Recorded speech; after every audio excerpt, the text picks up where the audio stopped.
at 6:01 p.m. I would ask everybody to, in just a moment, stand for the Pledge of Allegiance, but we'll do a roll call. Sue, please. Carrie Germain. Present. Autumn Henry. Here. Chuck Melkey. Here. Andrea Fick. Present. Kim Winter. Present. Ken Engel. Present. Jenny Walgus is absent. Does anybody know what's up with her? Did she call anybody? Okay. We'll go ahead and start. She hasn't called me, so I'm assuming that she'll be here. Okay, I'd ask everybody to stand up and we'll do a Pledge of Allegiance. And I pledge allegiance to the flag of the United States of America and to the republic for which it stands, one nation, under God, indivisible, with liberty and justice for all. Thank you, everyone. Good. Yeah. It's my mom. That's a wreck. Okay, we'll start out with a program that Mr. Wayne Wright started, and I love that he did this. It's our recognition of students. So Ken, I'll have you have the first principal or representative come up. Let's recognize our children. All right, good evening. My name is Heather Briggs. I'm the proud principal at Deke Elementary, and I have 6 students that I'll be bringing before you today. First, I'll announce my 3rd graders. Lydia Wilson, come on up. And I'll go through all the descriptions, and then we'll do maybe some claps as we finish here. Lydia was nominated by Ms. Neely, who said Lydia shows that she's committed to learning every single day. Lydia displays every aspect of being a Deke Dragon. She comes to school to learn, and it shows, and she's very responsible, respectful, kind, and safe to both staff and students. She's also part of the student leadership team, and she deserves the recognition. So congratulations, Lydia. And then if you want to go ahead, you can shake your hands.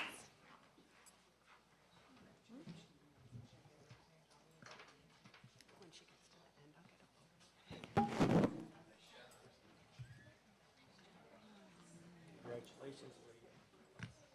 And then get a picture.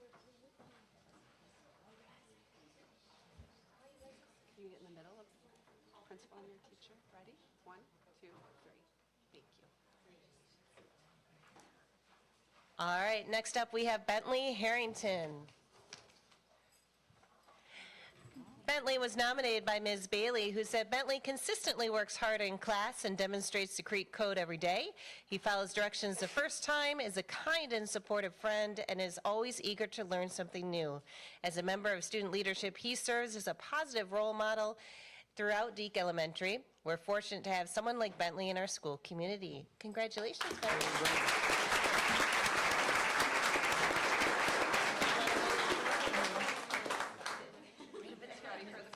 Good job. He's got a smile ready.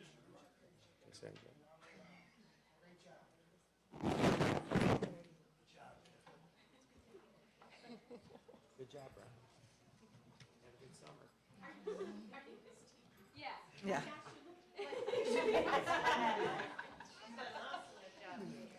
Ready, Bentley? Say cheese. Thank you.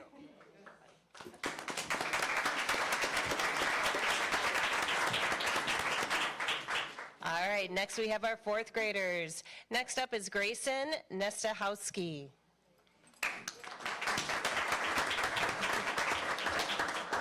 Grayson was nominated by Mrs. Cannon, who said Grayson's a perfect example of a Creek kid. She shows up every day with a smile on her face and is ready to learn. Not only is she kind-hearted, but she's extremely respectful to her peers and staff. She's active in after-school clubs and always willing to lend a helpful hand in the classroom. I'm proud of her and the leader she is. Congratulations, Grayson.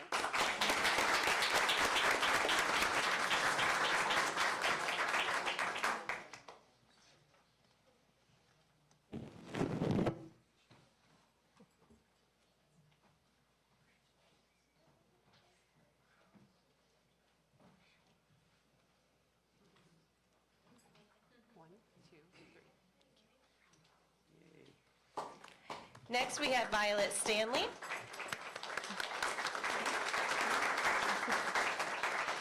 And And Violet was nominated by Mrs. Hanson, who said Violet's a great role model for her peers by always completing her work, engaging in lessons, and being kind to everyone. She's always willing to lend a helping hand not only to her peers but also to adults. I'm fortunate to have her in my class this year. Congratulations, Violet.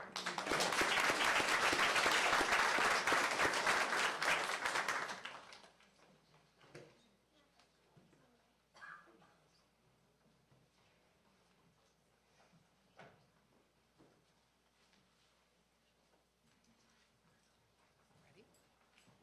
One, two, three. And for our fifth grade nominees, we have Ainsley Chesser.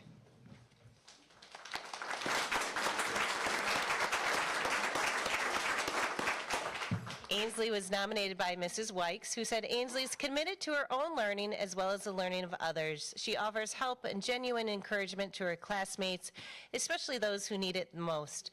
Her kindness and respectful demeanor make her extremely approachable while making it all feel safe in her presence. Congratulations.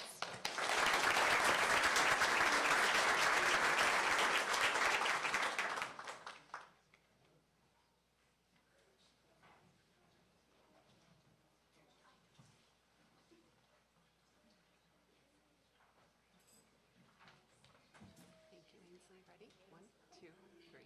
Thank you. And next we have Leland Gernand.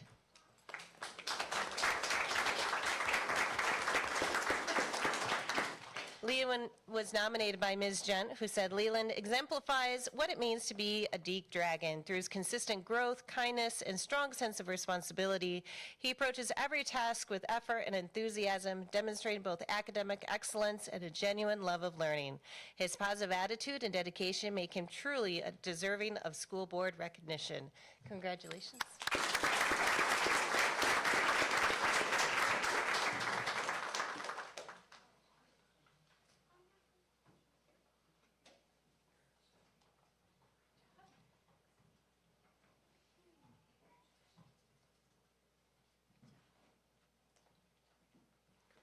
Get a picture.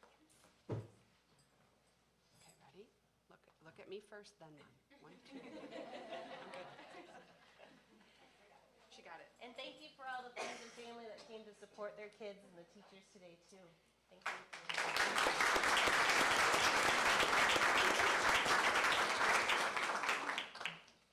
Good evening. I'm Becky Trent, representing Gaines Elementary, and we have 3 students that we will be recognizing tonight. Our first student is Giada Tesoriero, a kindergarten student in Mrs. Alfaro's classroom. Mrs. Alfaro says that Giada goes above and beyond to show Creek expectations in our classroom and school. She is always eager and excited to learn. She demonstrates traits of a good leader by putting forth her best effort when she is in class and by encouraging others to do the same.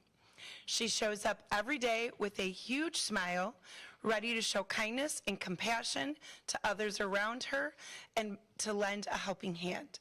For these reasons, we are excited to recognize Gigi.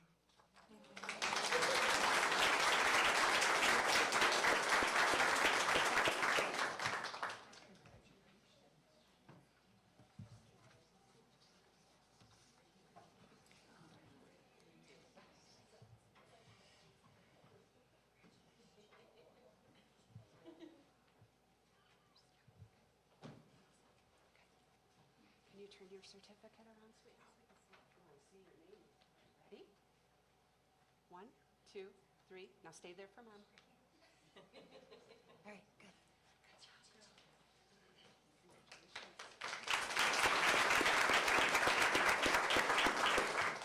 Our next student is a 3rd grader, Eli Graham. Eli is a student in Mrs. Brookshire's classroom, and she says that she would like to nominate Eli because he has been in her class for the last 3 years and has always shown Creek expectations at school. He is such a sweet student and makes friends with anyone around him. I can always count on him to be sitting at the carpet quietly or waiting in line ready to go. He comes to school ready to learn and is responsible and kind to others. It has brought me so much joy to be able to teach him for the last few years. Congratulations, buddy.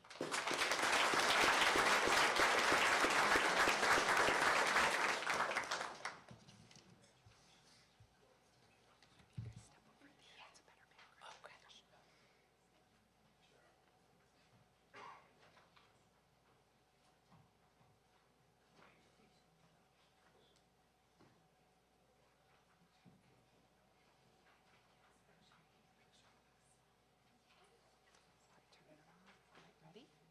This way. 1, 2, 3. Thank you. Did you get it?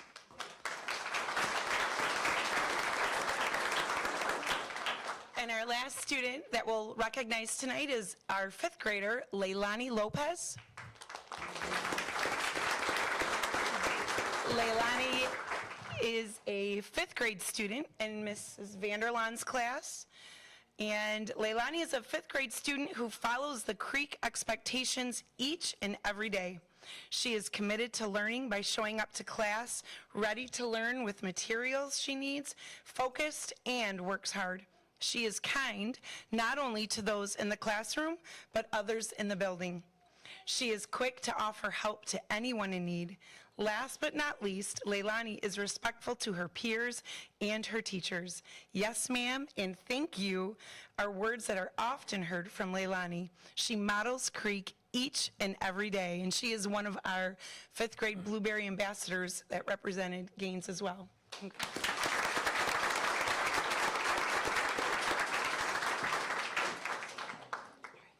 hands.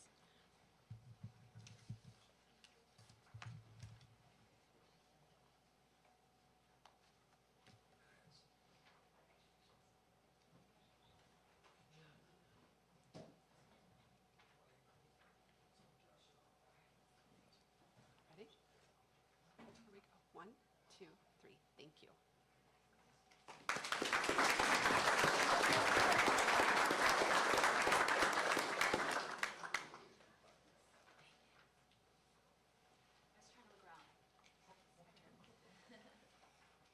Hi, Kelly Robertson from the VLC, in case you didn't see my shirt. The first person that we're going to bring today could not be here in person, but hopefully is watching, but I want to make sure to recognize her. The VLC has 3 12th graders here today and 1 underclassman. So these 12th graders graduated on May 20th and even came back for this wonderful award. The first person I want to honor virtually is Skylar Erber. Skylar Erber is super responsible with her schoolwork and makes sure to stays on task. She's determined and focused and asks for help when needed and tries her best even in tough situations. She's respectful and polite in communication, and she did her senior presentation and was well-spoken and engaging. So could we give a round of applause to Skylar?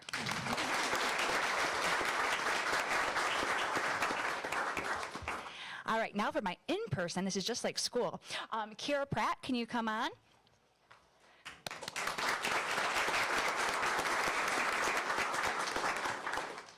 All right, Kira. VLC staff members said this about you.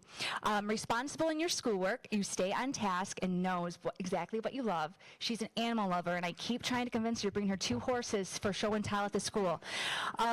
She takes initiative and thinks ahead. She's a great friend to others. Mr. Look said this specifically about you.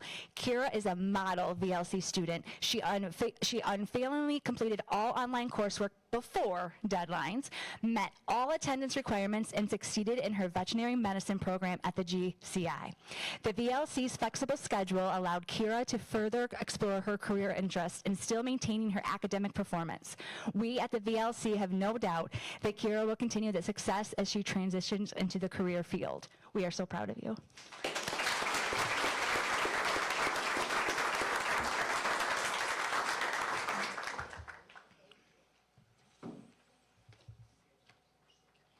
Sure, absolutely.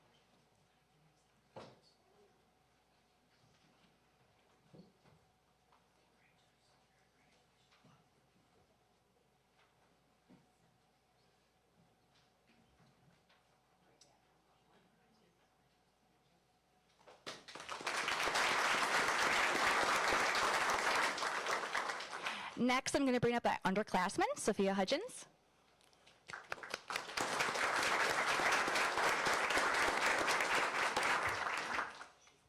Now, the VLC staff members said about you, Sophia, that you're respectful and polite. She's a wonderful presence at the VLC due to her ability to engage and be welcoming to others. We have a constant, maybe constant isn't the right word, but flow of new students, and she always welcomes them with a great smile and makes them feel at home. She's dedicated to her grades, persistent in her work and goals. She has overcame so much in the last 2 years. Mrs. O says she always looks forward to when she comes in person and being a good role model for others. She is quiet but strong in her friendships and moral compass. Sophia is a light of the VLC, who I see a lot of myself. That was Mrs. A. She's sweet, kind, and intelligent. We're so proud of you.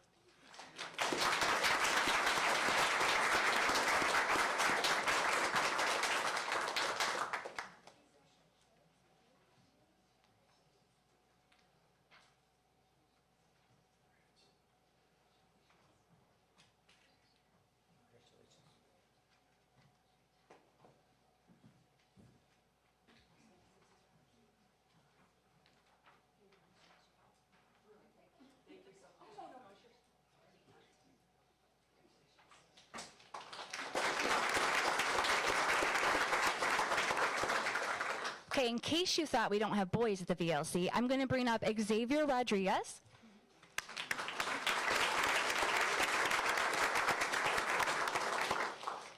He was a senior. He graduated May 20th. Yep, we had 3 of those today. Another fun fact about him is when he came to the VLC in the fall, he had 4 credits. Generally, at that year, people have 16. I didn't know Xavier. I have no idea. Kids tell me things all the time. And I'm like, how are we going to get you graduated? He's like, don't worry, Miss Robertson. I'm going to lock in. Yeah. And I was like, okay, prove it. I'll give you 3 weeks. Show me what you can do. It's like a class a week. No problem. I'll lock in. He did it. Every week, he kept going and going and going, and he not only earned all of the credits he needed, all of the requirements, the senior exit, but he also was our guest speaker at graduation and did a fabulous, fabulous job. He is also a social butterfly, and he engages with anyone that's around him and also makes them feel welcome. He's able to pull himself through a lot of classes without any indication of self-doubt. Xavier comes to us, this is from Mr. Look, profoundly deficit in credits. As the start of the year, graduation in 2026 seemed quite unlikely, simply due to the volume of work that would need to be completed in order for it to happen. However, Xavier overcame the considerable workload placed in front of him to meet all graduation requirements and became a member of the class of 2026. The work ethic and determination he showed this year at the VLC will undoubtedly serve him well as he continues his journey into adulthood.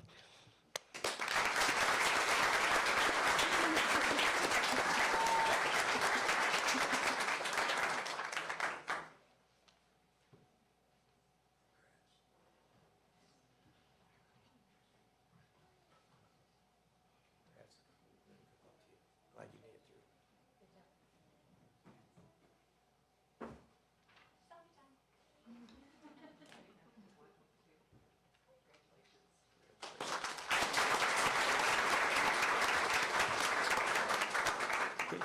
Thank you. Okay. One more.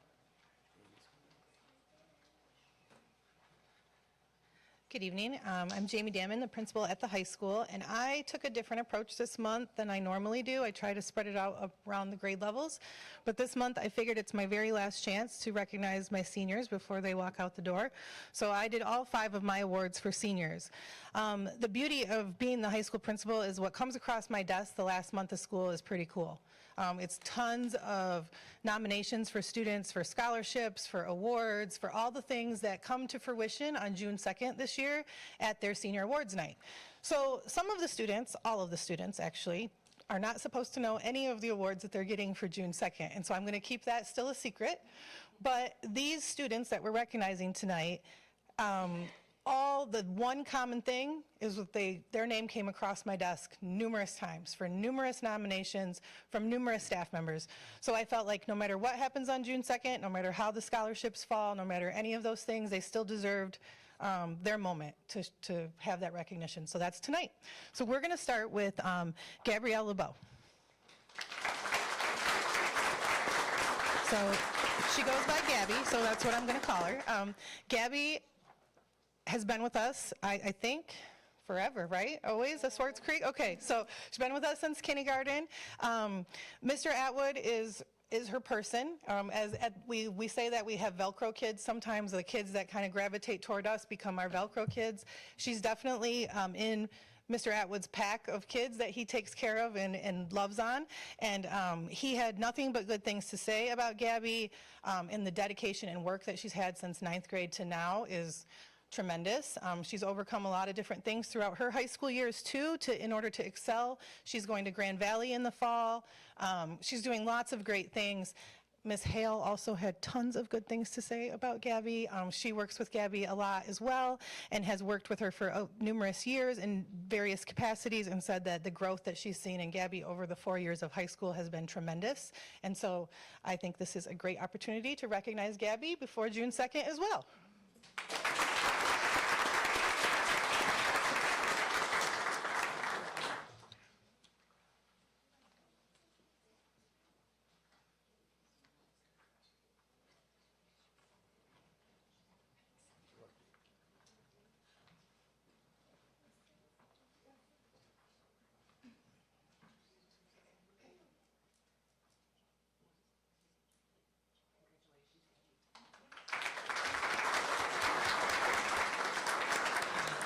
Our next award recipient is not here because he also holds down quite the workload. I don't think he's here. Damian Trantham.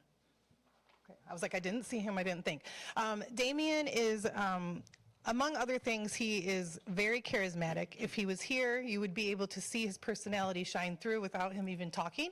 But he just has that personality that other people gravitate toward. And he joined our peer-to-peer program this year. And peer-to-peer is where our general ed students get paired up with students who have some special needs sometimes for some extra help in some of their classes. Damian is the most requested peer-to-peer.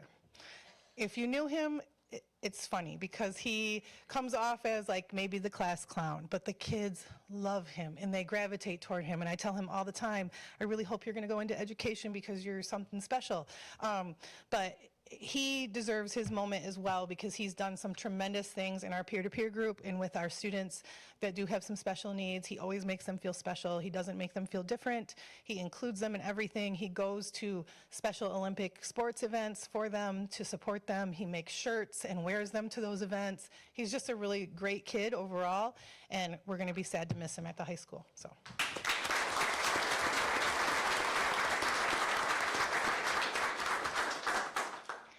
All right, next up is actually our very own Desalia Gibson.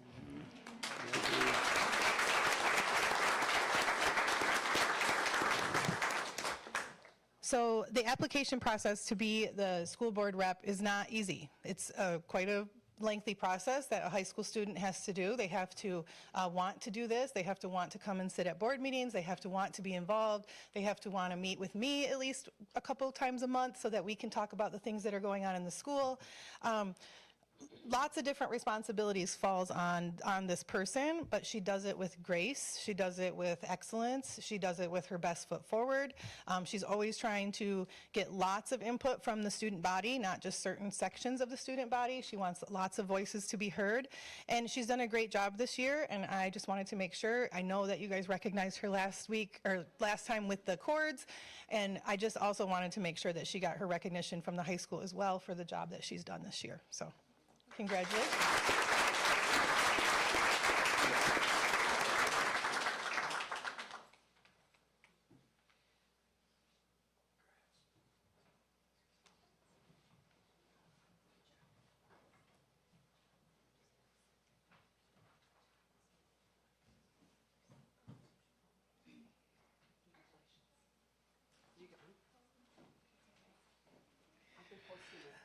Okay, next up is Eric Rohde.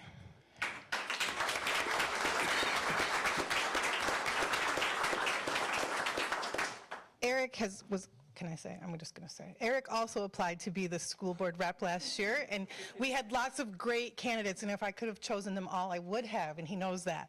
He is our senior class president, though, so he also holds a very important title. And hopefully some other titles that he might get on June 2nd. I think that he knows, but we're not going to talk about those tonight. And so he is going to be somebody that you're going to hear at graduation. He has a fabulous speech in the works, I'm sure of it, that he's going to give to me on time. Eric is one of those kids that just embodies every part of the Creek. He is constantly doing the right thing, making the right choices, being the example that all of our students can see unapologetically. He's also super smart academically. He takes all the highest classes that he can. He pushes himself to the limit, and he deserves all the recognition as well. He's also a standout student for us.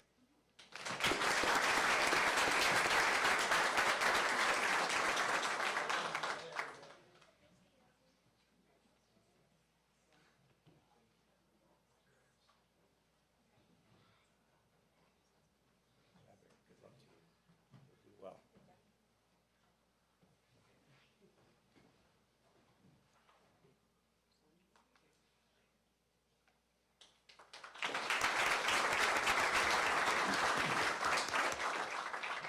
All right, last but certainly not least is Cameron Atherton. So Cameron is our vice president for the senior class.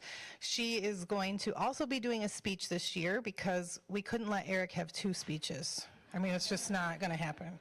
So he actually was awesome and said, I would love if Cameron could do the class president speech because I think he'll be doing a different one. So Cameron graciously accepted as well, so you'll also hear her at graduation. The awesome thing about Cameron is she also pushes herself to every limit possible. She is a very high achiever. She wants to be the best and do the best at everything she does, and oftentimes hits that mark. We're learning how when we don't hit that mark, it's okay, and we are going to push forward, and we're going to be the best at something else, and it'll be okay. But she is also a standout student. She also advocates heavily for her classmates. She is always a listening ear for them, and she tries to take their voice back into class council to make sure that everything that she's doing is for the good of the whole student body. So I appreciate Cameron, and I'm going to miss her as well.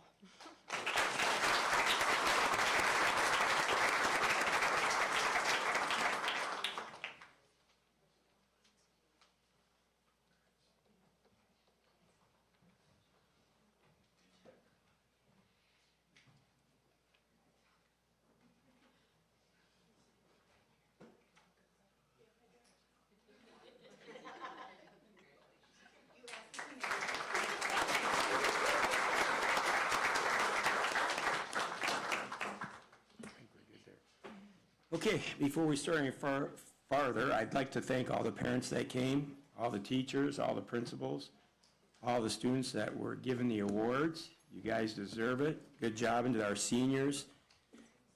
Good luck in your new life. It's starting in a few more days. So thank you, and thank you once again to the principals that came up and spent their time, and the teachers. With that being said, we're going to get into the general boring business. So everybody's dismissed. We usually take a 2 or 3 minute break so you guys can excuse yourself if you'd like to. Thank you once again for coming.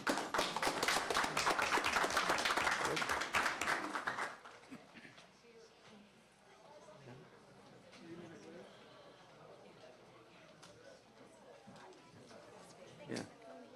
What will you tell me that needed to change real quick?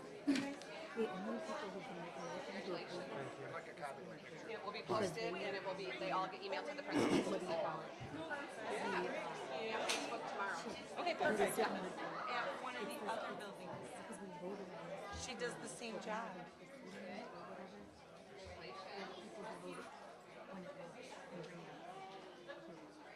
Okay, so we voted against it. Yes, we already turned it down for only people that can sit inside of it and bring it up. Well, why don't you just bring that up as point of order? When I get to that, say point of order, Mr. Melky, Yeah. and just say that. Yeah. Is that cool? Yeah. Yeah. They're the only ones. Come on. Yeah, They're the only ones that can that's okay. make that work. If anybody else is- Yeah.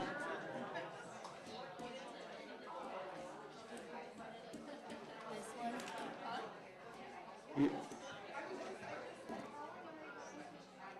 Hi, Mike.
doing here? You know, You're tough as nails, aren't you? I'm tougher than nails. How are you feeling?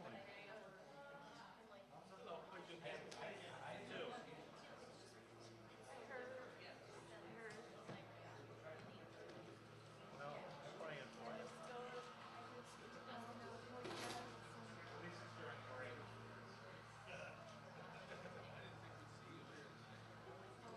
Doing the show. Well, we're looking for tomorrow. Is that right? I meant her. Oh, sorry.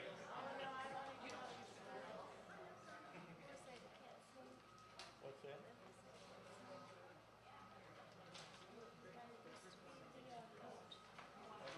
Got it right. Trouble. How are you?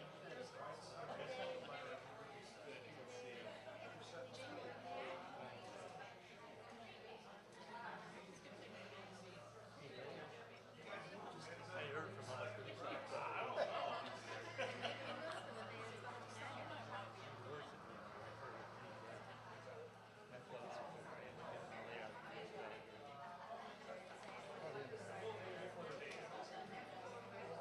Ryan might know. What's that?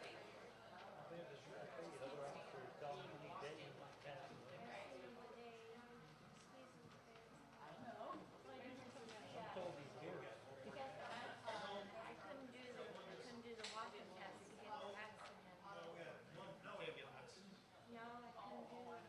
They made me do this walking test up and down the hallway and with all my stuff couldn't fucking walk to see you. They said, you have to put me in a wheelchair at the front door.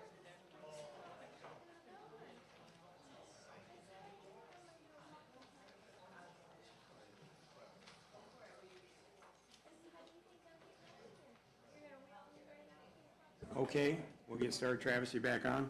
Okay, good. We took a short 2-3 minute recess to allow the teachers and parents and principals and all the kids that got awards to exit. We've really never closed the meeting. We just took a short break. So is everybody ready to go? Okay, all right. So now we'll go into public comment. It's agenda specific. If you need an agenda, please pick one up from Sue, or there should be some on the table, Sue, correct? And you're more than welcome to make comments to that, and it's a 3-minute time limit. Please be respectful, and anybody would like to come up, please state your name and let us know. Agenda specific.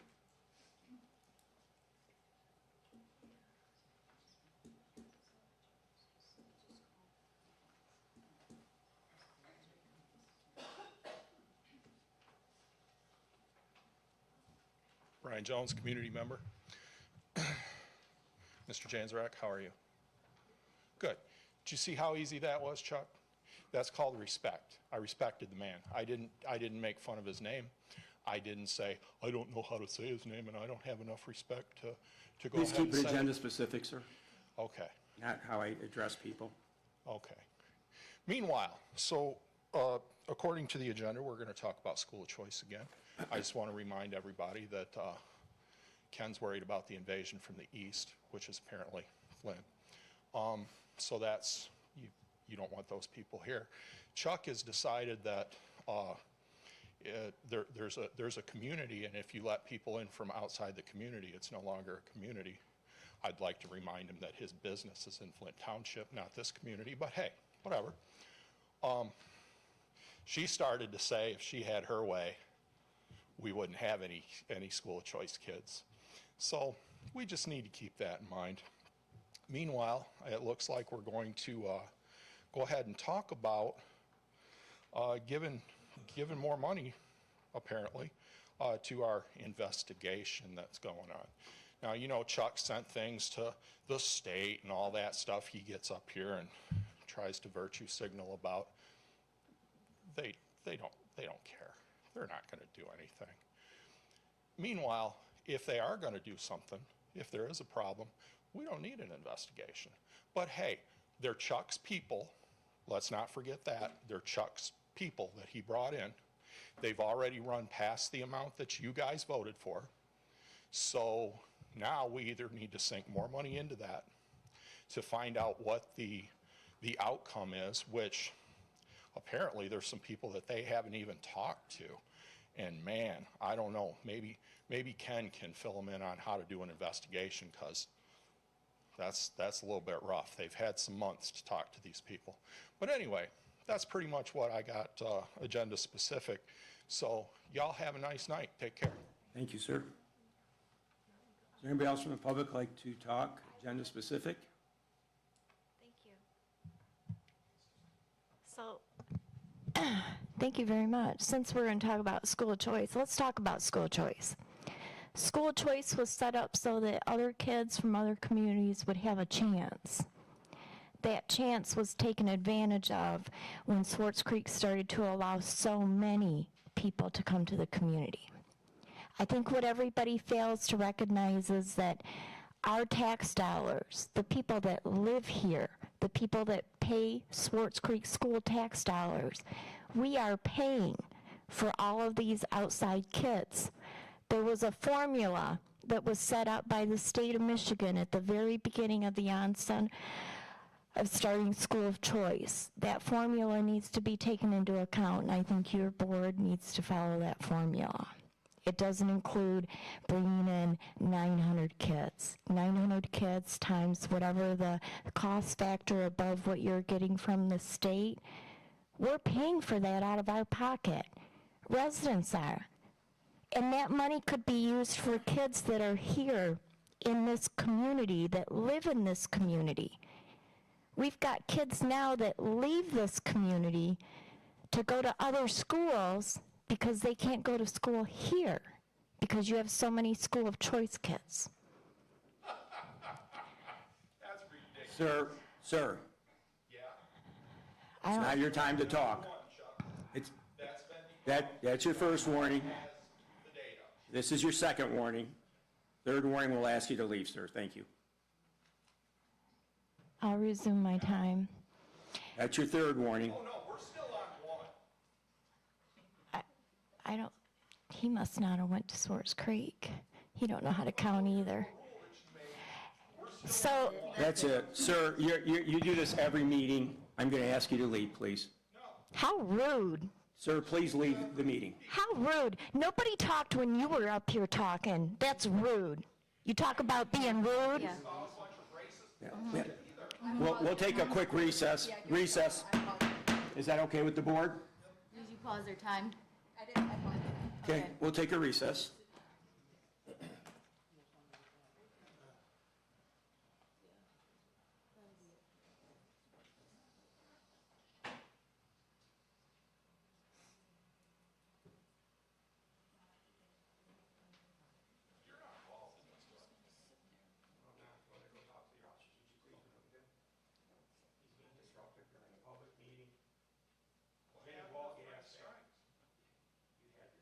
Oh, no, sweetie, you don't go 1, 2, 3.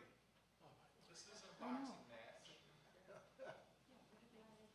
You're very disrespectful. Did you fill the top? I am, because respect is earned. And they didn't? Earn it, you get it. What? Okay, good for you. Did he throw something?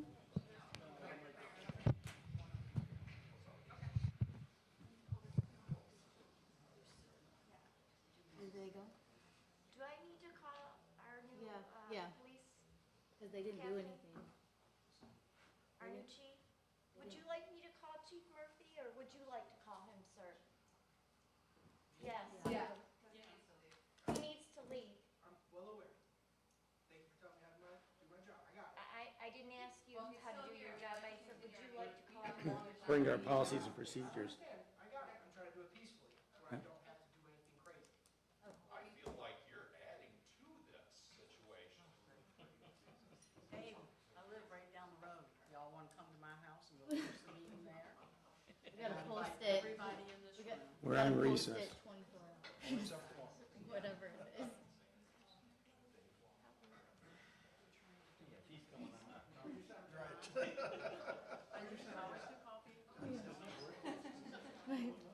No, he doesn't. He's just loudmouth. Very unintelligent. Would you look up?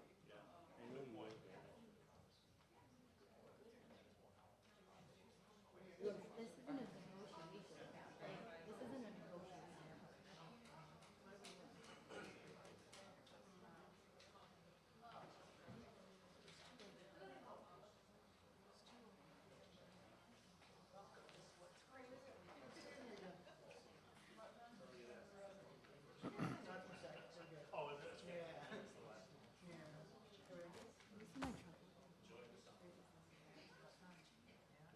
can't see it. Metro Police, or are they?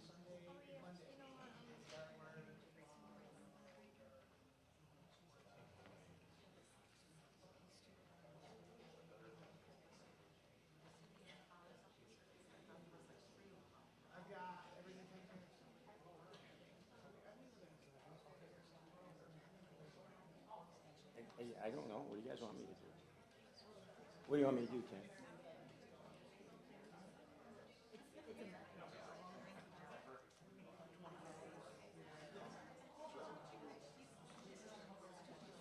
I don't know, but it's not right.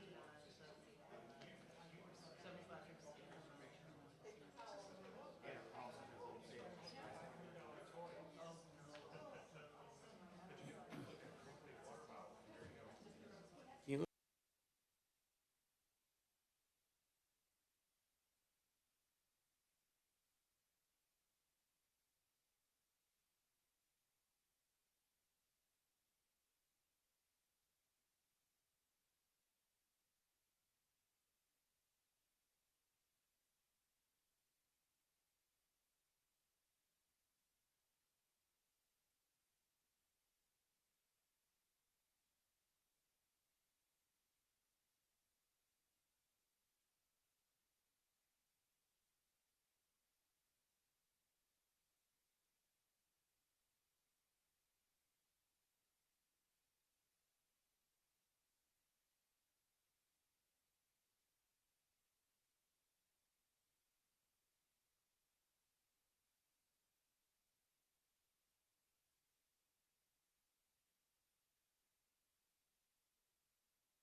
that's gonna make this happen. I really think, she was talking about the 900 kids that Fort Creek has to pay for. I think that gives you a waiver to call the Flint police to come take care of the problem. I know how they'll do it. They'll body slam him, have him in the cell. You know, bump with his head, they're gonna get in jail. They'll take care of him. Are they doing like the police do in this situation for itself out? Hey, the Flint police had an 85-year-old man. They drug him out of the car and body slammed him with cameras. Got 10 million views. Trust me, they don't treat him very well. That's metro.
Okay, we'll reconvene the meeting at 6:55 PM. We're in the middle of public comment. Ma'am, you're more than welcome to go ahead and start, and we'll give you an extra minute. Oh, that's all Just right. restart time because it was not fair to you. Thank you. All right, sorry about that. Didn't mean to cause such disturbance, but I feel this is where I grew up. This is where I went to school, and I have a lot of family. I have a lot of friends that come to school here, so I do hear about the school of choice. And I think that if you really invested all of that money, that excess money that we're spending out for all these school of choice kids to come to our district because their district sucks. I say the truth. That's the reason why they come here. I think we could be investing that money in our own district and think of all the good things that we could do for our students that actually live here, grew up here, and actually pay the tax money in the tax base to go to school here. So is it fair to them to be bringing in 900 plus kids every year to a school district? Is it fair to all the kids that live here in the district that can't go to school here because they don't feel safe in their own school? These are real questions. I do want to speak about hometown days because hometown days are coming up. It's agenda specific. Oh, is that not? Oh, all right. We won't talk about hometown days then. We have open comment at the end of our meeting. All right. I do want to say welcome to the new superintendent. This is the first time I've met you in person, and I can tell you're a real hands-on person just by the way that you greeted all the kids tonight when they came up and got their awards, so I appreciate that. I hope that you have a long time here at Swartz Creek Schools and that you go far. And please remember to always be fair. Remember, there's always two sides to a story. So remember that, because I think that'll take you a long ways. Thank you very much. Anybody else from the public that would like to address the board? That being said, thank you very much. One more. I'm sorry. Oh, is it agenda specific, sir? I think what I'm about to talk about is agenda specific because it's talking about spending money, and everything on the agenda is spending money. I'm Mike Kilbreth. I host the Morning Gazette radio show on Metro Flint News Talk Radio. And I want to thank all the board members, number one, for helping my listeners. Every time you have a school board meeting, people tune in from all over the county. You're like the laughing stock of Genesee County, fighting and arguing. And now we have all this public corruption being uncovered. And Chuck Melke, I want to take my hat off to you for some of the stuff you have uncovered. And Ken Engel as well. I think he said it best last week. People need to go to prison. There's not one listener that disagrees with that. Matter of fact, we do have one. We had a school teacher, at least that's what she said. She left a nasty comment. My first impulse was, I'm going to get her. I want her arrested. She made threats to me and told me how stupid I was and don't care about teachers' jobs. Well, the school of choice. Excuse me, it's got to be specific agenda.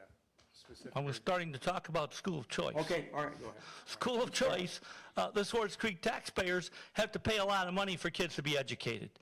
That's wrong. It needs to be tweaked a little bit. I believe in the school of choice. It gives opportunities. However, this teacher, she said, Chuck Melke's trying to cost teachers their jobs. This board, or well, the previous board, I guess, made a vote that only the superintendent, Rod Hetherington, can go on radio shows. I don't know how many radio shows there are, but that seems like that was kind of at me since Chuck was on my show when he revealed that, and people across the county were shocked until they started looking it up, and wow, people in Grand Blanc are outraged everywhere that they have school of choice. So yeah, it's agenda specific, because when this school board does not authorize somebody to get paid, and they pass around $150-some thousand, and one person sitting there writes a check. I didn't know school board presidents could write checks. $20,000 to the former deputy superintendent who became the interim superintendent. Oh, he left town. He went to be with the new guy in New Zealand, your old superintendent. These people illegally took money from the tax dollars. And this school district employee of yours, if she is an employee of the district, and my other fellow staff members say, Mike, you say every day on the radio your hotline is anonymous. You know, we don't want people not afraid to call us. But yeah, she did threaten you. I'll find her. I got sources in this school district. And I don't know if it's on your agenda or not tonight for this, maybe agenda specific. 20 seconds, sorry. Well, I see how you follow the rules. This guy, if he was in Flint, they would have body slammed him and took him to the slammer immediately. Now, if you want to stop me, you can stop me because I got 2 hours and this is open to tomorrow's radio show. So your choice if you want to stop me, but I have a thing to say about Scotty Wright in closing. He was wronged. Your time is up, sir. Can I have 5-10 seconds? Yes. Scotty Wright was wronged.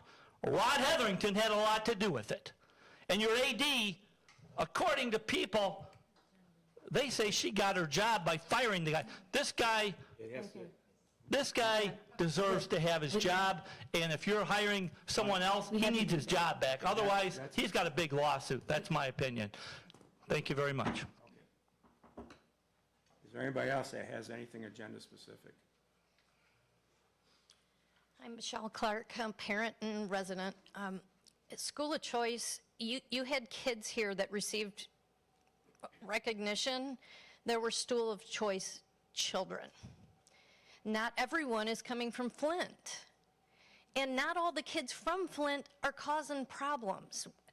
My kid has had more run-ins with resident children than the kids coming from outside of the district. He hasn't had a lot of trouble, but it's been kids from Creek.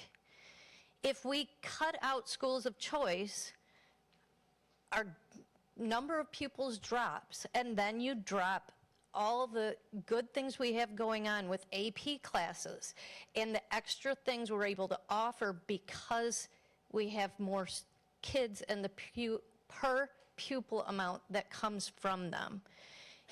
If that's what you want, you may lose more kids to outside that want to have access to AP classes or may want to have access to a certain music program. If you lose the kids, just because if you cut back on School of Choice does not mean those 750 kids come back that have left for Lake Fenton and Durand and New Lothrop or wherever they've chosen to go. But having the more kids gives us more kids for our children to learn from, but also more opportunities for programs. Thank you. Anybody else from the public like to address the board on agenda-specific items? Thank you very much for being patient. Okay, we're going to go to our consent agenda.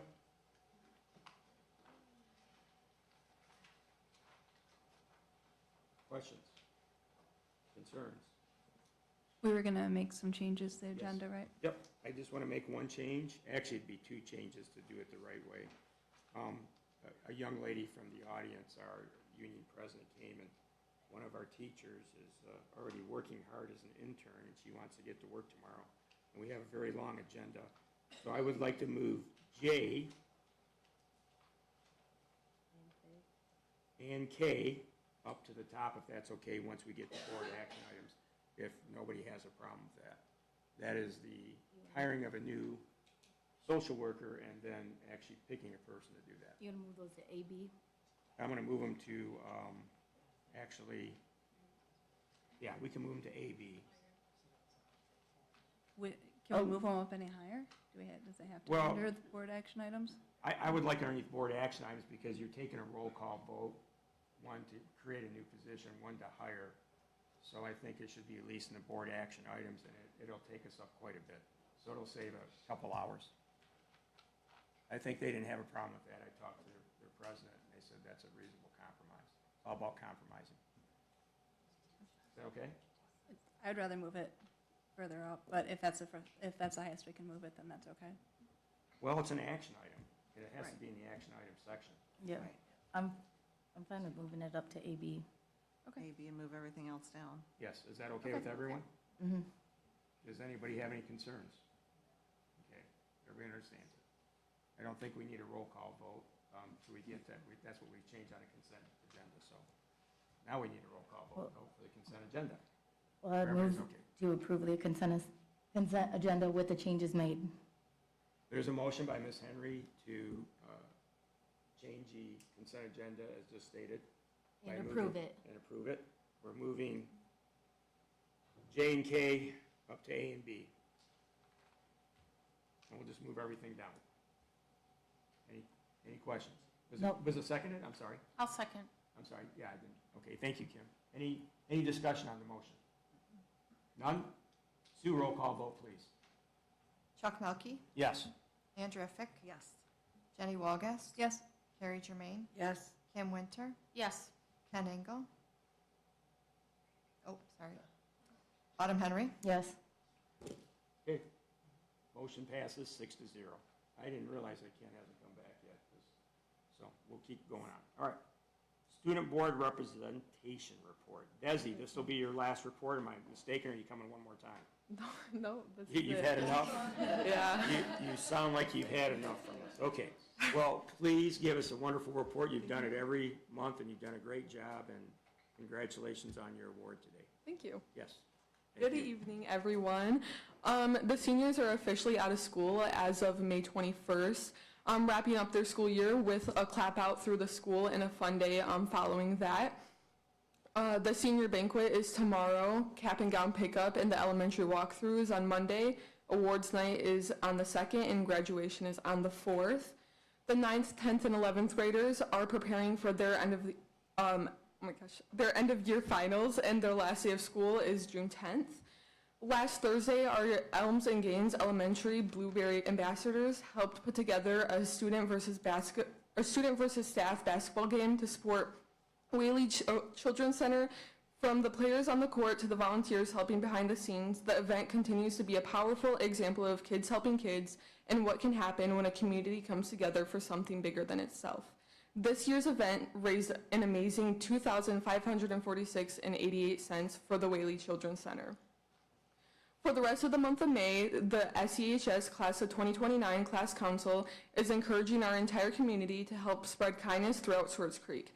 They would love for students, families, staff, alumni, and community members to write thank you notes to local businesses and vendors, support small businesses in our community, and give local businesses some social media love, spread positivity and appreciation wherever you go.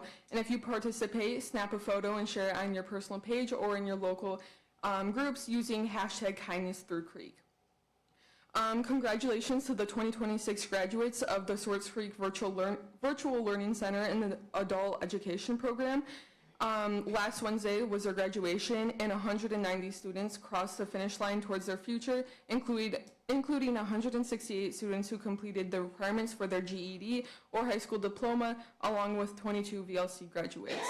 Lastly, I wanted to thank the board and the numerous superintendents we've had this year for giving me this opportunity to be the student representative for the school for the 2025 through 2026 school year. I wanted to thank Mrs. Zammon and Mrs. Hart for believing in me this year and being someone that I can turn to for anything. I wanted to thank Mr. Geister, Mr. Bierman, and Mr. Fuller for always believing in me no matter what throughout my high school career, and to thank them for all that they do for their students. Being the student representative has been the greatest honor, and I have loved having the opportunity to report on all of the amazing things happening in Swartz Creek. I've learned a lot through this experience that I will carry with me into my future. Thank you. Desi, thank you very much. You've done a wonderful job. All of our student representatives have. I always think it can't get any better, and you just get a little bit better. So I'm going to open it to the board to make comments to Desi real quick, as this is her main voyage out into life after school. So please keep it short, but go ahead. You've done a great job, Desi. And thank you for choosing to come to Swartz Creek. Thank you, Desi. You have outdone your predecessors. Sorry, Kim, your son was wonderful, and still is, but each year you do bring something special to our board, and we really enjoy hearing all of the updates. So much luck to you in the future, and come back once in a while. Thank you. Yeah, I would just like to wish you the best of luck. I know you said you were looking maybe into a law career, and I want to wish you the best of luck with that. And you've done an amazing job, and we'll miss you. Yep, and just again, thank you for doing an amazing job. I've always looked forward to hearing your updates, and I love how you include everybody. You're not just the high school, you're all around the district. I'm not sure how you gather so much information, but I've definitely appreciated it, and so thank you for keeping us updated on the whole district, and definitely wish you luck in graduation next week and in archery in a couple weeks. Okay. I just want to say have a great summer. It's the last one before life gets real crazy, but enjoy it, relax, and yeah, get ready to go into your college adventure. So. Okay, and once again, Desi, thank you very much for your service to our district. Thank you for attending our school. And I think Kim said it, and maybe Mr. Maine did. Every student surpasses the other student in different ways. So you've all been equally good. It's just some people have stronger points, and I've noticed that. I was here when it first started, the program, and Jacob Winters was our first boy. And he's now a young man and almost an attorney. And so congratulations. And guess what? If you want to leave, you can leave, because you've put up with a lot of crap tonight and over the whole year. But it's up to you. Thank you, Desi. I'm sure you have better things to do. But if you want, you can stay or excuse yourself whenever you want. Okay, we'll go on to the superintendent's report. Enough. Go ahead, Mr. Ken. Start off with, I want to just make a quick announcement that the MASB has a summer institute for board members from August 7th through August 9th. I have a flyer up here for you if you're interested. Great job on the senior activities, Desi, in terms of the details. I was at the VLC graduation. Always a remarkable moment to watch some of the students go across the stage, as well as the adults. To hear some of the stories that they share with the audience brings a tear to everyone's eye out there, to hear about fathers that are graduating and trying to race to cross the stage before their daughters. So it's quite the experience. So even if you don't have someone graduating and you see the VLC graduation come up, pop on in and stand in the back. It's an opportunity that's going to fill your bucket and make you smile for the rest of the week at least. Looking forward to we had a great opportunity for me to participate in the senior walkout last week.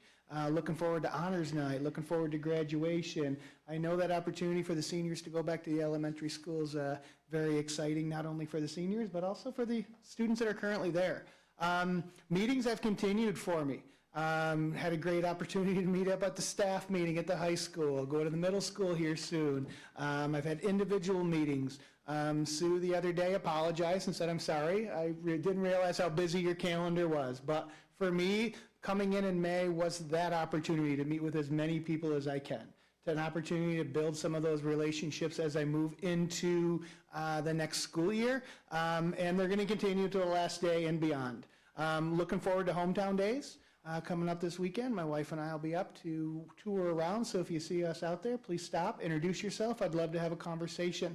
I had a great conversation impromptu the other day over at the cage in terms of, had some people in there walking. Didn't realize they were going to be in there, but got a chance to get 9 laps in a suit, get a little sweat in, and hear a little bit of history about Swartz Creek of what's going on. As I continue to work through things, one of my meetings today was with an elementary staff. And they just wanted me to remind me in regards to that process right now to pack up an elementary school is big. An elementary school teacher packing up their classroom is almost like some of us moving out of our house. It takes time, they collect things, and then the setup is just as challenging. So I want to let them know that I heard them, and I can remember the day where I had to set up my wife's classroom when she was pregnant with our son Broden. And then I had to tear that down and set up another one because she got moved from one grade to another. So I understand, I hear you, but I appreciate those opportunities for them to be open and honest and share what's going on within their buildings of what's happening. So those meetings continue to be great. Some of you have noticed that we're accepting applications for an executive director for curriculum and instruction. We will definitely miss Michelle Paul in terms of her years of service here, but it is a position that's out there. So continue to encourage people to apply. I've been very pleased with the number of applicants right now, but we have to continue to go through. It's something that I've talked a lot about in terms of the interview process, and it has something to do with hiring the right person to do the right job. I'm dedicated and devoted to hiring the right person to do the right job, not only in the position for the executive director, but all the positions that we hire within the district. Whether they're teachers, whether they're custodians, we are looking to hire those right people. One of the things I've really dug into is some of those processes and procedures lately. Looking at our hiring practices, what are we doing? What is the process for hiring? How are we going through that process? So I'm going to continue to dig into that. It's early, just collecting information. Big thing right now for me is my 100-day plan. I'm about 15 days in to my first 30-day update. I can't tell you how many meetings, maybe I'll go back and count, but for me it was to build meaningful partnerships with all stakeholders to gain a deep understanding of Swartz Creek Community Schools. Build teams to lead and support the district for the short and long-term initiatives. The plan will outline 5 priority areas from governance, organizational leadership, student achievement, operations and finance, and community and public relations. I've really enjoyed the opportunity so far to sit down with everyone in the district to continue to build those relationships. And my last thing would be a thank you to Desi. What you don't realize is you make the superintendent report really, really easy when you're updating about what's happening throughout the entire district. You make it easy on me to follow you because you're covering a lot of those day-to-day things that make it so I don't have to. So thank you very much. You didn't even realize it. I also wanted to say good luck. Good luck in finishing your current job. Good luck in your new job this summer. Sounds like a fun one. But more importantly, good luck in college next year. I know going to study criminal justice. Looking forward to hearing great things from you in the future. So thank you. Thank you, Ken. I'll start off with a question to you real quick. Our former, who's actually still working here, interim superintendent, Wayne Wright, do we have an exit plan for him so the board knows? I know he's going to burn some vacation and personal time. I just want to know that it's been hit and miss when that superintendent's left. So I want to know, are we working on that? Yes. Does the board know about it, so it's all up front? Good. I will share with you the exit plan that he has shared with me in terms of days that he's using, in terms of days that he's going to be in the district to help out. I also have his cell phone number. We had a great time touring the building and having conversations. So anytime I need anything from him, he's also said that he's available for me. Yeah, we just needed a letter and personal time. Good, thank you. I might have another question, but fellow board members? Nothing? Okay. Thank you, Ken. Okay, board subcommittee reports. We'll start out with policy committee. All right. Policy committee met on Monday, May 18th. I called it to order at 4:57. The attendees were myself, Jenny Wolgass, Carrie Germain, Ken Jansarik, Kelly Robertson, May Bendel, Adrian T., Josh Atwood, RJ Kaplan, Amy Hart, Michelle Paul, and Jamie Damon. The agenda was to review the proposed changes for the handbook 26-27 school year. We started with the athletic handbook, and there were some recommendations made to add coach expectations. I had 2 cents to give on the parent expectations thing again, as far as being more in line with things that would prevent kids to be eligible to play, such as, and then it was also discussed to change the word expectations and put in something like guidelines or things like that. We also talked about the lack of VLC eligibility or attendance and academic requirements in the athletic handbook. Then we moved on to the Little Dragons Learning Center handbook. It was brought up about you're not allowed to expel the GSRP students for those programs. Page 17 was recommended to remove the last 2 paragraphs.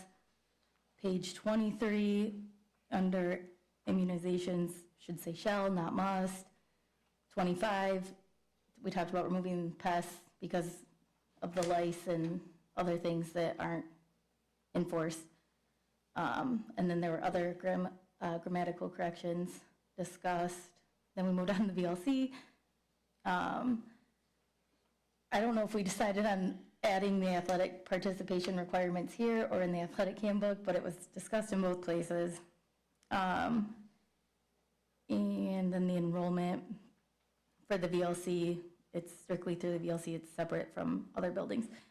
K-12 handbook, there was proposed changes for the middle school tardy changes. There was a discussion not to accept the new ones. They wanted to send out robocalls instead of calling parents to notify them of tardies or what have you. And then we talked about discipline a little bit. I said I would like that more consistent and less room for, I don't know. Yeah, less wiggle room, keep it consistent throughout all the buildings and especially within the high school, middle school, and K-5. There were no public comments, committee comments were given. The next meeting will be on June 15th. That's a Monday at 5 o'clock at 8354 Cappy Lane. And the meeting was adjourned at 7:11. And I just put my summary that I just didn't think that we should approve those quite yet. I still haven't seen the revised ones.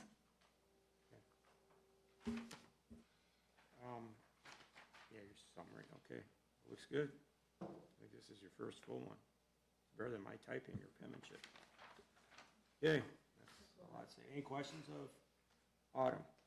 Quick question, well, a couple quick questions.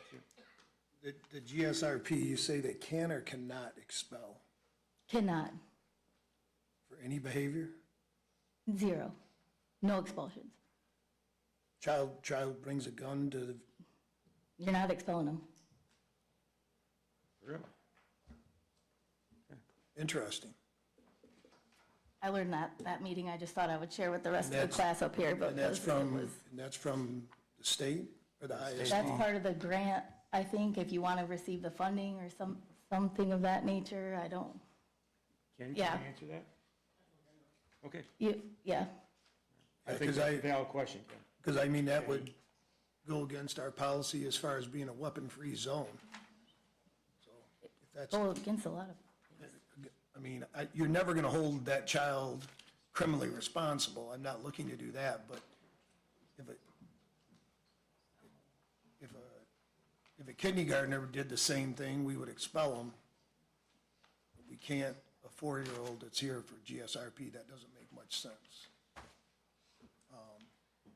And I'm sure you'd have a tough time explaining that to parents.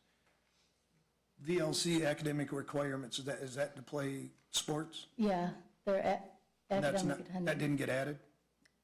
No, there was, in neither handbook, they didn't have what the attendance, because I mean, we said for the athletic handbook what was it? It was this year, I think, maybe it was last year, that they had to have a 2.0 and be passing 5 out of 6 classes. VLC doesn't do grades that way or something or other, so they had to have requirements based on how they keep grades, and same with attendance. They're not allowed to attend practice. If they miss 1 hour of school, they're not allowed to play in a game or Is go that to back in practice. is that back in the athletic handbook? Yeah, Yeah, that needs to be removed. that's unreasonable. yeah, like I said. So they did add, I mean, I'm trying to get, But my they also don't go to in-person school, so I don't think it's ready to be approved. I'll just leave it at that. Yeah, that's your summary, though. Yeah, I don't. Jenny, did you have something to add? Yep, as soon as I can. Let's go back to the athletic handbook. Is for the 1 hour, years ago when I was back on the board, we removed that. So now it's been added back in there. Yeah. That's not a reasonable expectation. And while I'll tell you that's not a reasonable expectation, when my son played hockey in the month of February, he had missed 5 hours of school. Not 5 days, 5 hours. And every one of those hours was a reason I kept him home. one example was he'd thrown up all day on Sunday, and before I sent him to the school, I thought it would be kind of nice to see if he could keep some food down, so he missed first hour. I had to provide a doctor's note because I made a parental decision to see if my kid was still sick, and a decision not to have someone vomit in the high school, which I thought was pretty kind on my part, only to have to get a doctor's slip. So that 1 hour deal needs to be removed again. And I can tell you why it happened. There were 2 hockey players that used to like to take naps on game days. And so they would come to school for 3 hours, and then after the 4th hour, they would go home and take a nap. So instead of addressing the individuals, at that time, the athletic director, she made a choice not to address the coach or the players, and she made life difficult for every parent of an athlete. And I don't find that to be the least bit reasonable. So I don't care how we change it. I don't know that the 3 hours is a perfect. I thought it was Fazoli's. They all went to Fazoli's on game day and they left school. It was on I'm just kidding. No, Yeah, it was on I know. practice? Yeah. Well, the rule is game day or practice day. Yeah. But every Wednesday, the hockey team played hockey, and they would take a half a day off to get a nap. Mm-hmm. And then the other game was played on Saturday, so they didn't have to go to school. But instead of addressing the problem, they come up with some crazy rule that took all parental common sense. Because like I said to them, I said, would you rather me send my kid to school and have him vomit all over your school? Yeah. I mean, this is, and then last, in the other handbook, from the high school to the K-5, yeah, there needs to be some numbers in there for behavior, not student by student and administrator by administrator. There needs to be some consistent district-wide, because if one parent talks to a parent, we'll pick on Morrish and Deke. Well, my kid got in a fight over at Morrish and got no time out of school, and over at Deke, they got 3 days.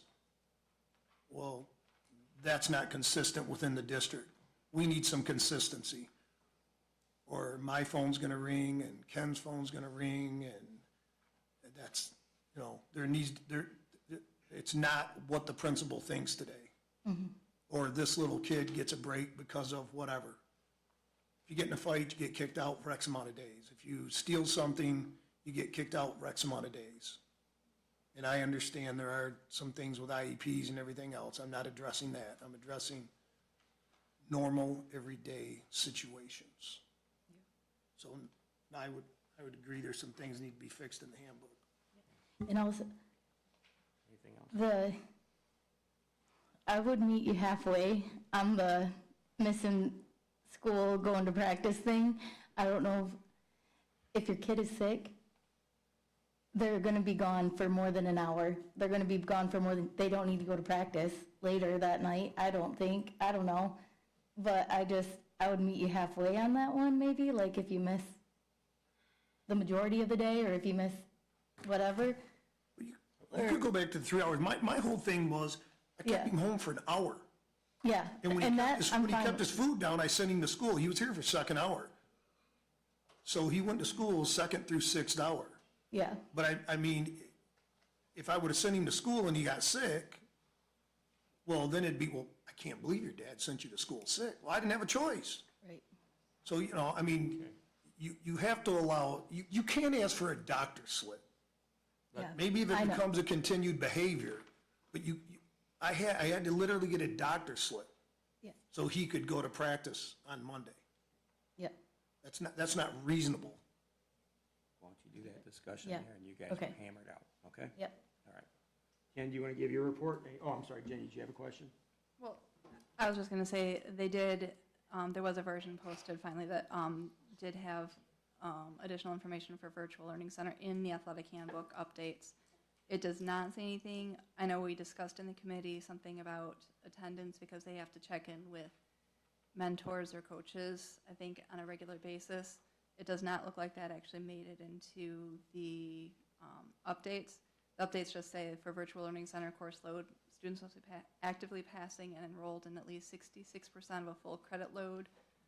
Example, or basically passing 4 out of 6 classes, pacing and eligibility, online progress must align with course syllabus, academic history, students must have passed at least 66% of their full-time course load in the previous semester or trimester, and then they also have to follow all the eligibility requirements published by the MHSAA, and for students for ineligible would be a student who does not meet the academic requirements for classes passed at the end of any marking period, will be ineligible for the entirety of the next marking period.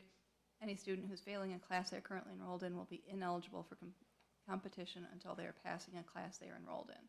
But again, there's no attendance, but they did try to kind of mirror the idea of the academic eligibility for the high school. Well, what is 60% of the class, their case, or their caseload? Does that mean that they have to have a D in every class, or that means they have to pass 4 out of?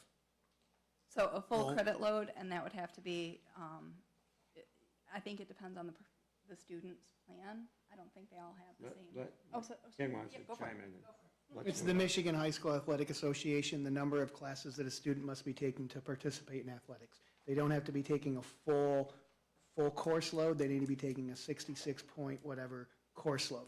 So they need to be taking so many classes in order to participate in high school athletics. Okay, so they have to take 4 classes? Yeah.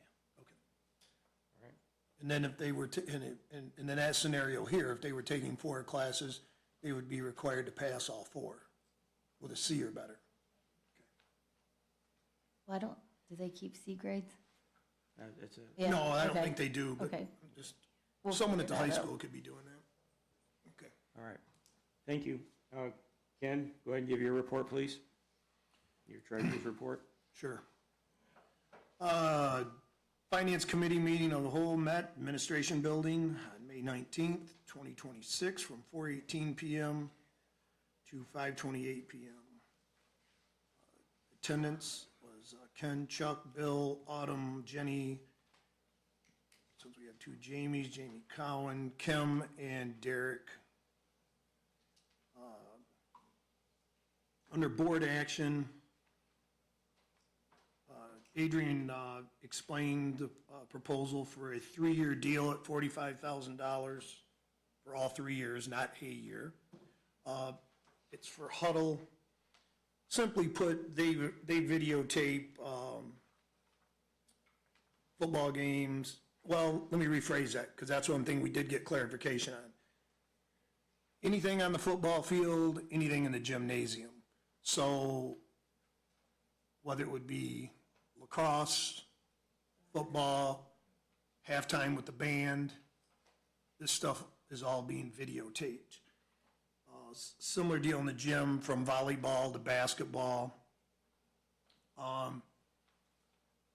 It's used throughout the metro. Coaches use it to swap film with each other. It sounds like a lot of money. It also sounds like a pretty good program. I think when it got done, I think the majority of us in the room co-signed it. I don't want to speak for everyone, but I thought that was the general consensus. Next one was SPE curriculum by Derek. Curriculum for SPE K-12 students is going to cost between $110,000 and $121,000. I think, simply put, Derek went high to low, and everyone in attendance, I believe, thought that was a fair cost. Next was to approve hire of a second social worker, and I have to stand corrected on this. We first have to approve the position before we hire the individual. So on the paperwork, you see a new position and hired. So tonight, I do believe it is just position. And if I'm wrong, I apologize. I'll make a correction, I believe. Derek, you're here? I think we're going to approve the position and then hire a person, Ken, just as a clarification. So we're doing both? Yes. Oh, okay. Just a clarification. Then I But wrote it's it down. 2 separate items, we're Okay, voting so I twice. wrote it down right. Keep on, that's why we moved the items. Keep going, sir. Sorry to interrupt you. All right, then I wrote it down right. I stand corrected again. Chatwell's contract renewal.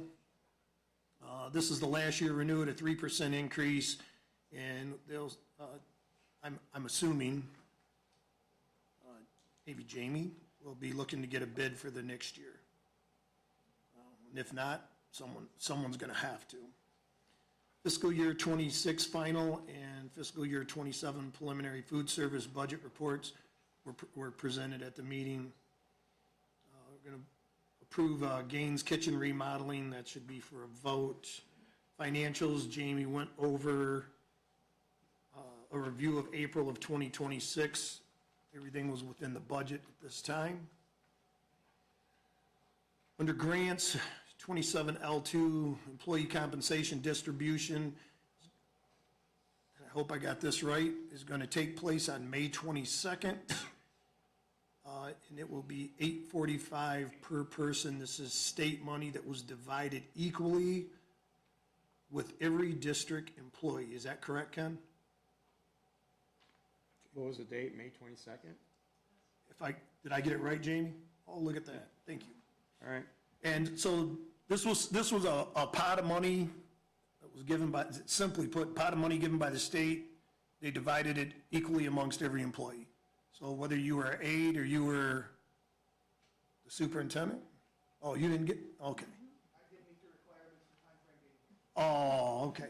Well, everybody's supposedly gonna get $8.45. Doesn't matter who or what your title is, which I thought was great. Bus drivers didn't? They did. Oh, did, okay. New GSRP playground grant for 10K is being written by May. Applied for a section of 35M grant funds to the tune of $22,570. This is PD Collaborative Literacy, supporting teachers in implementing a new Tier 1 literacy program, easy for me to say. Other AYSO contract is pending, or rental, let me rephrase that, AYSO rental agreement contract is pending. Williams firm is, investigation is $25K paid to date, and I believe that is gonna be up for discussion this evening. Genesee County Road Commission, there's no school speed zone on Linden Road in front of Morrish. And there will, when we get start times, we will, or they will create new times for us for school speed zones throughout the townships, cities. I think Swartz Creek does their own, I'm not sure. I spoke briefly, Genesee County Sheriff's Office quote, I ran into Captain Murphy today. We're gonna we swap phone numbers, and basically that's gonna be directed towards Ken. I'm not negotiating it, but apparently there was a lack of communication, so I got a hold of him to talk to the district. Then we had another topic, and I don't know how much anyone wants to go into this, but committee members commented on the diving board, the pool area, and the locker room. It's a lengthy topic, and as we look into some of the problems just keep getting bigger. So I think we turned Bill loose on this to figure out what we have to do. If we don't have a diving board repaired in the area around the diving board, we won't be able to host swim/diving meets. So it's something we're trying to address. And it's something that was brought up literally months ago, and I don't know how or why it got kicked to the side, but it did. So that's supposedly in full force movement to try to correct that, so that next fall the kids can, or the district can host swimming and diving meets for swim team. There were no public comments. And the only board comment was Ken I requested that our board compensation for last year be corrected for myself, Jenny, and 2 other board members that I will not name here because it's irrelevant, but there's 4 of us that were not compensated according to the policy. Any questions? Is that on our, okay, never mind, I'm gonna go back to where I started. So, just so you all know, with Huddle, that's where the kids go to get film, to get scholarships. So it is very important that we have that for our students. I did miss signing day this year, but a lot of our kids go on from here to play sports, and they have to send film to the colleges that they want to be recruited from. So Huddle is very important. It seems like a lot of money, $15,000 a year, but just know that that's how our student athletes get themselves out there to the different colleges. I just have a question. Like, back in my day, the coaches did all that. Like, we literally had somebody, varsity would tape the JV games, JV would tape the varsity, like, so on. That's how it was done. Coaches went through game film. It made it almost a full-time job to be a coach. Coaches are getting paid more and not doing, and Huddle's gonna do it all for, I don't know. It's crazy to me, just because I know how much time used to go into that stuff. With no sarcasm, I think it's something that has evolved, Autumn. I actually have videotaped back in the day after I graduated from high school.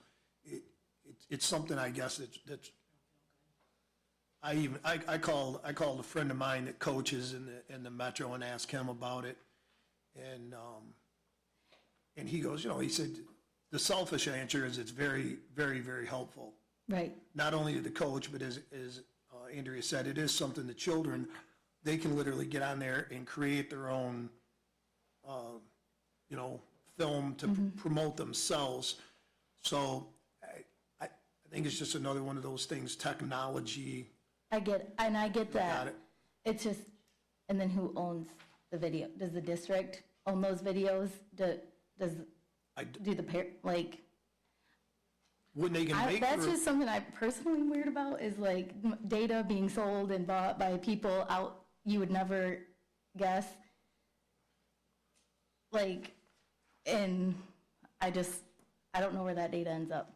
Well, something, I will agree with you there. Something bad could happen with it, because it sounds like to me, any of the coaches and all the athletes have access to it. So that's something that maybe it needs a policy. Well, I'm just saying, who does Huddle provide that data?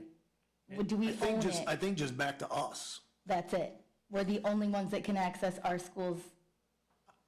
If I'm understanding it correctly, and Ken, maybe you can help me on it, we can release let's for instance, we play Linden and we want to give that film to Fenton. We can release that film to Fenton. So yes, it sounds like we manage our own account, who sees Swartz Creek football. So I don't think just anybody can get a hold of it. We have to release it to another school where, you used to send a VHS tape in the mail or drop it off, but no, But I think you're missing, Huddle owns it. We don't. Just like Netflix owns a movie and you buy a subscription. It's the same thing. Like, maybe. They can set, and that's what I'm talking about. I don't know where it ends up. The way they made it sound is like, didn't they say that they have like 10 plus years of video on hand? And I don't remember the exact amount, but yes, they have a certain amount of video. And anytime you travel by a sports field and you see that green thing on a big tripod sticking in the air, that's either our team or another's team up there recording the game. So you'll notice on a lot of youth athletics, even down to your youth football, they will have a camera on a tripod. Sometimes those cameras follow individual players, and those players take that highlight video from it. That video then comes to an upload where it goes to Huddle. The coaches do have a certain amount. If they want to have additional film, they have to remove some of the film from their account. And Derek, not to put you on the spot, but didn't you say that you used it in youth football out at Linden? Yeah. I mean, it sounds like it's pretty neat tool. I have no idea how it works because it's, wasn't around. But to Autumn's point is, we don't know what the company Huddle, I don't think any of us have looked in the terms and conditions to see if we're allowing, by using Huddle software, we're allowing Huddle to use it to train their program and do enhancements and do what other, that's what you're talking about. Yeah, yeah, because they basically say, AI will write a summary of what happened during this game for your coach. Like, okay, so now we're using minors to. That'll be a question for Adrian the next time you see her. That's just me. I'm just weird about it, but. Thank you, Ken. Anything else? Any questions? Any more? Okay. Jenny? No, we gotta approve this. Oh, I'm sorry. We do with the finances. Yep, go ahead. Payment of bills. Is there a motion?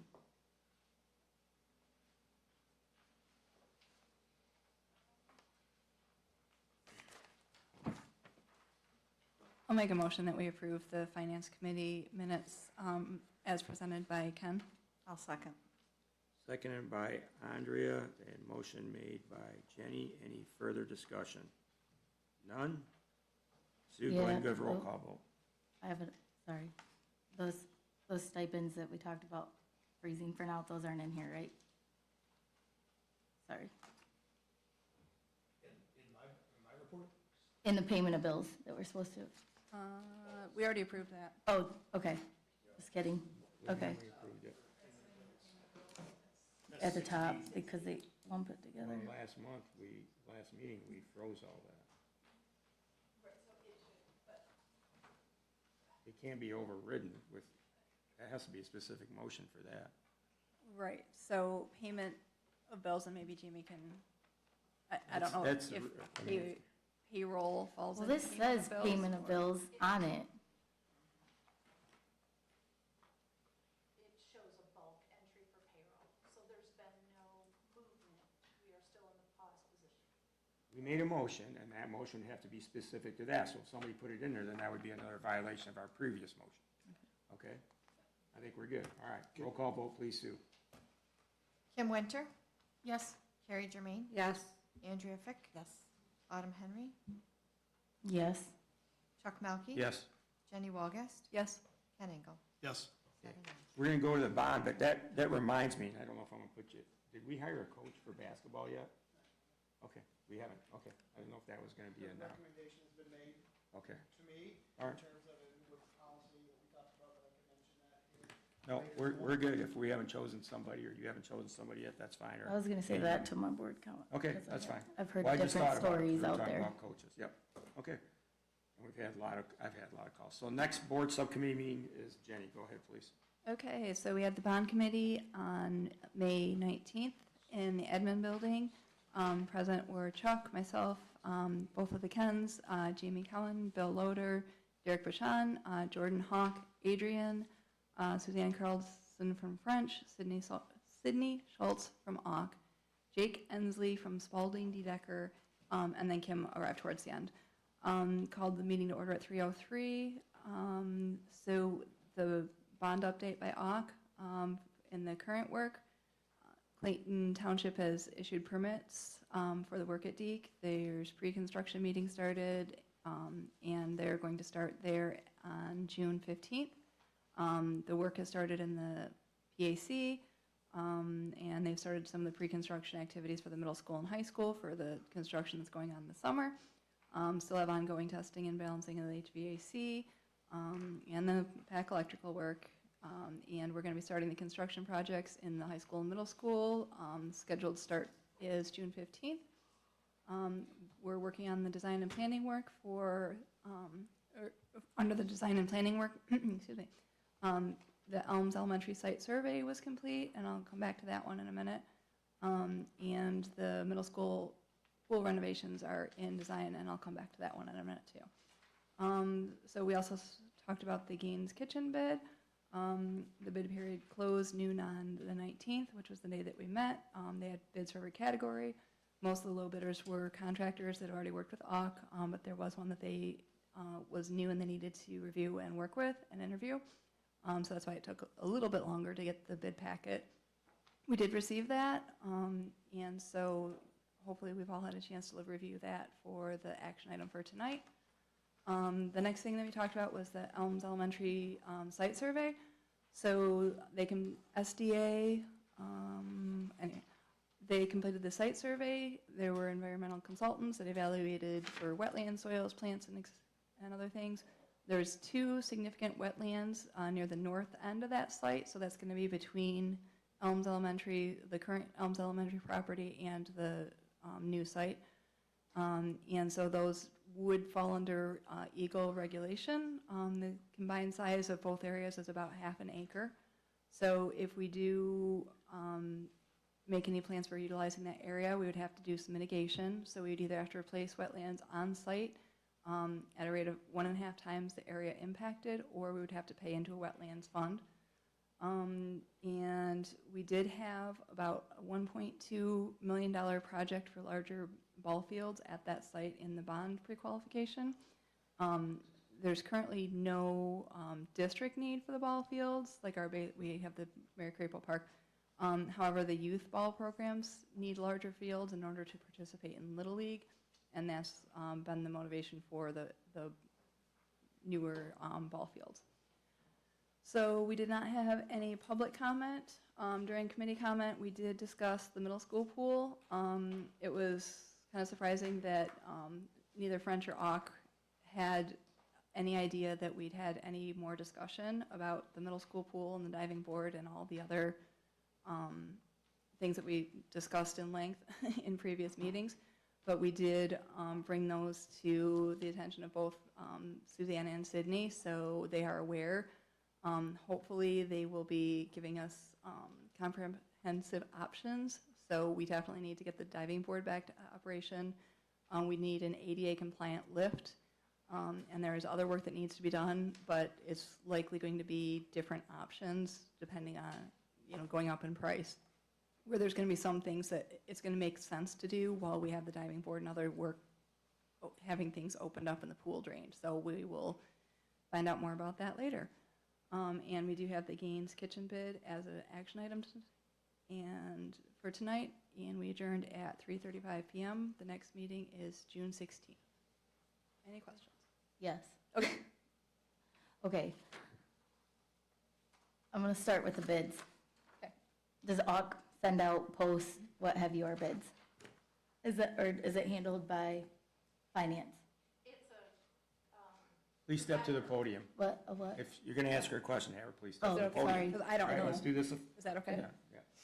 I For didn't- now, just have them come to the podium if it's a worker, you need Okay. a question answered. I didn't know who posts, advertises, whatever. AUK puts the advertisement in the newspaper, and I submit the bid package notification on Sigma, which was required for K-12, and I also posted on BidNet, just to cast a wider net. And then all communication from that point forward is through AUK until the day of the opening, which I myself and Bill Loader are present, in addition to AUK, to conduct the public bid opening. Okay, and so basically, who brings these to the board, the bid to approve? Who brings that to us? Is it AUK? Is it? They make a recommendation to administration. Administration brings forth the recommendation to the board. Okay, so you use basically what they recommend most of the Generally, time? I mean, if there's okay. any It's not- questions or concerns, those are taken care of prior to us bringing forth the recommendation to the board. Okay, thank you. I was just wanted to clear that up. That's all I have. Anyway, sorry. Thank you. Okay, at this point, whether it be the bids, the lack of knowledge with the pool, I'm not even sure why we are still using French and AUK. After that video, I have a hard time trusting the bid process, especially their involvement in it. And I'm not sure what we're doing, why we still entertain anything. Well, I believe that it was in from the Building and Operations Committees when we had the discussion about the pool, and they're generally offline at Okay. that point, so I don't think that they were present. But So it was but definitely. it's been an issue. Yeah, but so that wasn't on them. I wouldn't say We necessarily. voted to fix it a long time ago. Right? Wasn't that mentioned in the finance, like, I don't think we voted on it. We talked about it, and we Okay. said that we needed quotes and bids, and we needed to see the scope of work, and then nothing happened from there. Okay. oh, okay, I thought, anyway, I'm just super frustrated with that whole thing, and I have major trust issues with the way that that work is handled. Any other questions of Jenny's bond report? None? Okay, we'll move on. There was no academic achievement report, so you won't hear that this evening. We'll go on to building and site and operations, which is my committee that I chair. Meeting was held on May 19, 2026 at the admin building conference office. It started at 4:02 p.m. and ended roughly at 4:13 p.m. It was very quick. I called the meeting. Ken Jay was there, Ken Engel was there, Bill Loader was there, Derek Bouchon, Autumn Henry, Jenny Walgas, Ken Engel, Adrian Trebetowski, Jamie Cohen, Kim Winters. Agenda items. First one was operations update, which is lumped together. The annual fire alarm inspection was completed at the high school and middle school. Both of them passed. The cage fire suppression inspection was completed. It did fail on some things, not critical, but they fixed them that week. The sprinkler heads are over 20 years old and they had to be replaced. Cost is approximately $1,800. Bill saved us some money by using some of our equipment for the workers there, and was replaced by Friday, May 22nd, was my understanding shortly after the meeting. Does anybody have anything to say that that did not happen? Do you know if that happened or not? Or, I don't know. I guess Bill would have called me if there was a problem, or you. The LDLC fire suppression unit was inspected and also passed. The air monitor system was installed at the playground and is up and running. That has to do with the mega site. Jenny Walgas gave a great suggestion, and Bill Loader implemented it right away. And we have some type of monitoring system. It's above my pay grade that measures particles there if they're tearing anything down to make sure the playground is not being polluted or compromised.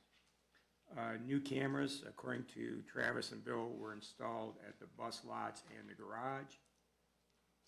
S&D Mechanical filled all the high school, middle school dry coolers and are adding glyco to all the elementary units, and they'll be balanced out, so we'll have air conditioning soon.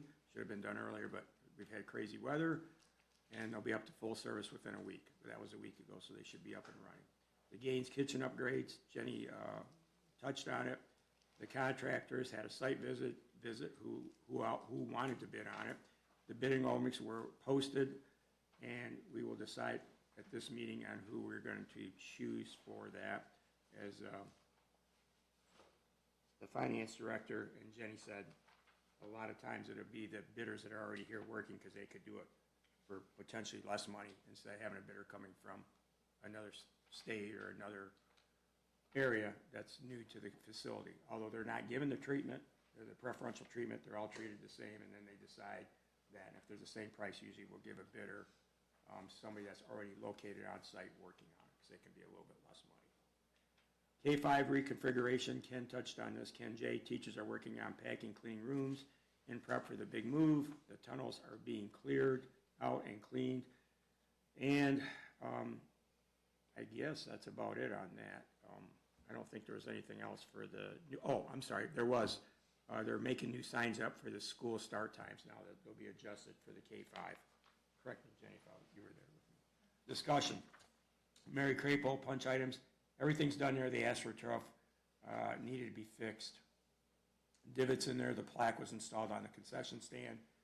The city called us, and I didn't really take this to committee. I think me or Ken, or maybe it was me or Wayne, I don't recall now, okayed them. They were going to give us several trees for free they had left over that they planted last year, so they planted trees on our property. Tastefully done. Cameras were installed on the ball field now, and the pickleball court signs will be installed in a couple of weeks.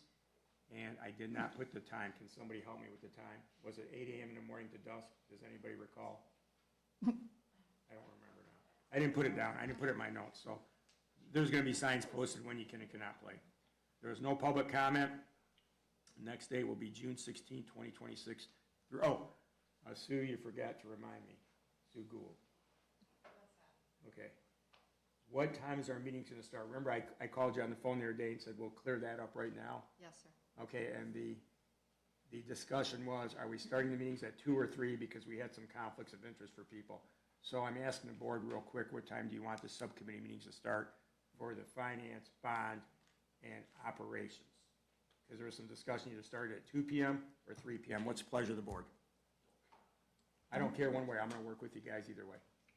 Don't care. Right I would now prefer it's at 3. 2. I'm sorry? 3? Right now it's at 2, I'm Okay. sorry. Would you rather have it at 3 PM?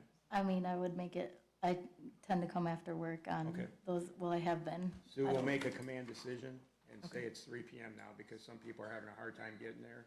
Okay. And that means finance starts at 3 PM. I'm sorry, bond starts at 3 PM, and then we go into finance immediately thereafter, and then from there, I'll finish it up with operations. Is that okay with the subcommittee meetings for everybody? Okay. I don't think we have to do a roll call vote on that. We'll be fine. All right, and speaking of the pool, I was present for the pool discussion about a year and a half ago, and Adrian wanted a new diving board. I believe I brought it up. I said, I don't want a new diving board till we can see what the substructure looked like, because they said there were some issues with the concrete work. I wasn't willing to spend $35,000 of taxpayers' money to put in a diving board and then have to tear the diving board out to fix the concrete. So I asked back then, and I think Bill's gonna get on it, is a diving board concrete, some locker repair work. Even we went into the bleacher area. Bleacher area is draining the pool and doing any repairs, so we know what the total cost is instead of going in there and ripping things out again after we've repaired something. I think that's more palatable, and I hope the board agrees with that. I mean, we'll get to it there, but we gotta have the cost. I think the diving board was $35,000 or some ungodly amount from my memory, and along with some other stations there, so I don't think it's wise spending money. So give Bill a couple weeks. Was and get that bid in on the everything. last bond, though? Was the pool work in the last bond? No, No? no.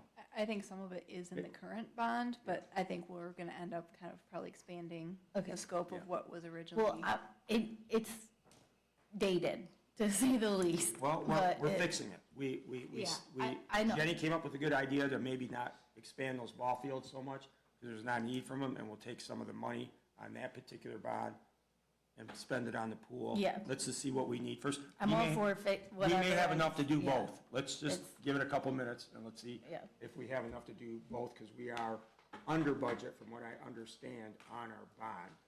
Correct. So with that being said, we're good. All right, any questions on my report? Been a long time. All right. Next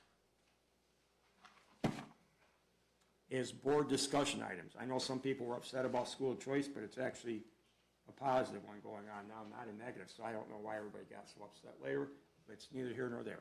Ken kind of ran this by, I'm sure, individual board members, and talked to me in length about it, and go ahead and tell us, Ken. So- What we missed, because when we approved school of choice a couple, 3-4 weeks ago, we missed a few things by oversight. So when I pulled up the school of choice application and started to look at not only the current school of choice application that we completed, but also did a dive into the last 3 years, so 25, 26, 24, 25, and 23, 24 of school of choice numbers. Looking at new students coming in during that enrollment time. Looking at, and on average, we receive about 20 young 5, 58 kindergarten, and then from there on up, we don't have a double digit on average of new enrollment increase. So I can hand that down to 2, 3, 4, 5, 1, 2. And those are just the current numbers, and you can see the very top, it says -1 for grade. That's our young 5. What stood out to me when I started to look at this, which was why I reached out to Chuck as well as talked with some other board members, is within our current application, we have 55 kindergarten students. When you look at kindergarten, you have 2 categories. You have kindergarten and young 5s. Young 5s it's identical in terms of your requirements for school age, but it's an age of a child that would benefit for 1 more year of school. So it's not holding them back. It's actually developmentally appropriate. If you're born after a certain age and you're within that area, we offer that extra year of kindergarten before kindergarten starts. So the reason I brought this up is just looking at our historical numbers and then looking at our application, we don't have anything allocated for young fives in terms of students. What that data also showed me is that when students, we're not accepting a lot of students outside of kindergarten for young fives. The last year, we didn't have a single grade level that accepted a new, even when we were unlimited in terms of school of choice, a grade level that had more than 10 students. The highest number was actually 8, and that was in the 8th grade. So just looking at those numbers, I had a conversation with some board members, but I also had the conversation about, what about those students like maybe Desi or another senior that's here for 11 years and they move? If we're closed within that area, then we would have a student that was here and lived the idea of the creek, lived the idea of being Swartz Creek, played in athletics, took multiple years of German, maybe even had a trip overseas planned with them.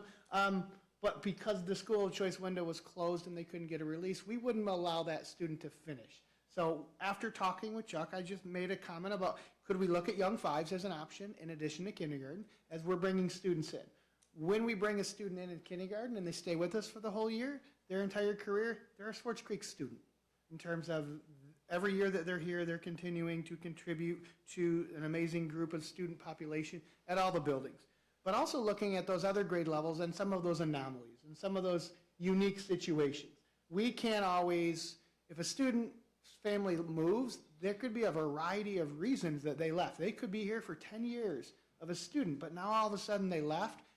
My idea would be to be able to keep that student and let them finish here as a Swartz Creek student. So that's why I started to look at the data. I did pull all the data that Wayne had already given to you. This sheet here just was a quick little snapshot of what our historical data was that kind of helped look at our school of choice. Because whenever you hear school of choice, you hear various things behind it. When students attend here, whatever their FTE is, follows. And this is a debate. If they were moving from a school district that had a higher FTE than Swartz Creek, we would receive that higher FTE. So, for example, one of the highest in the states of Michigan is West Bloomfield. If a student from West Bloomfield went to another school district, rather than getting the base minimum, which is $10,050, you receive over $13,000 in an FTE. So the FTE, whatever that student would be receiving in their home district would follow. So when we receive 20 Young Five students for, let's say, school of choice, that $10,050 per pupil then follows with that. If it's a higher per pupil somewhere else, it follows. I just wanted to bring that up because when we looked at our application, we didn't take into consideration maybe some of those anomalies, but we also didn't take into consideration those Young Five numbers. So basically, what you're telling us is, and I understood it just plain English, I know 2 families that are moving out of Swartz Creek due to the mega site. And they had to move to Carmen Ainsworth area. And they don't want to have their children go there, and their children have already been here for several years. And so the only way for us to let them back in is we have to add a couple of numbers, just 2 or 3 per grade. So I don't want to mention this kid's name or anything, but they're in middle school. And if Carmen says, no, we're keeping that kid, then that poor kid who's been here for 6 years cannot come back to Swartz Creek. I don't see that as being fair to somebody that's living in the district that's been displaced. I'm just using that example. I know this for a fact. And I think that we can, and we've already limited school of choice, and we can't, you guys know how I kind of feel about it. I've changed some of my brain cells on it, but not entirely. And so I think for those children, and correct me if I'm wrong, Ken, is that if we have a few people that move out the 11th grade, the 12th grade, the 2nd, or the 4th, 5th, whatever it is, and they go to a district that won't release the kid, that poor kid can't come back to our district, and I think we should make an exception, and I think everybody has a kind enough heart to do that for somebody that's been here. And so that's my argument on that. And the Young Fives, when we came up with these numbers to limit school of choice and start trying to control some things, we left out the portion of, and correct me, Ken and Jenny and Kim and anybody else, that we forgot the Young Fives that come in. And if we're going to take in a few kids a year, we'd rather bring them in younger than older. And the older ones would probably be somebody that we lost that wants to come back here. So that's the explanation, so nobody gets upset. That's why I waited, everybody kind of jumped down our throat about it, but that's it in a nutshell, right? Correct. Okay. What's the board feel on that? So That's my talk. I'm assuming we have to make some kind of a vote to adjust the numbers that we approved before? Well, that this is correct?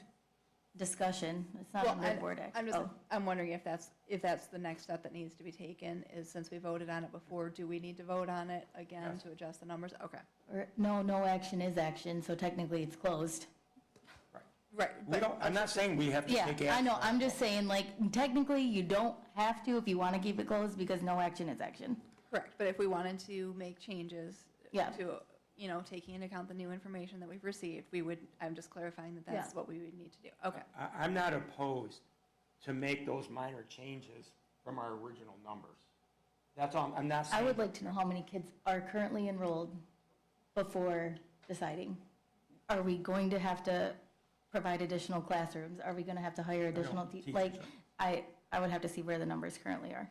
I did look at them with Ken, and I think if we went between 2 and 5 people per class, it's not going to increase the teacher load, and they can be spread out accordingly. I don't know that for sure on high school and middle school, but I think it's a reasonable request, and if you would like to wait. I'm talking we can about wait. early fives only right now. Okay. Like, I'm Oh, not okay. talking Got it. about the other, yeah. All right. I Ken, just did don't you want to answer get them that? confused. Currently, our enrollment's Yeah. very low with young fives in kindergarten. Young fives in kindergarten is not a grade level that, once they're here for kindergarten, we know they're coming back next year and the year after. We call rolling the numbers up. For young fives in kindergarten, the young five and kindergarten teachers are never stressed out about this because the families always show up and enroll, where superintendents, pupil accountants, and central office employees get very stressed out about this because we don't have enrollment. It's why we have enrollment rallies. We have looked at our historical numbers and looked at that in terms of our staffing for young five and kindergarten. So at a point where we're not going to be adding a section based on our historical numbers of what we receive in. And that's where I'm like, how, because and I think I've spoken with you about this on the phone. The phone calls from, I'm gonna call it, the older community who don't have kids in the school, whose kids are graduated and gone, and who are paying these property taxes, in addition to the bond. Those are the things where they're like, how many are we responsible for? What is that base, like, and then you fill, I think you mentioned some kind of formula, right? They have a formula so you're not overspending, so it's not costing extra, but it becomes kind of revenue, and I don't like talking about kids in terms of like dollars, but where it's, you're bringing in the extra FTE, but you're not hiring another teacher, and it's not draining, offsetting that cost. And I just think we need to be smarter about it because it. Can I add 2 things? Yes. We need to make sure that we do 2 things. We need to make sure our policies and procedures for placing students at our school of choice are clear in terms of if a student comes in and they want to be a Swartz Creek family and we have enrollment open spots at one school, then we as a district make the decision to make sure we're not overloading one classroom or another. And we also have to make sure that we have the proper procedures set in place for accepting a school of choice student. There are certain criteria that we must follow from the state of Michigan and the pupil accounting manual, where you can't accept students in terms of certain discipline, in terms of if they have a felony on their record, if they've ever been expelled from school. We cannot accept those students, and we just need to make sure that those policies are followed so we're not bringing in a student that is causing problems. Right, and it's not the whole problem thing, it's just the living above our means thing. And I know that right now, I think, I'm trying to remember now, did K through 5 school of choice, did we only open that to Gaines Elementary last meeting? Or whatever meeting we voted on that? Yeah, It we was said, Gaines? K-5, I think we only opened up Gaines. Okay, so I'm wondering, we don't even offer early 5s at Gaines. And right now, like, K-5 is all going to Gaines, but So early fives can that's one of the things go wherever. that confused me too, is because in none of the accounting did it show early five. So is that a separate classroom that we're not seeing, that we didn't see on those accounting sheets before? Are those separate classrooms? Yes, those are separate classes. Okay, so we just didn't, that just wasn't included in the data that we received when we were trying to evaluate the school of choice? Right. Okay. And those are only offered at Deke right now, right? Only, early five is only at Deke. Or, yeah, and Cyrene, sorry. No, yeah, nothing with the public. Well, no, I think they said it was at Deke this year when they did the K-5, the new, whatever. The This new, is board yeah. discussion. So, Okay, well, I think we probably need, I mean, it's, I don't know. Okay, let me We clear it need up. more This is- information. This is on our radar. We can address it next meeting in 2 weeks. Okay, it's on our radar. It's a discussion item. I'm prepared to vote, but if you guys are not, I'm okay with it. And if you guys want more information, that's fine. I kind of laid it down in plain terms. We never addressed pre-K last month. That is a hiccup on, we just forgot it, okay? We addressed every grade but that grade. I understand what Autumn's saying. We don't want to add kids, that will add more teachers, which is more cost. But if you have a simple opening where one of the classrooms, one of the classes have 9 kids, then we can take up to so many kids. Not that it's going to yeah, hurt. I'd have to know how many are enrolled. That's fine. And where we're accepting, Is that fine, Ken? because that So is the not reason, even offered. the reason I bring it today is that currently, we cannot accept a school of choice student. Currently, until we submit this paperwork, we cannot accept students. So we have families calling, wishing to enroll in Swartz Creek right now. Right. And if they do not get a release from their home district, they cannot enroll. So this is the stress level of a superintendent as well as pupil accounting. We're looking at enrollment for next year. If we are down 50 students at the kindergarten level, that is not a 1-year anomaly or issue. That is a 13-year issue where you have 50 less students in one grade level moving forward. So the reason I bring it up now for discussion, the reason I brought it up with Chuck, was the idea that we are currently at a spot where we can't accept any school of choice students, and I don't know how many calls a day, but I frequently hear conversations next door to my office about this topic. And in terms of moving forward, if we have families interested right now, I don't know, I mean, will they stay interested? Okay, so we voted to approve that paperwork. So that paperwork has not been submitted yet? It's not filled out. Well, we voted to Submit it as is. submit it, and it wasn't, Underneath Wayne's. Yeah. right, but it hasn't been submitted. So is there a process for amending, resubmitting, whatever? I mean, how does that work? Yeah. That would have to go to the ISD in terms of pupil account. Is there a process for saying, hey, we made some calculation errors, we would like to resubmit our paperwork? Is there a process for doing that or not? Find that out. Because, I mean, we voted on this. I don't understand why that hasn't been already sent to the GISD. And then, so, I mean, if we need to make changes, so that we can accept some students, as long as we're able to amend it, I would say this is already overdue to the GISD. This needs to go to the GISD, unless for some reason, once it goes, we are locked in, we cannot make changes, et cetera. So what I'm hearing is that if we have the ability to make changes, perfect. If we don't, bring it back on the next meeting. That would, Find I mean, out if that's. it's I'm okay submitted. with I know that. you've only been here since last Tuesday, so it's not fair to you to say, Right. why wasn't this submitted? or not Exactly. submitted? So let's. Yeah, and I get that too, but I also don't want to only have 25 residents enrolled and then accept 45. What do you- Like, that would be hiring additional teachers. We understand that. On the other side of that, Yeah. I'll just play the other side of that is I get it. planning to have 2 sections of kindergarten at every school, as well as a couple young 5s, and then not having the students, and then now having to go through a whole staffing. And I see people in the back nodding, but we're then at a staffing crisis But because that's- we would have too many teachers. And that's the same thing where I'm at with, I'm going to call it the older community, with paying for, you know, what they're responsible for in a sense. And, yeah, teachers' So, salaries make up over 80% What I'm of the hearing is budget, we gotta so- find out if it was submitted, number one, right? Okay, and okay, that's fine, let's go through A, B, C, D, and let's be all clear so we can move on to the next subject. It's gotta be submitted. Ken, I have a question, and maybe you can bring this for us next week, just so people understand that people don't always come here because their district is bad. Can you bring us the number of how many of our teachers choose to bring their kids to the district where they teach? Could you bring that number for us next time? That's a law, we have to allow them, they're not considered school choice, so.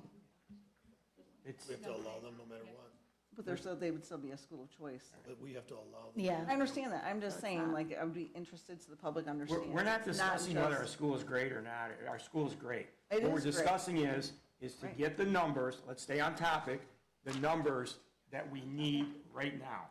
So if nothing's been submitted, we can adjust some of the numbers before he submits it. Then he'll ask if it can be altered in a week or two down the road. Right, I Okay. understand that, I just asked So for the number. let's do can we do it in parts? Can we do that? Can we just add 2 or 3 people per grade right now? What? Why would we do that? Because I've got parents calling me saying they moved to another district, their kids have been here for 7, 8 years, they would like to keep their kid in the district. Have they gotten released? They're going to Carmen Ainsworth, they don't release kids to our district. Sounds like a lawsuit. No, it's not. Okay. Real Tell you what, quick, bring it back 2 weeks from now, we'll move on, we gotta move the board meeting on. real, Okay, I'm real sorry. quick though, Chuck. Yeah. So let's back this up.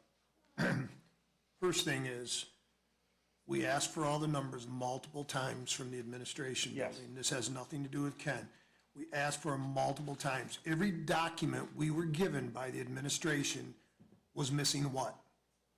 Early 5. Early fact, you're right. So again, but a minute ago, you said it was something we missed. It wasn't something we missed, it was something the administration missed. Correct. It's what they do for a living, it's why they get paid hundreds of thousands of dollars a year. So it's something they missed. Correct, you're right. Second thing is, yes, I totally agree with you. If a child is, for whatever reason, has been here for multiple years and they want to stay here, but they're moving, I think we have to find a way to correct that. However, if we do open up a couple spots in every grade, that's fine, but make sure it's those children that we're welcoming in to stay here rather than, oh, well, look, we didn't fill those, so we can snatch up these 2 kids. Yeah. The spirit of what we did was to level grades out. That was the spirit of it. It wasn't to keep anyone in, it wasn't to keep anyone out, it was to level the grades out as much as possible for the future. So if we're keeping a child that's already here, we're not changing that level. So that's not, to me, that's not a problem, and I agree with you. And as far as the young 5s, I personally do not have a problem with it, but we got that rammed down our throat for over a month. And what's comical about it is it's something we finally voted on, and we don't know if it was submitted, but it was such a hurry. Such a hurry. Week after week, meeting after meeting, it was a huge topic, but yet we don't know if what we approved was submitted. I guess it wasn't that much of a hurry, was it? No, you're correct. I know I'm correct. You're correct. We can't help what. I understand that, but my problem with it is everything's a hurry, and then when we finally did it, nothing come of it. Or we're not sure. So this is the problem I have, and again, I feel bad for Ken, because he's new here, this isn't his issue, but for month after month, year after year, we hear from the previous superintendents, oh my, well, we gotta get this done. Well, you waited to the last minute. Well, you waited to the last minute and you still didn't turn anything in. That's a problem. It's kind of like some ladies' leave of absence. Again, when are people in this office going to be held accountable? That's up to us as a board, and I think we're all kind of on the same page as that, we just got to take action. So, am I hearing you want to table it till the next 2 weeks? Yeah, because I'm looking actually on the MCL for the 105 for school of choice. And it looks like the enrollment period starts the second Friday in August, and it has to be at least 15 calendar days, but no more than 30 calendar days. So I don't think, based on reading this, and anybody can correct me if I'm wrong, that enrollment doesn't even open for school of choice until, or we don't even post that until the second Friday in August. That's when it opens. So, I mean, it's great to let people know, but I'm not sure that there's really a rush. Okay. Carrie or Andre, do you have anything down there? That's I know crazy. you're, It's not fair to the parents who are planning to bring their children here to wait until August. They need, Right. and there needs to be accommodations for the children's being placed in a building, the enrollment area, all of the different things that have to happen. Right, and I think we've made it clear, the different people have made clear their positions on it, so I don't think that it doesn't sound like, well, we'll see how it goes Yeah. when it comes up, but I think the sound is Placement that was done. we are acknowledging that early fives was not something that was on our radar when we set those counts, so anybody who's listening should know that those counts were set for strictly kindergarten, not early fives. We're researching it. We are aware of the issue, especially with the mega site, with families having to move outside of the Swartz Creek boundaries that have been dragons, their entire school career, and that, we have an appetite for trying to work with them and trying to get them back in. So I don't think anybody should feel like the board is looking to, cut all these kids out, even if it takes us a couple more weeks to get the numbers finalized. We're just trying to do the due diligence so we don't come back here a third time and say, oh, well, we forgot these people, we need to up the numbers or decrease the numbers. We want to take the time and do it right. so I'm hearing that we're just going to get more information and deal with it next meeting. Is that an agreement of the board, the trustees? Everybody good with that? Sure, but I gotta say, Jenny, Go I ahead. know you were just Yes, talking go ahead. about, not you, but Chuck, you mentioned it was because of the mega site. This is an every year thing. And I've mentioned this in the past too. I mean, I've sold plenty of houses over the years to people who can't find a house in Swartz Creek that meets their needs or their budget, and they move to Flushing. Well, many of people have moved to other areas, not just Flushing, and they run into the same struggle. They want to stay dragons. Their kids are middle schoolers, high schools, they want to stay here. So this isn't just a 1 or 2 year thing because of the mega site. And some people are moving, it's going to be forever. People are going to move because of whatever reason. So, Correct me if I'm wrong, if school choice kids get to stay here, you know what I mean? If, once they are enrolled here, they are students until they graduate, wouldn't that be the same with, no? Because you have to apply for enrollment? I mean, you have to go enroll in another district, you're still enrolled with us when you move, no? That's crazy. That Yeah. district has to release them. When you move, you're legally Some districts won't responsible to release. supply your new school, your address. So if Okay. you were to attend Gaines Elementary and you were to move out, you're legally responsible to share your new home address. Okay, well, that's a question I had, because I didn't Well, this is good know how discussion. that works. We know we want to take care of our kids that have been dragons for a while, and if they happen to move out, regardless of, I just heard it twice, I never even thought about it, about the other districts, but I heard about the mega site, and they're like, what are we going to do, Chuck? We can't find a house in Swartz Creek, and we want to keep our kids here, they're in the 6th grade. Regardless if, I'm not one to lose a lot of money, but if we're going to lose some money, that would be a reason, but I think we have an owe to those people, and that was the whole idea of Ken bringing it for discussion to allow maybe 2 additional spots if they moved and they want to come back and it doesn't go over the original numbers to do it. So let's, for example, we gave 5 to each grade, because we limited it quite a bit last meeting, correct, everybody? We limited it quite a bit, and if we say we're going to go up to 7, it's not means we're going to bring in 7 from another district, we're going to bring in 5 from another district, and those 2 or 3 were allotted for people that moved out of the Yeah. district. That's I'm fine with saying if you've moved out of the district within the school year, you can be accepted as school choice K through 12, Okay. but that's, I don't think we you can can't, do that. see, No, you because can't that do makes. that. No. Then you'll get a lawsuit. You have a school of choice window, you have to stay within your window. Okay, well, that's. So let's, I'm just gonna try to move it on. Is everybody okay State. moving it on for 2 weeks? Okay, thank Yeah. you. Ken, can you get with us maybe at the next subcommittee meeting or have a special subcommittee meeting? This alone and we'll deal with it. Okay. Food service budget presentation, who's doing that? Okay. Tony and Jamie are here to do that. Hopefully you'll be short-winded. It will be. We will be very concise and brief.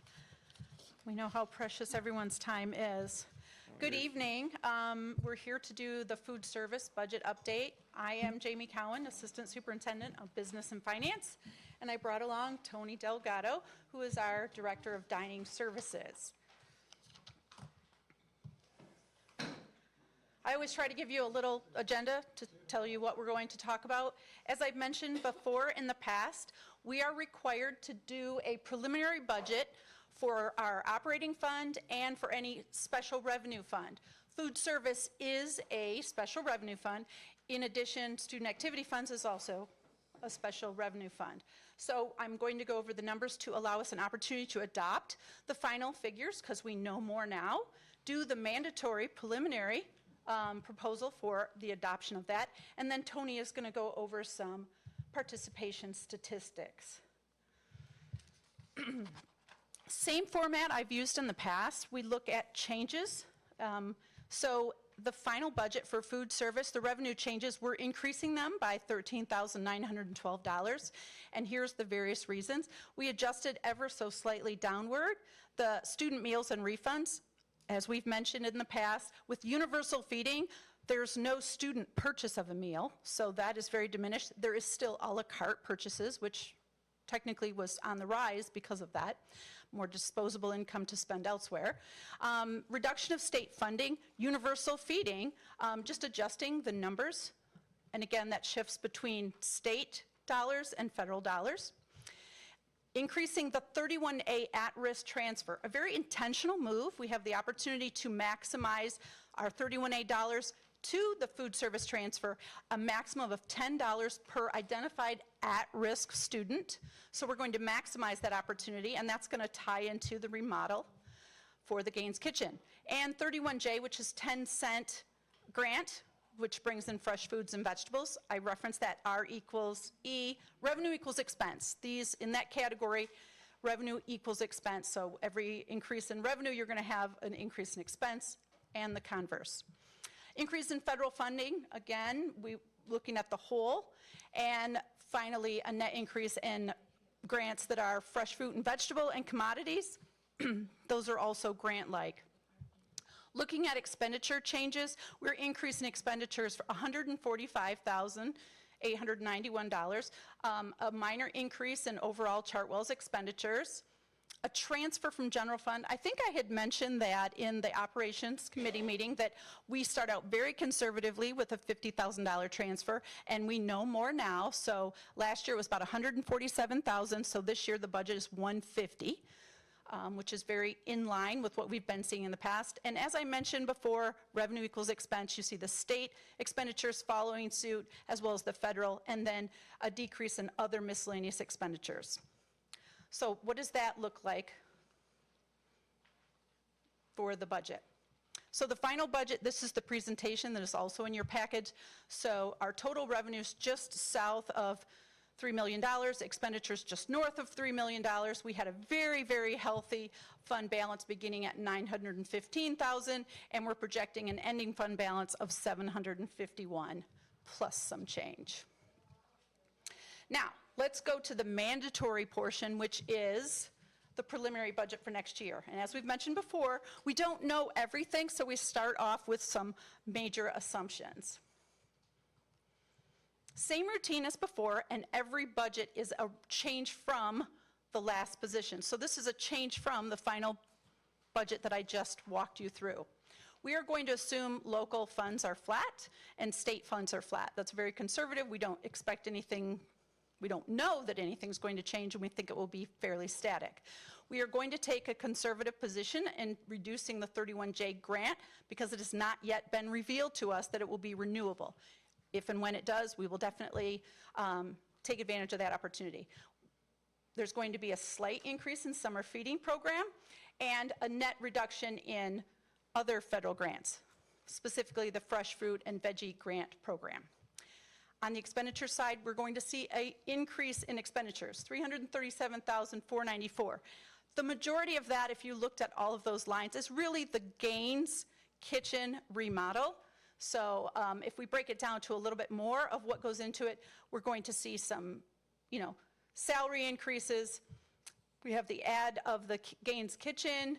We have the referenced expenditures on the revenue that we just talked about, which is more a reduction to a conservative and known position, add back once we know more, and then reset the general fund transfer to be as conservative as we can until we know more.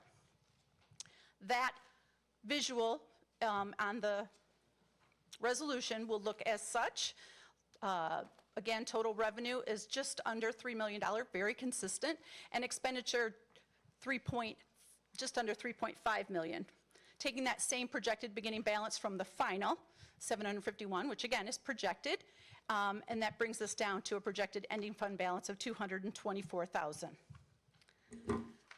I always like to show the big picture trend analysis just for reference. So what you're seeing here is obviously... Do you mind if I pause you for a second and ask a question, or do you want me to hold it to the end? You're fine. Okay, because I can do either. I can hold it to the end, but... So I have a question. So I know there's a couple different ways we can handle the Gaines Kitchen remodel. One of them you said was the food service budget. The other is bond. And it looks like by moving this amount of the Gaines Kitchen remodel, the $300,000, it's going to mean that we're going to have to bring over $100,000 from the general fund. We would do that anyway, and that's generally how we do that calculation. We maximize the opportunity because there is no going back. So the calculation for indirect transfers for general fund to food service is to maximize it. You are able to take your individual school district's indirect cost rate or 15%, whichever is less. Okay, so that's what makes the most sense? Yes. Okay. And last year, the actual transfer amount was $147,000. So it's very similar to what we received last year. Okay, I had that question just because this is my first rodeo, so. Wait, I'm confused. Why isn't the bond paying for things that the bond should pay for? Because I think this is kind of use it or lose it money. And Yeah. so if we can use some of this money on the Gaines kitchen remodel, then we don't have to use as much bond money on the kitchen remodel, and we can use some of the bond money on other things, whereas some of the other things like the pool, we can't use food service budget on the pool. But So it saves there's that. no other ways to get healthier food or whatever. Like kids already have a zero cost for breakfast, lunch, and snacks. Everything is Not snacks, only because it's a separate application.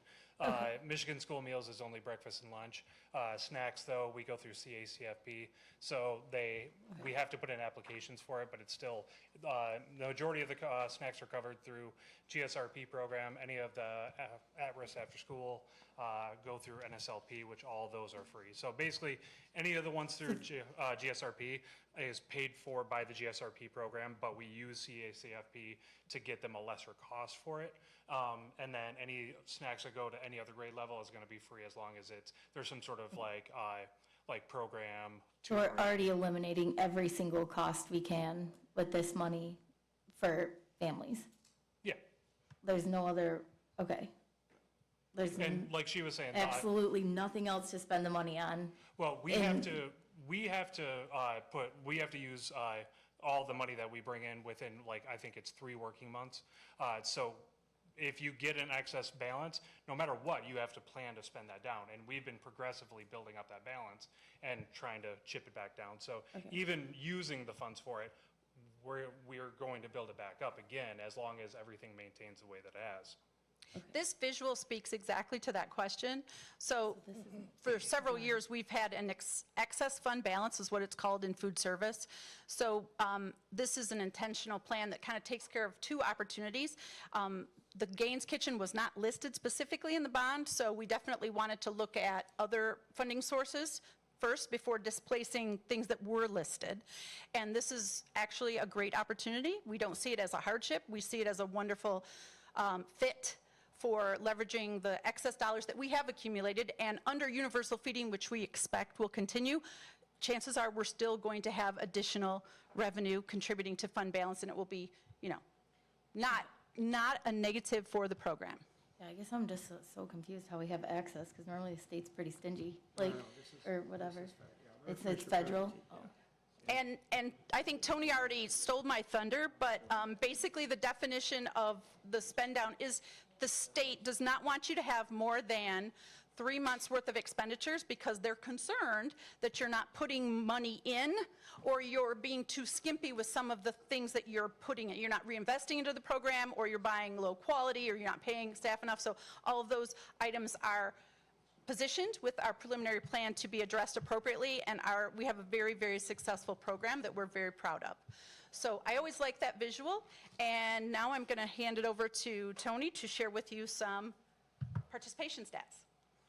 So also talking about that, we're not alone. Michigan School Meals, that basically it maximizes the reimbursement for all the schools that take advantage of it. So where normally you would have paid, free, reduce, you would get varying amounts of reimbursements. We're getting the max amount of reimbursements for everyone that we're getting. So that means that we're getting the most amount of money that we could, which then adds to the coffers. So we do have to spend it. And it's, you know, having big projects like this helps quite a bit, because then it's something, because it's, you know, having construction or doing a big project every year is not always feasible. So having the opportunity to utilize this or having the funds available is a good thing too. So when I started was right around 2021. That was COVID, so we had 0 meals in district. All of it was based off of SFSP, which is basically the summer program. So nothing to bank on regarding that, but we got back in 22-23 school year. We went back to paid meals after. 21-22 was still COVID funding, so everybody was free. So 22-23, we ended up going to CEP, which allowed us to get all free meals for the elementary kids, and then the high school, middle school had to do applications and then direct certification. So we still had a lot of kids that were getting free meals or reduced meals, but we had some that had to pay. So then Michigan School Meals started. We were able to maximize with that. So basically that says that the state of Michigan just fills in the gap. So federal funding is all the CEP. We went district-wide for CEP, so all of our schools do. And then whatever gap isn't paid for by that, state of Michigan kicks in. So that's why our money kicked right up.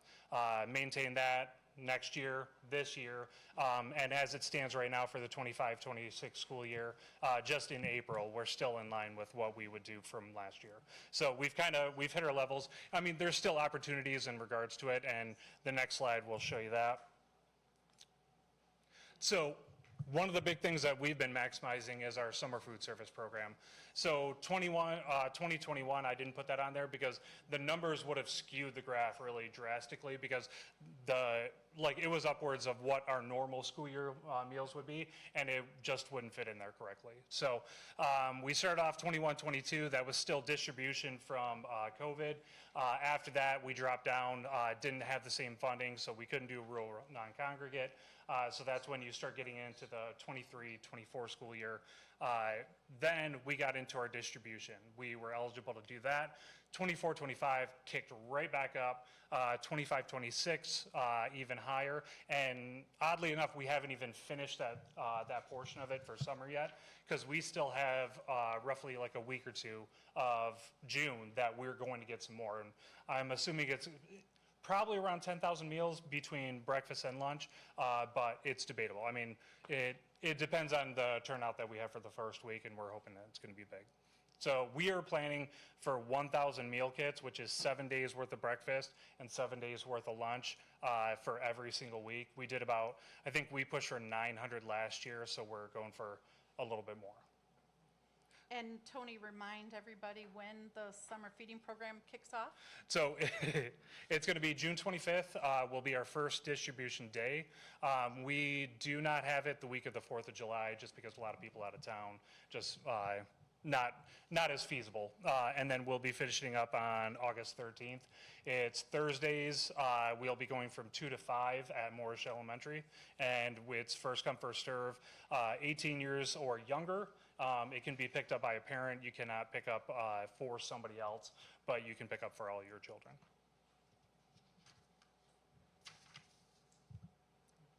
At this time, we'll open it up to any remaining questions the board may have. Tony, last year, weren't you able to provide 70,000 meals Yeah. in the summer for families? Which is about, I think it was like 22,000 higher than the year before. Thank you for that. Thank you. Yeah, for sure. Do you run out when you had 900? Were you running out? So the first week we did, simply because we had to gauge. We had to figure out what we were going to go through. So we took the numbers that we had done from the COVID distributions, because we saved all that information, and we're like, okay, so if we do that and we plan for a little bit more, we still plan for more and we still ran out. So we regrouped, and then after that we didn't run out. What's included in those? 7 days worth of breakfast, lunch. There's fruits and vegetables. Like last year, we ended up, so we talked about 10 cents a meal. We still had that. They didn't add it into the state budget, otherwise we'd still be maximizing as much as I could out of that, because it's basically 50% reimbursement for anything that's Michigan produce or minimally processed. So it's a kind of a win-win. We're getting Michigan meals in there. We were able to use that, and I think we got back like $7,000 just over the summer for the purchases that we're doing. But we generally give out a gallon of milk because it covers the amount of milk that you would need for every meal for every 7 days. We also do an equivalent for breakfast for juice, and then we have various entrees for breakfast and lunch. And it's all intended for children throughout the summer to be able to do for themselves too. So, we're not doing like a lot of bulk things where they would have to, become little mini chefs. It's designed for the kids to be able to feed or to be able to put it together for themselves. So when they pull in, we give them reheating instructions, we give them the menu.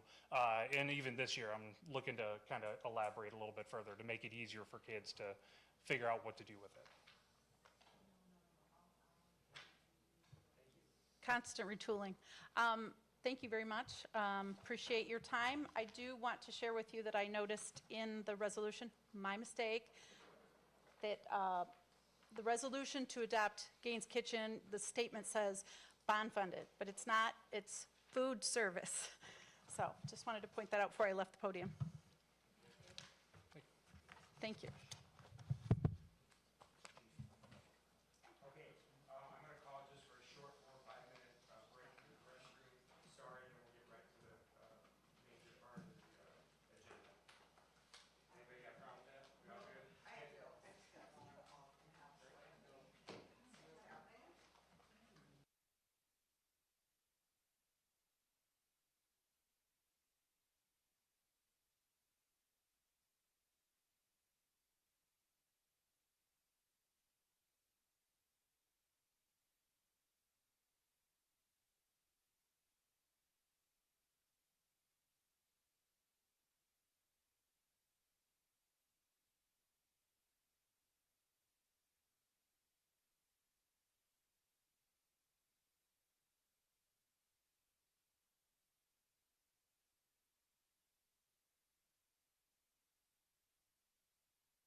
We'll re-adjourn the meeting. Thank you for the short break. I know a lot of people are anxious. We're going to move on to our board action items, and we moved up approval of a new social worker position. That would be letter number J. Please step up, Derek, and give us a short presentation. Yeah, the ideal situation based off of kind of student need, what our current social workers are doing. I went to the finance committee to talk about the addition of a second social worker. We actually have one that we've interviewed that we're going to recommend, I hope, right after this. But we're looking at a second one. Using 31AA grant money, looking at as the needs of our students have increased, the social emotional needs, the behavioral needs, we're looking to add a second social worker at the middle school. I don't know if there's more information that you need. There's a lot going on with Medicaid billing. And again, the student level support that they're providing is quite critical to making sure that our students are, the behavior needs are being met. Sorry. Go ahead. Okay, I have a question. Is there a contract or some kind of? No, it would be under the SCEA membership, so it would be a SCEA position, school social work position. It would add a second one to the middle school is what we're looking at. This position, again, would be obviously funded through 31AA grant money. That's kind of the at-risk money that we would be using to fund this position. Social work positions are quite often posted. You see them, it's one of our hot topics of trying to find. We're very fortunate to hire the social worker for Gaines. We had 7 people that we interviewed, narrowed that down to 1. Our top candidate offered the position, which will be the next step here. But we are looking to do a second one, taking that pool of candidates that we had. We were both very fortunate to look at both of our interns that we had here at Swartz Creek. Our second candidate, if this position's approved, I can tell you we've already kind of interviewed. Not only she lives in the community, she's a great candidate, which I would bring to you the next board meeting for approval should the position get if we can move forward with this position. Okay, so, all right. So we're looking for approval of the new social worker position, and be it resolved that the Swartz Creek Community School Board of Education approves a new SCEA position of a new social worker as presented. Is there a motion? I'll make the motion. Motion is made by Mr. Maine. Support. Supported by Mr. Engel. Any further discussion? None? Roll call vote, please, Sue. What? Nothing. Can I just get like a job description of what the duties are? I mean, one day. Yeah, I can get you something. Yeah. That's fair. I think it's posted, but yeah, okay. Not right now, just. I'll email it to you. Sounds great. All right, I can do that. Any other discussion? In just a few minutes. Any other discussion? Won't check it right Roll now. call vote, please, Sue. Chuck Melkey. Yes. Autumn Henry. Yes. Andrea Fick, absent, sorry. She left. I might add to the record Yes. that Ms. Yes. Fick had to leave for alarm or something with her house. Carrie Germain. Yes. Kim Winter. Yes. Jenny August. Yes. Ken Engel. Yes. 6 yes. Motion passes 6-0. Thank you. Next one, we move from, let me get my letters straight here. It would, SCEA employment. yes, SCE employment, that would be letter B now. Do you want to present somebody? Yeah, I have 2 people here for employment. Number 1, I will bring up Jolie King. Jolie is, come on up. Yes, please come up to the podium. Yep. Thank you. Jolie currently is employed by Genesee ISD through Early On. She's an Early On coordinator. She has a degree from Western and Wayne State, a master's degree in social work. She was a Swartz Creek intern that worked out of Deke Elementary, working with Megan Benton. She's been with GISD, like I said, 3 years. We are hoping to have Jolie approved tonight to be the social worker at Gaines Elementary.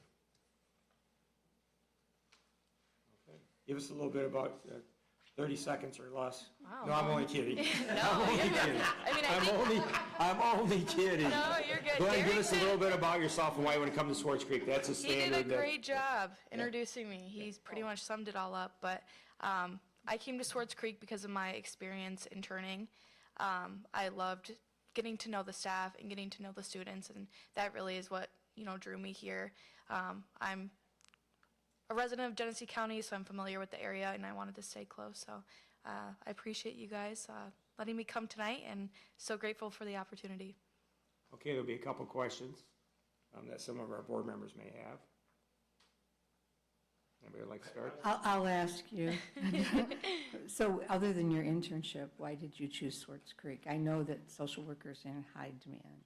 Yeah, so with my other position with Early On, I do a lot of community outreach, and I was lucky enough to go to Connections in the Creek, where I was volunteering with my other organization, and seeing how the district brought the community together was really inspiring for me. So I just felt like it was a community that I could see myself being in long term. Thank you for that. Yeah. Any other questions? Now, I'm not supposed to make a motion, but for the last 8 years, I've motioned almost every employee. So I'll break tradition, not saying that I can do it, but I'll make a motion that we hire Jolene. I think I can. I can? Sure, why not? Does Robert's rule say I can? Yes, it does. It does. Well, then I'll defer then. It does. You can pass the gavel to me and make it, or to Jenny, or to whoever you want, and they can, and then you I can make a it, and motion I'll that we give it hire back. Jolene as Yeah. our next social worker at DEAC. Don't give her the gavel, man. Yeah. So I made a motion on the floor, Okay. I'll second. seconded by You Ms. wanna- Walgast. Okay, you go ahead and call the vote, though. Okay, Or discussion so, first. so is there any discussion on the motion? No. Okay, so you can have a roll call vote? God love her. She sat here through all this. Sure. Ken Engel, Yes. Autumn Henry, Yes. Kim Winter, Yes. Carrie Germain, Yes. Jenny Walgast, Yes. Chuck Melkey. Absolutely. 6 So, yes. Congratulations, come on up, Thank you. shake our Thank you hands. so much. Congratulations, good job.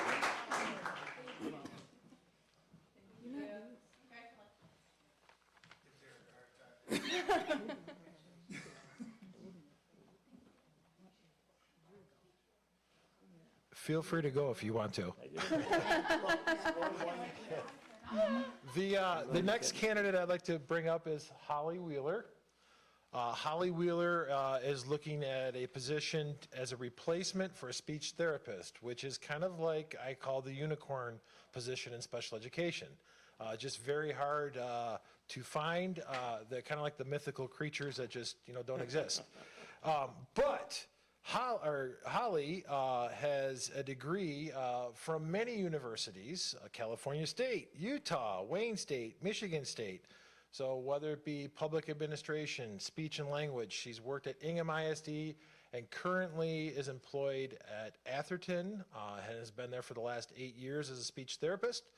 So replacing one of our people that left, I'd like to have the board entertain and look at hiring Holly Wheeler as our next speech therapist. Okay, thank you. Do we have any questions from the board? Or Holly? Do you want to, Holly. we'll give you the opportunity to do your little introduction if you'd like. So I grew up in Linden. I attended the schools there from K to 12, and then I moved to Ann Arbor for undergrad. I worked at the medical library there for 15 years and decided to do speech as a career.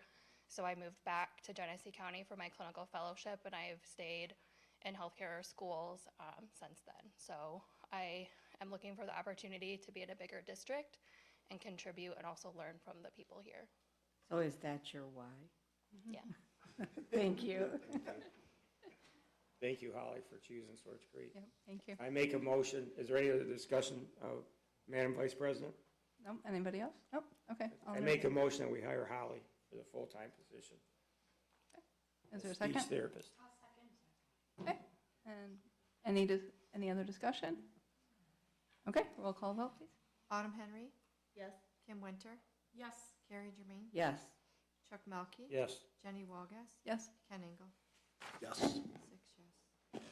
Congratulations.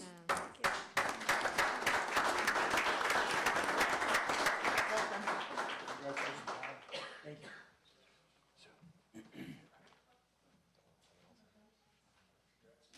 Okay, you want me to take it back over? Yep, again? Thank there you. you And I may have messed up the agenda because I didn't know that there was 3 items we should have put on. That was just one. Oh, was it? That's Oh, SCA. Employment? But Employment, there was yeah. actually 2 different spots there, so I think I messed up. But it's okay. All right. So that would actually be A, B, C maybe, or no? Well, no, Okay. it's all under K. There were just. Oh, okay, got it. There was just multiple people, got it. Okay, so we'll go back to our agenda. We adjusted those 2 in our consent agenda. That was J and K. We'll go back up now to, I guess this would be C. Approval of food service contract. Let me find it in my list here. Okay, I'm having a hard time. Okay, approval of food service contract. Be resolved that the Swartz Creek Community Schools Board of Education approves the food service contract for the 26-27 school year with Chatwell's Education Services LLC as presented. I make a motion for approval. Motion by Carrie Germain, seconded by Ken Engel. Any discussion? Did you have a question? Okay. No questions? All right. Roll call vote, please, Sue. Chuck Melkey. Yes. Ken Engel. Yes. Autumn Henry. Yes. Kim Winter. Yes. Carrie Germain. Yes. And Jenny Walgus. Yes. 6 yes. Thank you. Motion passes. Next one will be D. Am I on the right? Yeah, D, Yeah. right? Okay. I'm trying to redo them as I go. Approval of the food service final budget. Be it resolved that the Swartz Creek Community School Board of Education approves the final 25-26 food service budget as presented just a short time ago. Make a motion for approval. Motion by Carrie Germain. Support. Supported by Mr. Engel. Discussion. No discussion. Ms. Sue, go ahead and call it off. Carrie Germain. Yes. Autumn Henry. Oh, yes. Kim Winter. Yes. Chuck Melkey. Yes. Jenny Walgus. Yes. Ken Engel. Yes. 6 yes. Motion passes. We'll move on to item number E, which used to be C. Approval of the food service preliminary budget. Be it resolved that the Swartz Creek Community School Board of Education approves the preliminary 26-27 food service budget as presented. I'll make a motion for approval. Motion by Ms. Germain to approve it. Support. Supported by Mr. Engel. Discussion on that line item. Yeah, I'm still confused about the general funds transfer. Ms. Cohen can stand up. I'm still confused Yep. about She'll why be- that gets transferred out. Right, Oh, how well, it's this is board transferred business. out. This is a technical question that Yeah. I can't answer. Fund-to-fund transfers are allowed under certain circumstances. Food service specifically has rules. We can transfer from food service to general fund to cover overhead. They don't pay for things like Wages. electricity. They pay for wages that are in the kitchen. Okay. They don't pay for us running accounts payable, processing payroll, the lights, things like that. Custodial, for example. So all those indirect costs, the general fund has an opportunity annually to calculate that recovery, that indirect cost rate, maximum of 15%, or the district's individual indirect cost rate, which I think ours is 13-something%. Okay. And this is a calculation where we maximize it. That would make sense if we were transferring it to the general fund, right? Yes. That's what we're doing. I think what you're looking at is the expense, and we're showing an increase in expense. The last budget was 50, and we're increasing it to 150,000 for the final.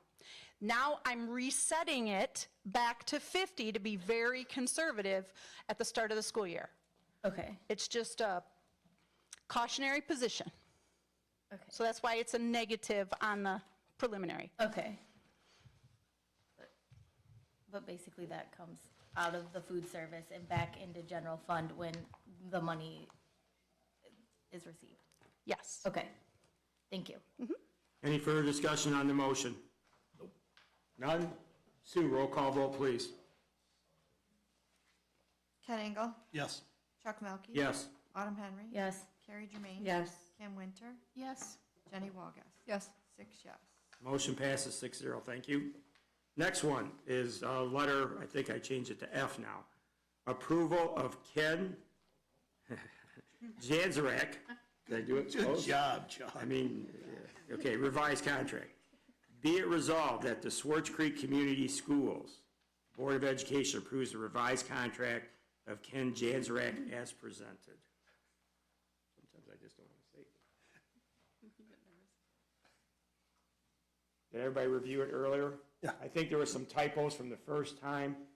The contract was pretty good, but there was it went from 24 to 26 weeks or something. No, I got that wrong.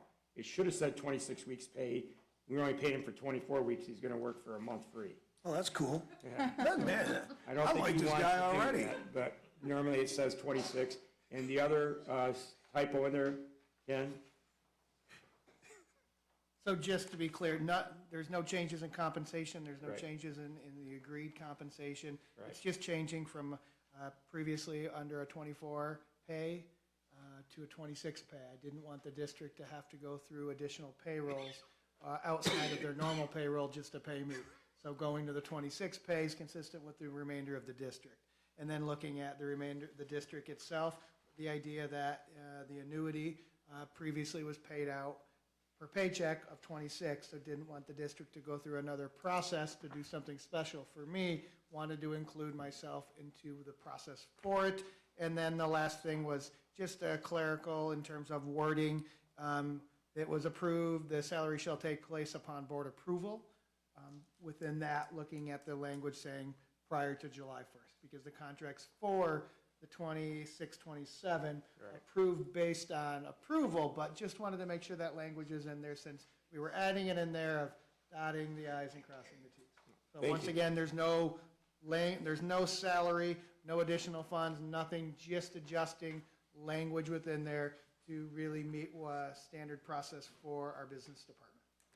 So you're no longer working for free through June 30th? Yeah. Well, it was based on board approval, and then what's that board approval amount? I wanted to make sure that we, Nope. yeah, Absolutely. I We appreciate definitely that. want to Thanks for the clear that sense of up. humor. Any further discussion? No, but I'll make a motion. Motion made by Autumn Henry to approve accept. Ken's contract. The change. Or The support, I'm sorry. support. Support by Mr. Engel. Any further discussion? Sue, roll call vote, please. Kim Winter, Yes. Autumn Henry, Yes. Carrie Germain. Yes. Chuck Melkey. Yes. Jenny Walgast. Yes. Ken Engel. Yes. 6 yes. If it makes you feel any better, we all missed it, and so did the attorneys. It happens. And you caught it, good job. All right, next item will be G. And you guys keep me right if I'm wrong on these letters. Good so far? Approval of Swartz Creek Community School Student Handbooks. Be it resolved that the Swartz Creek Community School Board of Education approves the Swartz Creek Community School Student Handbook as presented. Can I make a motion to postpone this one until the suggested changes are sent or reviewed or whatever? I just haven't seen a final copy and I don't want to approve a draft. I concur, because I'd like to see some changes, so. So I would, And I agree, because the versions of the documents that have been shared with us are marked up, which is good, but I would like to see two versions. The marked up version showing what changed and what the final one is going to look like, because some of it is very confusing, and I'm not sure that we're catching all of the errors. I think we're still ending up with some duplicate stuff, and so I just want to see what that final copy is supposed to look like. Yep. Just make sure we don't have to go through this again. so I would make a motion to postpone the approval of the 26, 27 handbooks until the next regularly scheduled board meeting With the changes, as Yeah. you guys have noted. with a Where's- final and changes made copy. I think what they're talking about, oh, I'll wait to the motion second, I'm sorry. I'll second that. Second by Mr. Engel. Discussion on the motion. A lot of times when we get a new book, it'll have it underlined what was changed, what wasn't. And I think that one had more of the marks. It's weird. It's That's all. different formatting, different people, because I mean, it's multiple people working on it. You know, different people are doing different. As long as we get it You know, done by things, the so- next school year. Yep. Yeah, which will be 4 weeks from now, roughly. Okay, we okay with that? Okay, motion on the floor. Any other discussion on it? Yeah, I have one other discussion on it, the start times. Yep. Something about bells was in there, about changing bells, and I know that that was for a class or something like that nature, but we don't have start times. And so I don't know how I'm gonna approve a handbook before I approve start times. but That was that's for just me. the high school to accommodate the new program that they're starting next year. Mhm. That wasn't for elementary school. Okay. But we need elementary school start Yeah. times. That wasn't updated, I noticed that too. Okay. Let's, Good point. Any further discussion? Yeah, just, again, the topics of consistent discipline by number of days, 1 hour for missing school, and what was the other topic? GSRP discipline, Well, expulsion. Well, I Or, guess, I don't know. I guess that's a whole nother topic. Yeah, okay. I trying to don't read know. Yeah, that's another topic. Well, we'll stumble across it. Okay, so Sue, can you repeat the motion? I apologize if you have it down. Yes, you would like, Autumn made a motion to postpone the approval of the 2026, 2027 handbook. Okay.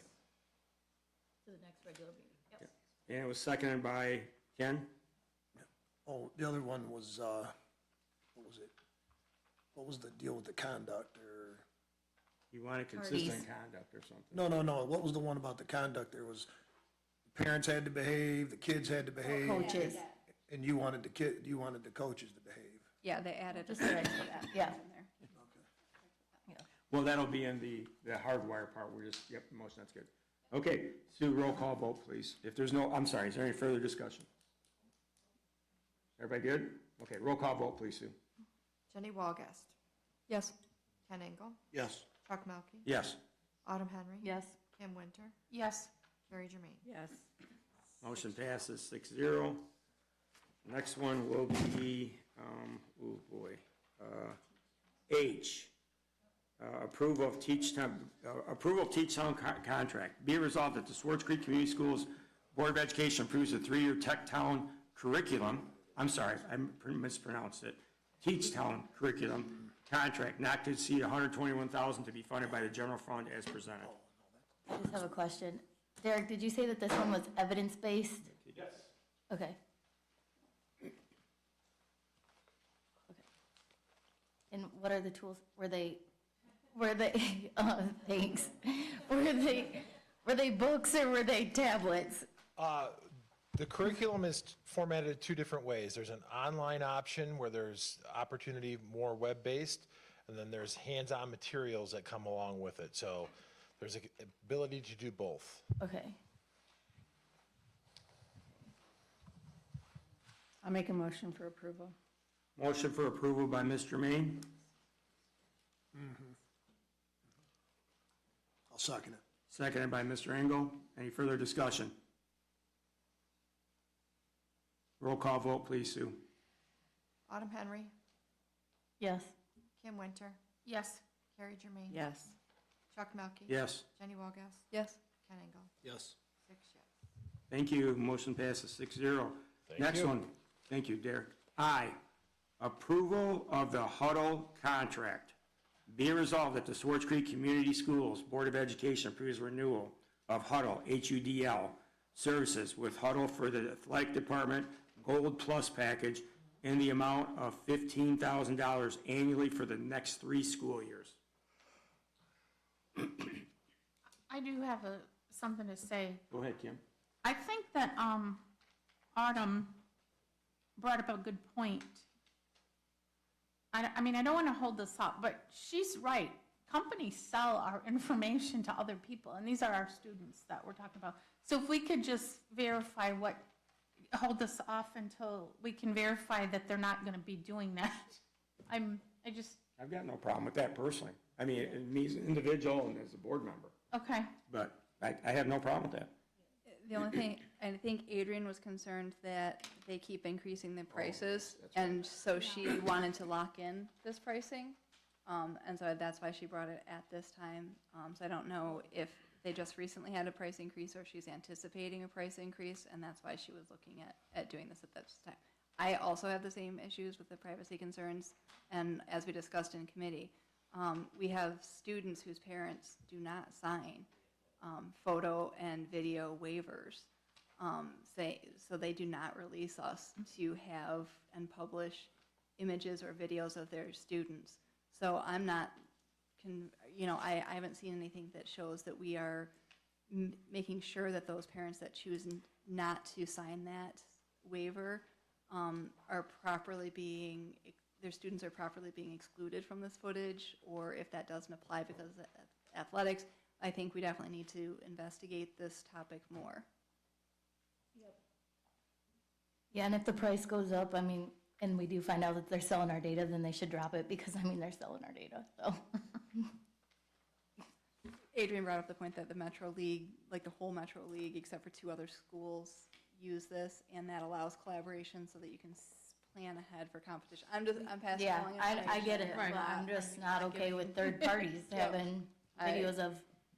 Hopefully it So won't be hard is there to find that is there a out. motion to postpone, Kim? Is that what you're saying? Yeah, because, I mean, maybe it won't be that hard to get that information that we want.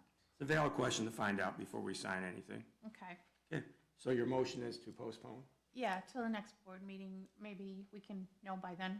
Okay. I'll second that. Motion on the floor by Ms. Winters to postpone, seconded by Autumn Henry. Any further discussion? None? Roll call vote, please, Sue. Ken Engel, Yes. Chuck Melkey. Yes. Autumn Henry. Yes. Carrie Germain, Yes. Jenny Walgast. Yes. Kim Winter. Yes. Motion passes 6-0. Ken, can you have something for us, maybe, if, at least gives a short summation of what's going on with that?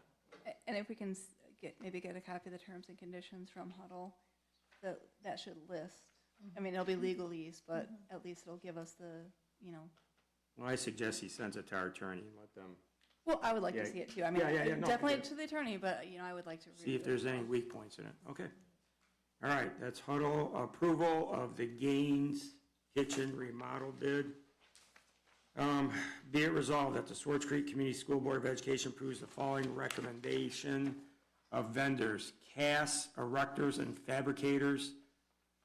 I'm going to butcher this name. Sheena Roofing and Sheet Metal, Integrity Interiors, Advantage Mechanical Group, Weinstein Electrical, and J. Perez Construction for the Gaines Kitchen remodel with a total project cost not to exceed $235,870 to be funded from the 2025 bond funds as presented.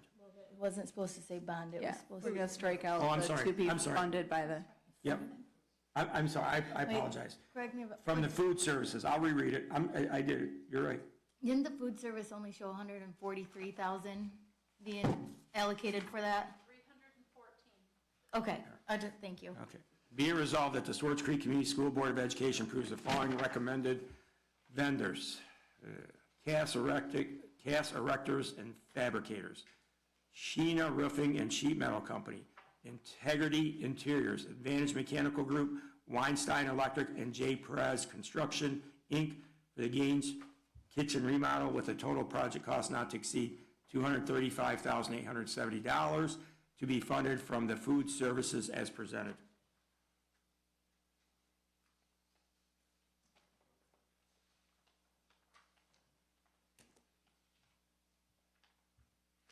I'll make the motion. Second it. Motion's been made by Jenny Walgast, seconded by Ken Engel. Any further discussion? Sue, roll call vote, please. Jenny Walgast. Yes. Chuck Melkey. Yes. Ken Engel. Yes. Autumn Henry. No. Kim Winter. Yes. Carrie Germain. Yes. 5 yes. Motion passes 5-1. Thank you. Next one, approval of the Williams Firm investigation. Be it resolved that the Swartz Creek Community School Board of Education approves.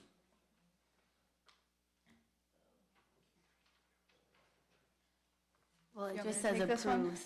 Do you want me to take this one? Yeah. Okay.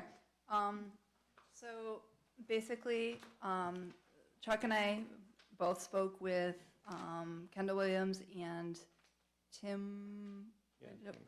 We spoke with them about this. So the current status is they have done over $25,000 worth of work. They have billed us for an additional amount in January. And then they have done additional work throughout other months, February and March. They did not, they did state in writing that they needed board approval to exceed that amount, and we have not, the board has not voted to extend that amount. So at this point, they have offered that if we are willing to pay the amount billed through January, that they would be willing to produce a brief report for only that additional amount. They would not charge us, they don't have a report at this time that they could turn over to us. They would still need to produce this brief report, but they would not charge us anything more than the amount that they have billed to us through January. And Here's they my haven't thing. interviewed all the witnesses yet. And so they have not completed their investigation. They had, how many hours? They had a number of additional hours that they felt would be necessary to complete this investigation.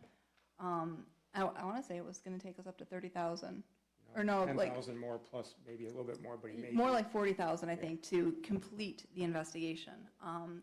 So we have the options of sticking with the original agreement and only paying the 25,000 that the board has approved. We can vote to approve the payment of the additional bills through January, and we also have the option to approve letting them continue on up to a certain amount that we can specify. Well, I would like to make a motion to only approve the 25K strictly. I mean, I can wait till discussion on the motion, but You made a that's the motion. motion I'm going to stick Okay. with. I'll second that one. Weren't they supposed to There's a check motion. with us before they did any further work anyway? And they Yeah. just went ahead and did it. We'll do it in discussion, Kim. Yep, there's a motion to go up to the 25 grand. It's already been passed, or paid. Second by Jenny. And Kim, your comment was that the agreement was up to $25,000. That was my understanding, yes. Yeah, they should have came to us before they decided to work. That's what the contract said, I believe. I think we were very specific about that because we didn't want to go over that amount, but. And there was an email from Kendall Williams saying that he understood that that was the amount and that board approval was needed for any additional amounts back at the beginning of the engagement. So, Yep. But, okay, I guess I'll save it for board comment, I guess. Any further discussion? Sue, roll call vote. It's been amended though here. Be resolved that the Swartz Creek Community Schools Board of Education approves up to $25,000, which I believe that's what's already been paid, if Do I'm we- not mistaken. do we need to make any resolution? No. Because we already resolved to pay the 25,000. We're not, You're right. I Okay, think we did. can I amend and say? No, you have to And withdraw your conclude, motion. okay, I'll You want- withdraw it and say to conclude the investigation at $25,000 and wrap it up? Or no? well, need not that? to wrap it up, because, to just discontinue the investigation without any further expenditures. Yeah. Okay. Okay, so I'll withdraw my motion, but you gotta withdraw. Okay, all right, so I'll support. No, you withdrawing have, your- okay. And then, do you want me to make a new motion? or Yeah, you can, Okay, so. Wait, I have one more thing. Are we gonna get, I'm a little confused. Are we getting any summary, or small one? Unless we pay this extra money? Nope, yep. So, great, yeah. We- But here's my thing, you haven't wrapped it up yet.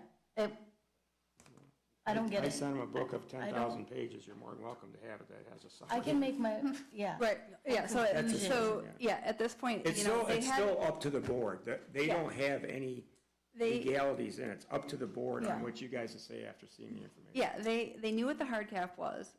They decided to go over it without having a work product to give to us at that point.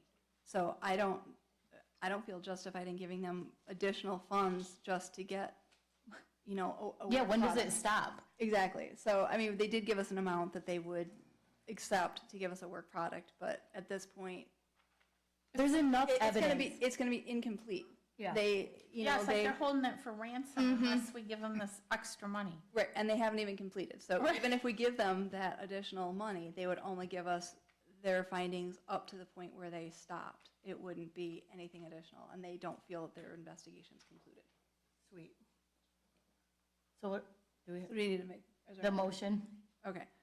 So I move that, Well, we got a motion on the floor. No. yeah, and then she Did you withdrew it and I withdraw it? Oh. seconded it, though. Yeah, I so. think we So have to she's vote making on a new, that no, though, right? no. Okay, I thought, okay, do I have to do that?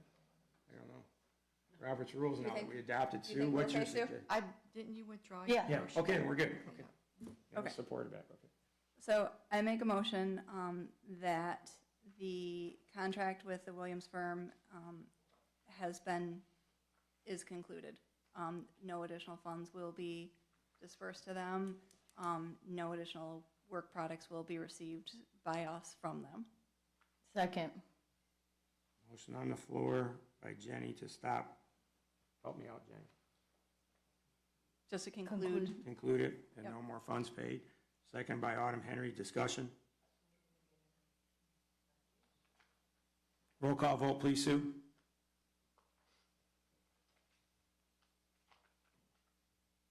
Ken Engel, Yes. Chuck Melkey, Yes. Jenny Walgast, Yes? Autumn Henry, Yes.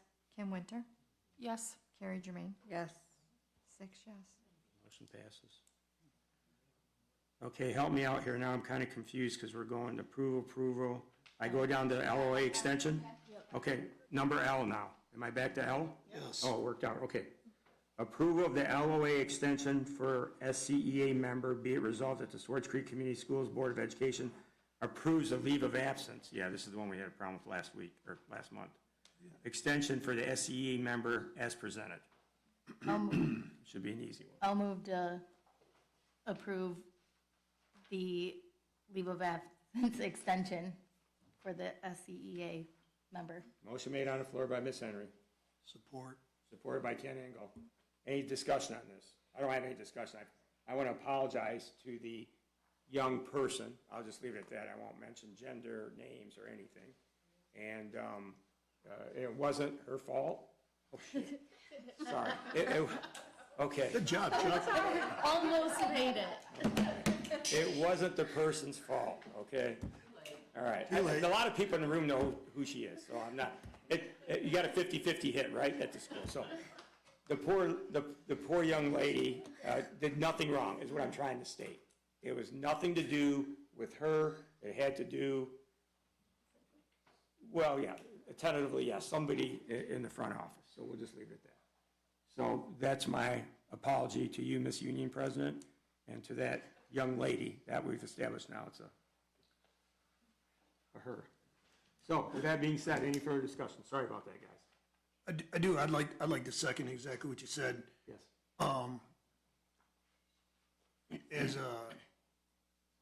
As a board member, something as simple as this that should have been taken care of in this office, as I said at the last meeting, was not. And it, really simple. The letter was mailed in mid-March, and multiple communications were ignored. And we had someone probably stress out a little bit that should have never had to do that. And you know, I really, like I say, we have a duty to our employees better than that. I hope that situations like that can be corrected. So, I know I beat the proverbial dead horse, but Well, it is. this was Yeah, I was bad. gonna say, I want to give it another hit because I apologize to the individual because, you know, I made statements that, you know, if they had not received an affirmative answer that their leave had been extended, that they should have returned to work. And I definitely apologize to them because they, from what the information that we've received after the fact, they did everything within their power to try to get this resolved in time. And it was not on them. It was due to lack of response in the central office that they did not have that answer in time. So I definitely apologize to them for, you know, the shortcomings here, and, you know, thank you for sticking with us and making sure the story came out. So we appreciate that. All right. With that being said, discussion's over. Sue, please do roll call vote.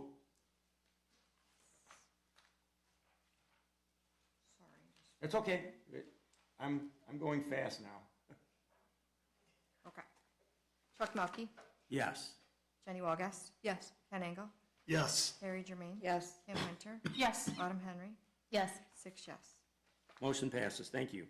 Number M, approval of SCEA compensation letter. Be it resolved that the Swartz Creek Community School Board of Education approves the SCEA compensation letter of agreement as presented.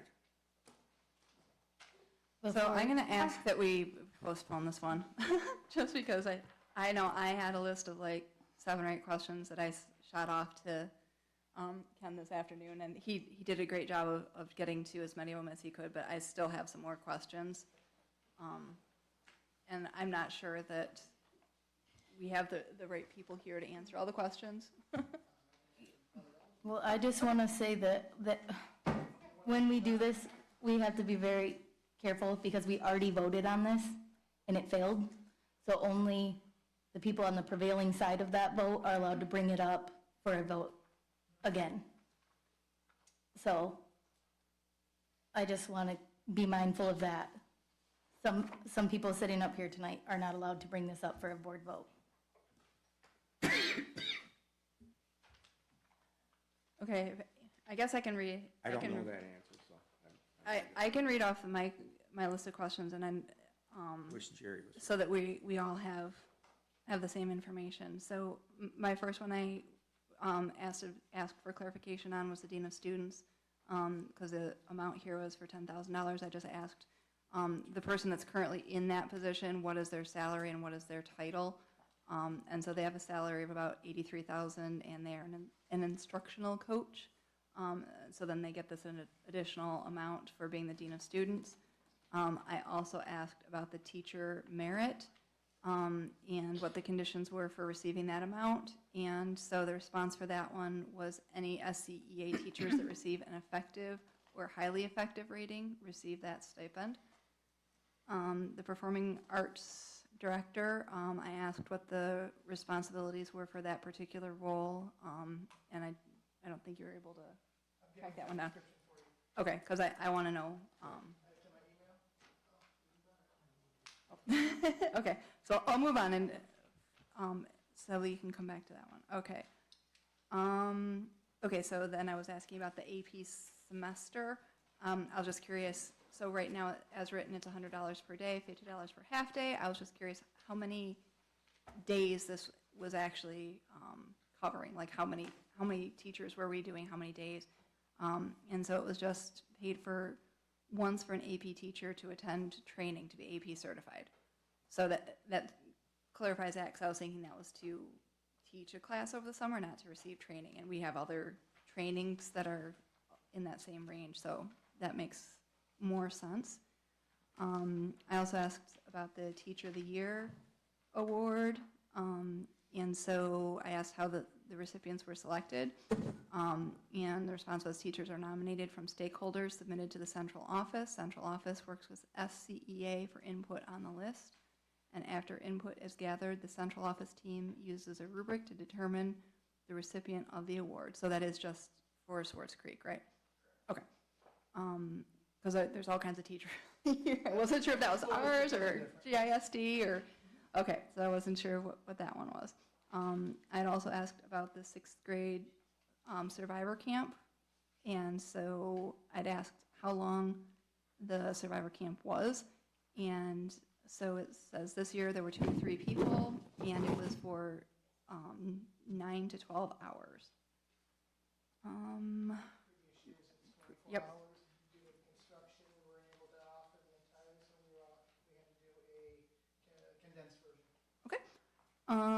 So then the summer school, because there's a number of summer school roles. So I asked how long that program ran, and it says it's annually. The summer school is drafted and planned depending on grant funding. The summer school will be running 4 hours a day for 16 days. I also asked about the drama assistant director and how many of them there were, because I just wasn't sure. And it said that this past year there were 3 assistant directors.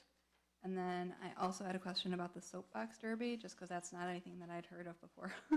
So, and apparently that is just the middle school that participates in that program. So those are the answers I received. Well, like you said, I would have to see the number of teachers in the number of days or hours or what have you. Otherwise, this is still an open book. There's no cap, there's no, this is how much and this is what it's for, but Are these called stipends, or are these going to be called something else? Well, I put it out there that I was going to be working with the SCEA in terms of what can we do to move forward with this. So there's no longer a question to it. It'll be listed within the contract, within the area. So we will have within the contract that there is a set amount of money for after-school work for curriculum, for example. There's a set amount of money. If soapbox derby is what we do at the middle school, then it's in the contract for the middle school to have soapbox derby. The only areas that it can't be like a one person would be like professional development. I can't tell you how many teachers would take advantage of the Saturday or the summer professional development like the AP seminar. So that's more of a, if you do it, it's available. Where a lot of them would fall into, no, these are set criteria, like a Schedule B in the teacher contract. These would be additional duties that teachers could be participating in, like Key Club, like after school. So I'll be working with the SEA moving forward so this list doesn't happen again. Now, this list happened and I can't control that.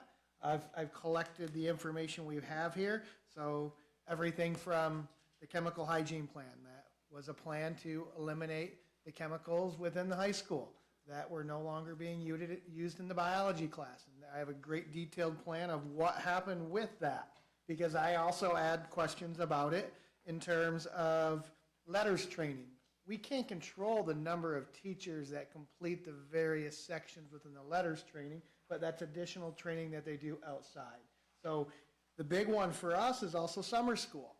Without the approval of this, we don't have the ability to move forward with planning of summer school, which puts our hands kind of tied, because we can't then move forward with saying, you've applied for summer school, don't want to go forward with like hiring someone for that, because they've already done it. We've also have areas within here, like on the administrator side of things, the dean of students. This is a one-time individual person that took on an additional role at an elementary school in addition to her role as instructional coach. So that's like a one-time that we paused with her. She's still doing the job in the position. So those are some of the areas within here. If you need more from it, I can get you more. And then moving forward, I've already had a conversation about what can we do, because as soon as I handed the list off, like the conversation immediately began, like, okay, what can we do moving forward so this isn't an issue? yeah. It's still Well, let's sorry, just Kim, do go one person ahead. at a time. Sorry. Go ahead, Kim. I have a lot of the same questions Jenny had, but I wonder about this dean of students. Why do we only have one elementary school with the dean of students, and why is she called a dean of students? We have one elementary school that with a dean of students, and that would be Gaines, because right now they have 3 classrooms with around 100 students. When we looked at utilizing an administrator there, it's not that size of an elementary school. She was an instructional coach, and this is all information that's been given to me. So she kind of sits in that role of both overseeing the building as a dean of students and the instructional coach there. When you look at the size of the building of where it is right now, would be some of the reasons why they made that determination to make a dean of students and not an elementary principal. Well, does this person so it seems like she's acting as a principal, but does she have the certification? And is that why we called her a dean of students rather than, that's how we got around, I mean, it's like we tried to get around it.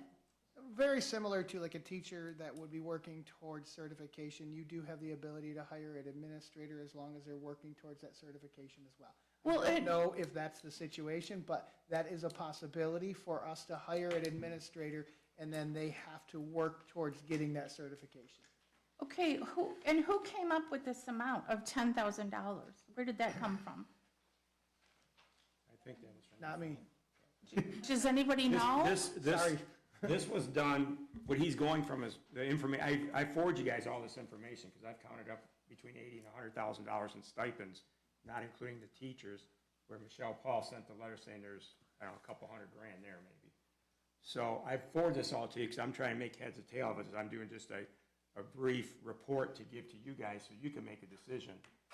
And I don't know how they came up with the prices, because that's former administration, some administrators are still here.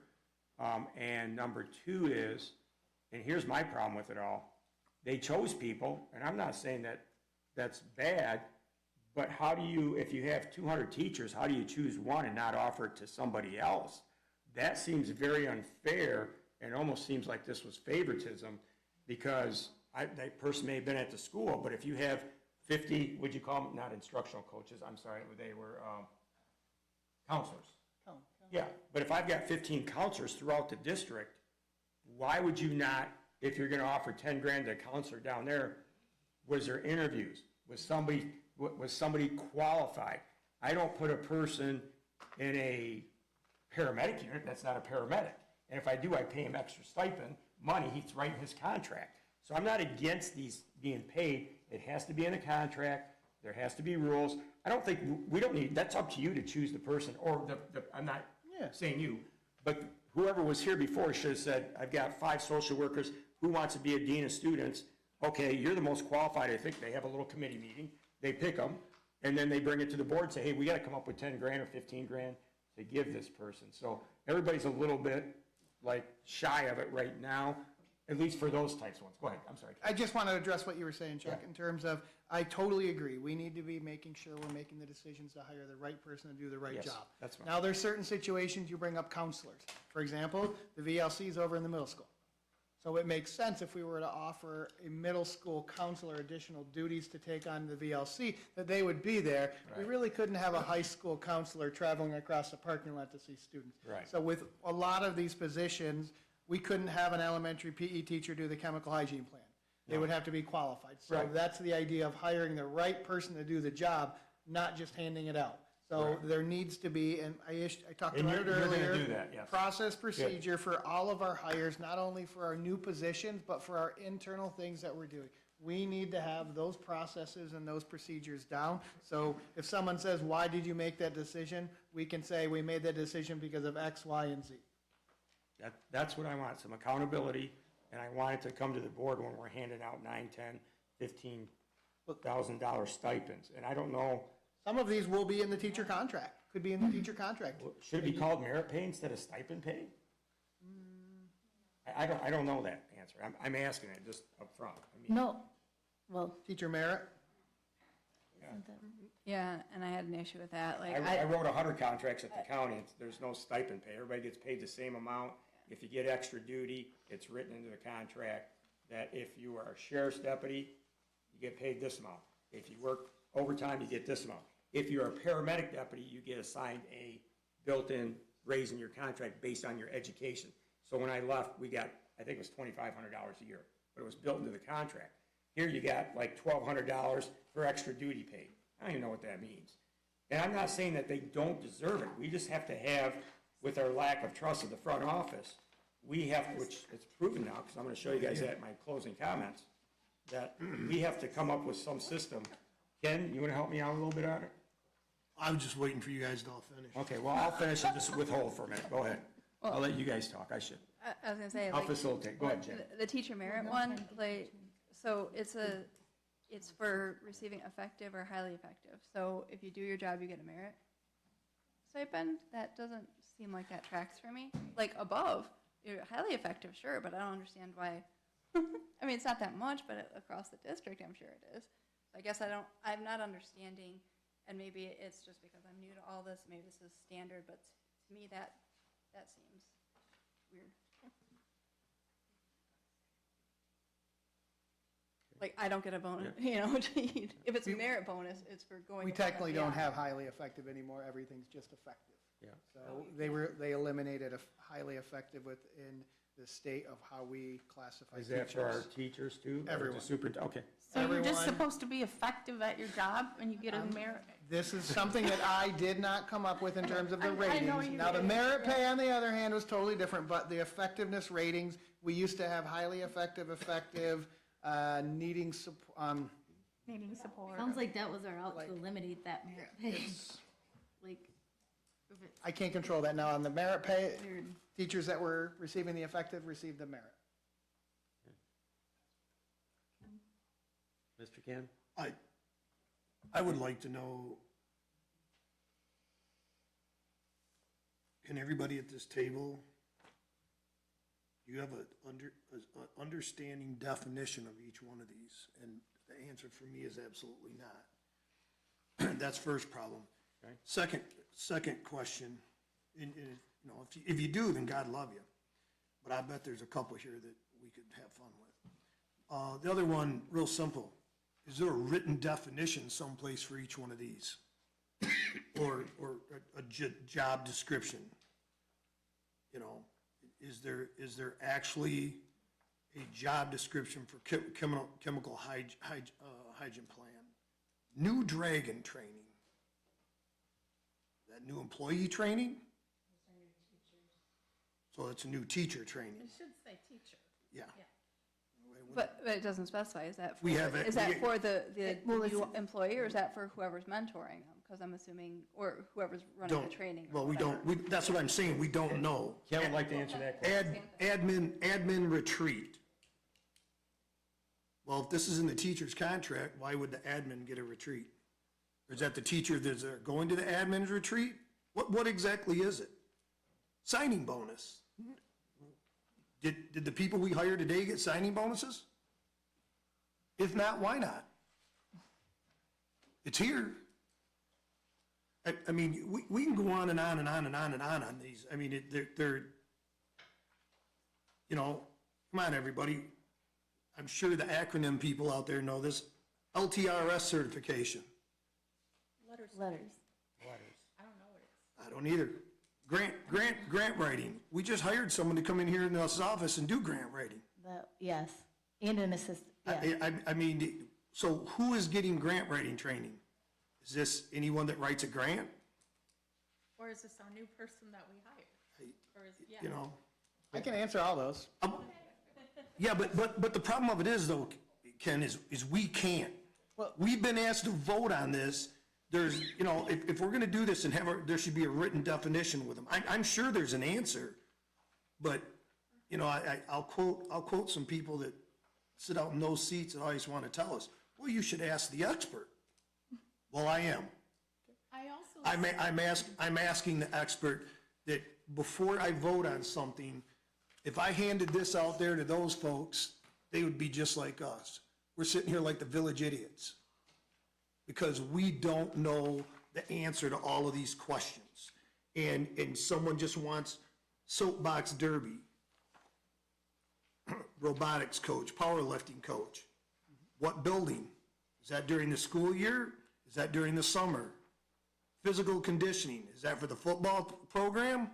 Or is that during the middle of the school year?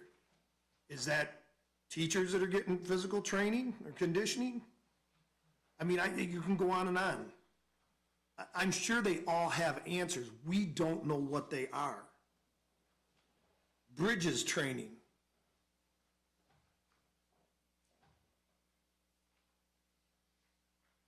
I mean, you can just, wellness in the creek coordinator.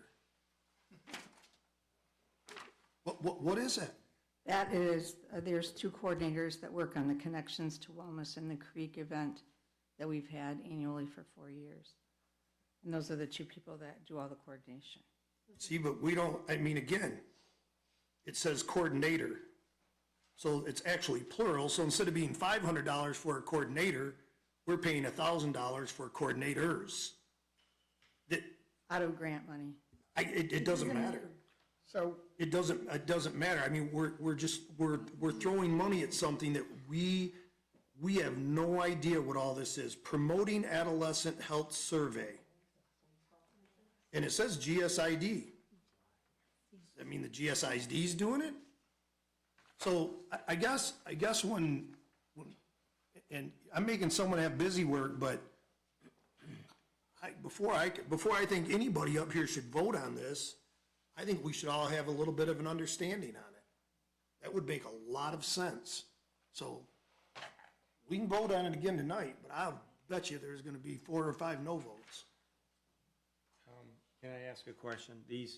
Are these to start at the first of our new year, or are these retroactive backwards? What are we doing with these? these are, and after the last meeting, I was tasked to go back and get additional information. So I went to the business office and I said, I need every stipend that was paid for the year to SCEA members. Got And it, SCE, okay. so only the teachers right now. Remember, I'd said I would go back and do the next round. We have 2 other rounds of investigations to look at in terms of support staff and administrators, and that's next on my list. So what I did is I pulled every stipend that was paid this year or we are anticipating to pay for the summer. The anticipated ones would be curriculum work that they do in the summer, in summer school, because we're right at the end of the year. If you want, I can go through some of the questions that were asked for you, like signing bonuses for those areas like we talk about that are hard to fill areas. We have certain anomalies and unicorns that sometimes we offer signing bonuses for teachers because they're so hard to get. And we need them here to support our students. That could be a psychologist, could be a social worker, could be a math and science teacher at the secondary level, because right now those are turning into unicorns. How much, okay, let me just stop you right there, just real quick, sorry. So if we do give those signing bonuses, which I understand, I'm recruiting somebody that's really good that we have a shortage of, that we need to give them a little extra money, is that in a contract? It will be. Okay, and. If we negotiate it. Okay. That's gonna be spelled out what makes the job. Yeah, that's what I think I'm hearing. I don't mind doing that, Ken, if it's spelled out. That way, we don't have to hear about this every time, especially if they're small. Maybe I use the word, I think stipends is a whole different animal. I'm gonna tell you that right now. But a bonus signing is different. I mean, they do that for police officers now. If you go to Florida, because they're short police officers, they give you 10 grand. Then you get your hourly wage. I'm having a hard time. Half these jobs here, are they done during school hours or after school hours? Because a lot of these are a training for support staff. So if I'm already getting paid an hourly wage, and then I'm gonna train somebody, and they took me off my job to come over here and do it, why am I paying them extra? We wouldn't be doing that. These would be outside of this teacher workday. So Okay, like they're 180 work days or whatever, yeah. Admin retreat, it would be when teachers came in to offer some professional development to the administrators for the admin retreat. The new Dragon training is what we called their new teacher training, and we would have teachers come in after school to support our new teachers. When you look at professional development, some of your greatest individuals are those that are in front of the students every day. So we want those people in working. So they're not doing it on duty? Well, then how come? They're not double dipping. Yeah. How come it's broken down by day and half day then? Well, Like how, depends on if wouldn't it they be come in night? for a half day to train for a new Dragon. Let's say we have a new teacher training before the school year starts. New teachers have requirements to come back before traditional teachers. So we may bring in a group of teachers for that for a half day or a full day. Same with admin retreat. We're here well before teachers, so we might bring in 3 teachers for a half day to do some professional development on maybe letters training that they've been working on, or what we're working on with new curriculum. When we look at the grant writing, that was one situation and one person that wrote the 35N grant that brought in $18,000 for the district. They paid a stipend for that. That should be in the contract of what we do moving forward. I'll say this a lot, moving forward, we are going to add these things as long as we negotiate them.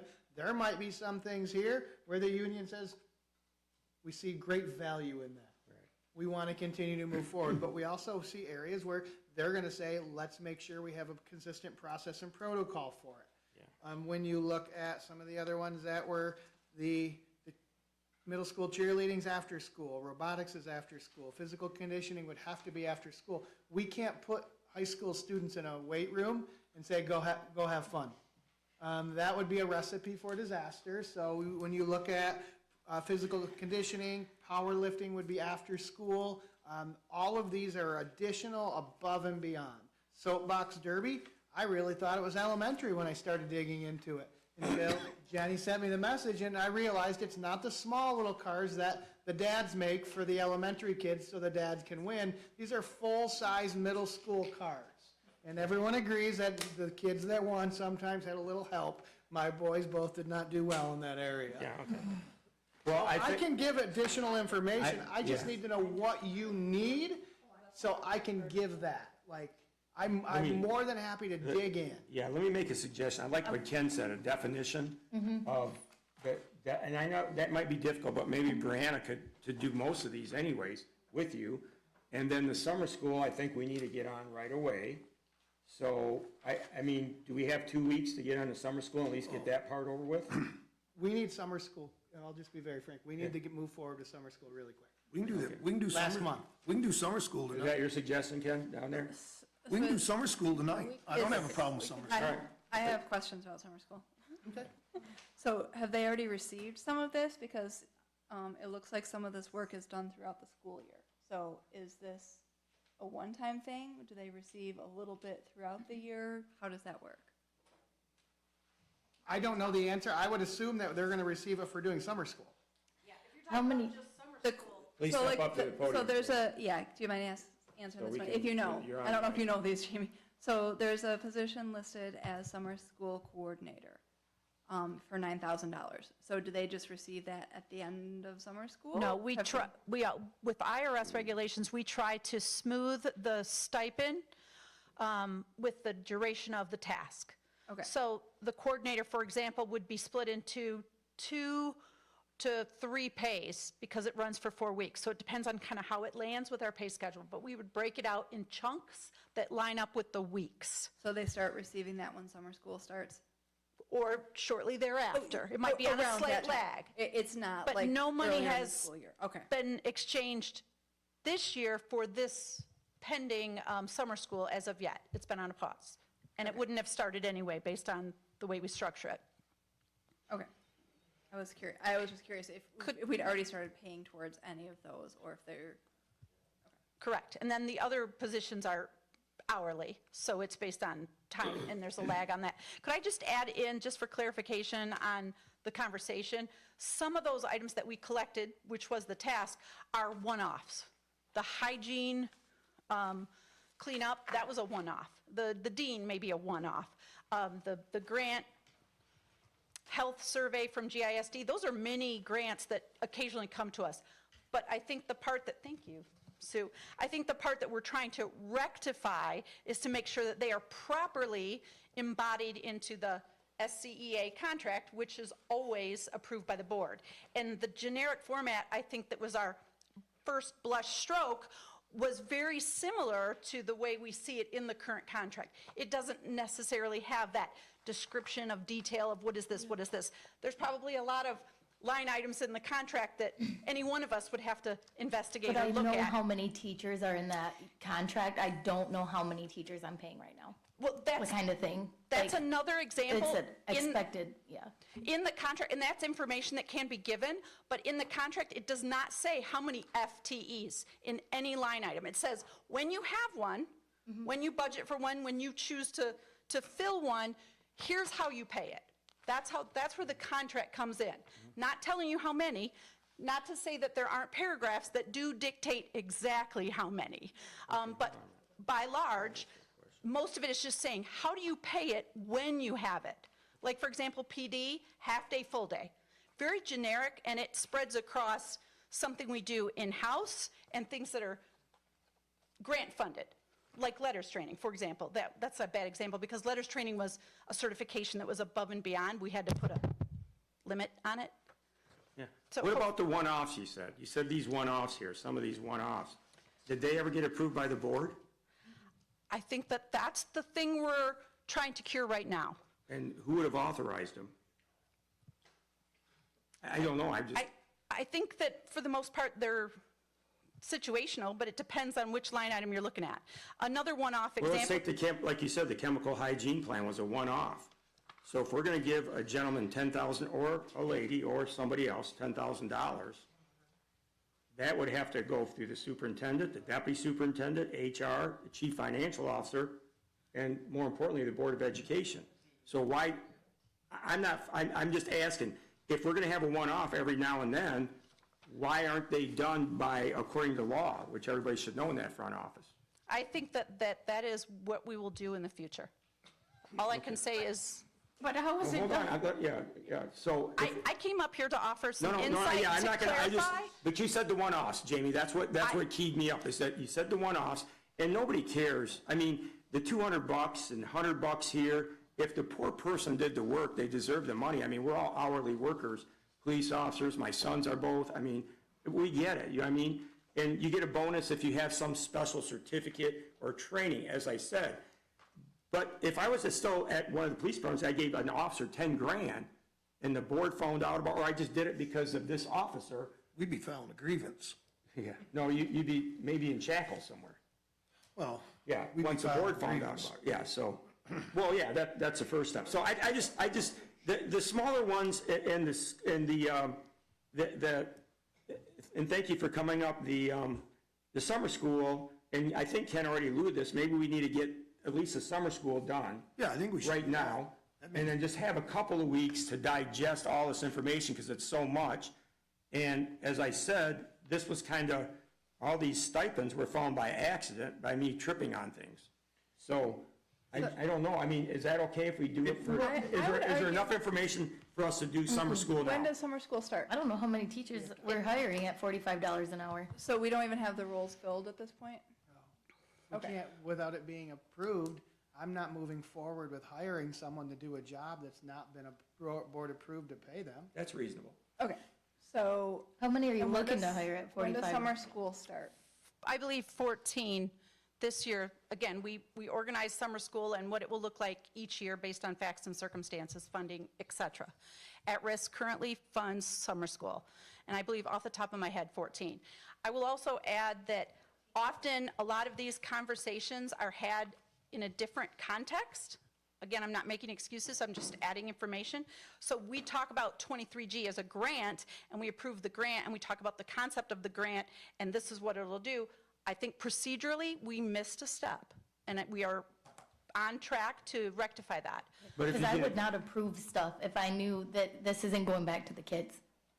If this is going, yeah, it's not going back.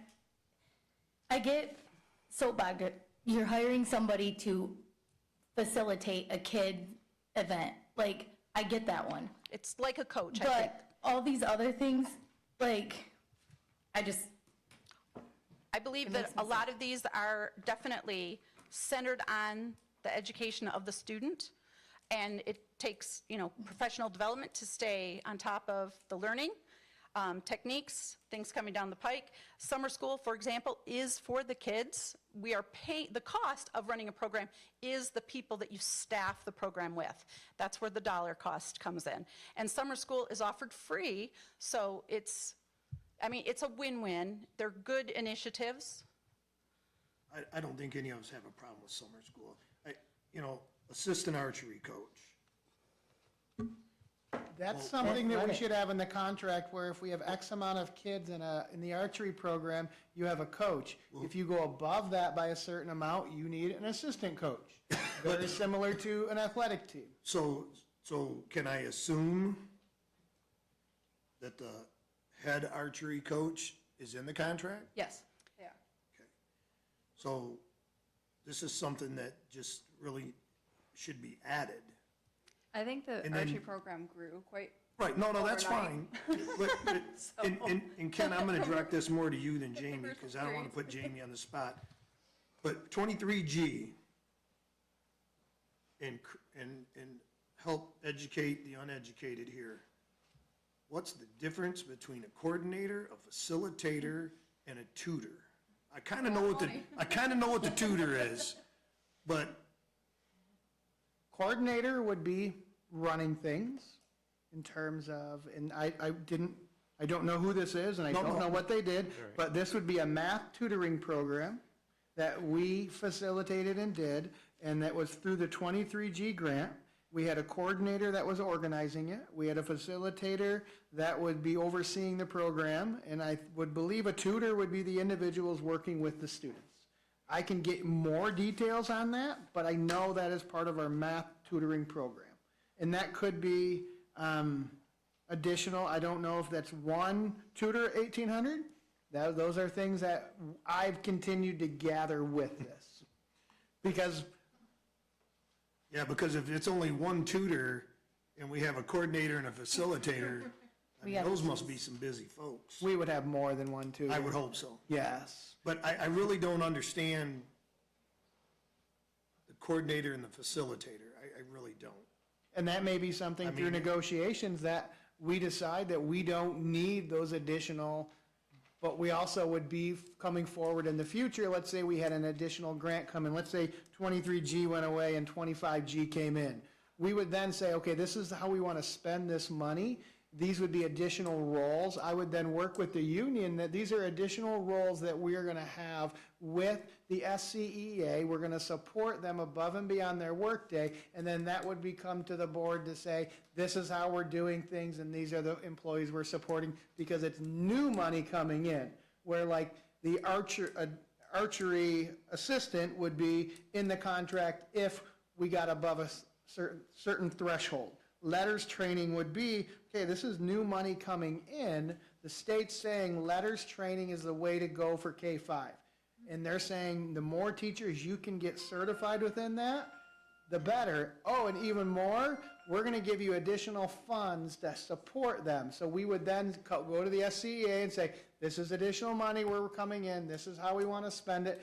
And then we would come up with something very similar to this, like an LOA, to then go back to the union and then come to the board, and this is what we're doing. But this is not what was done, that is what we need to do, and that is the process. Those are the procedures that we need to get down. This is just a list of where we're at. And I know the first time around, it was a generic list of things that could be done, and I think it was a one-page document.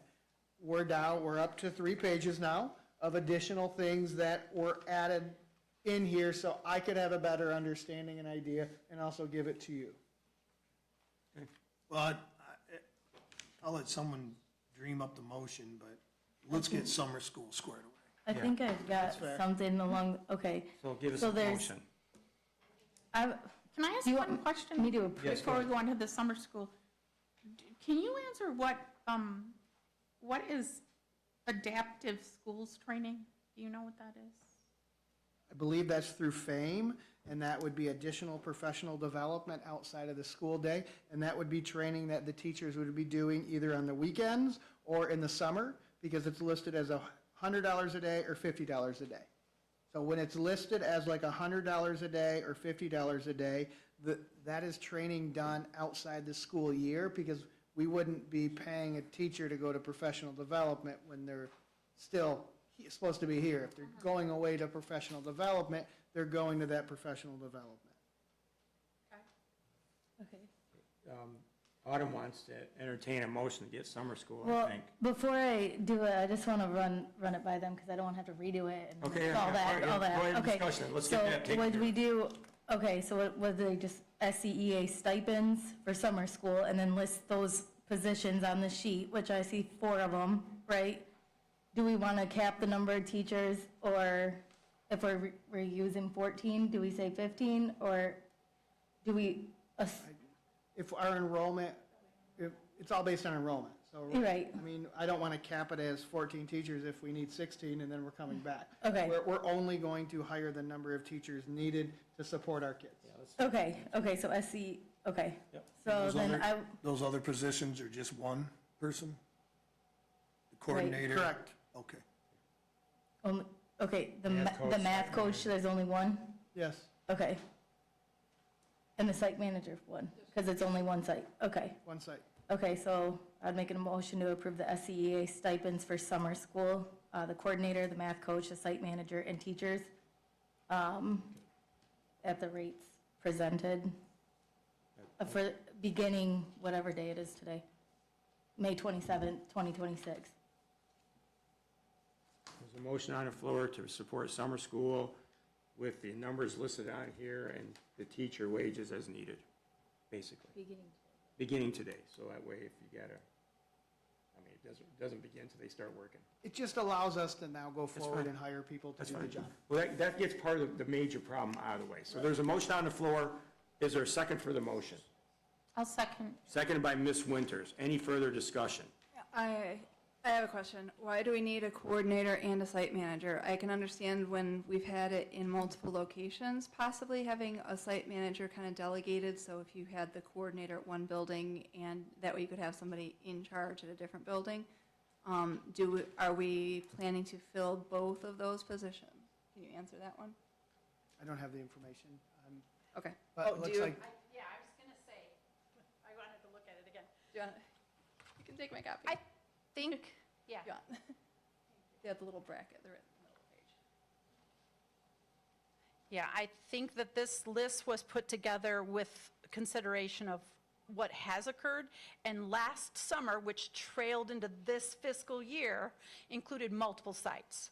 So this planned version of summer school does not need both of those positions. It's been concentrated, and we have one site.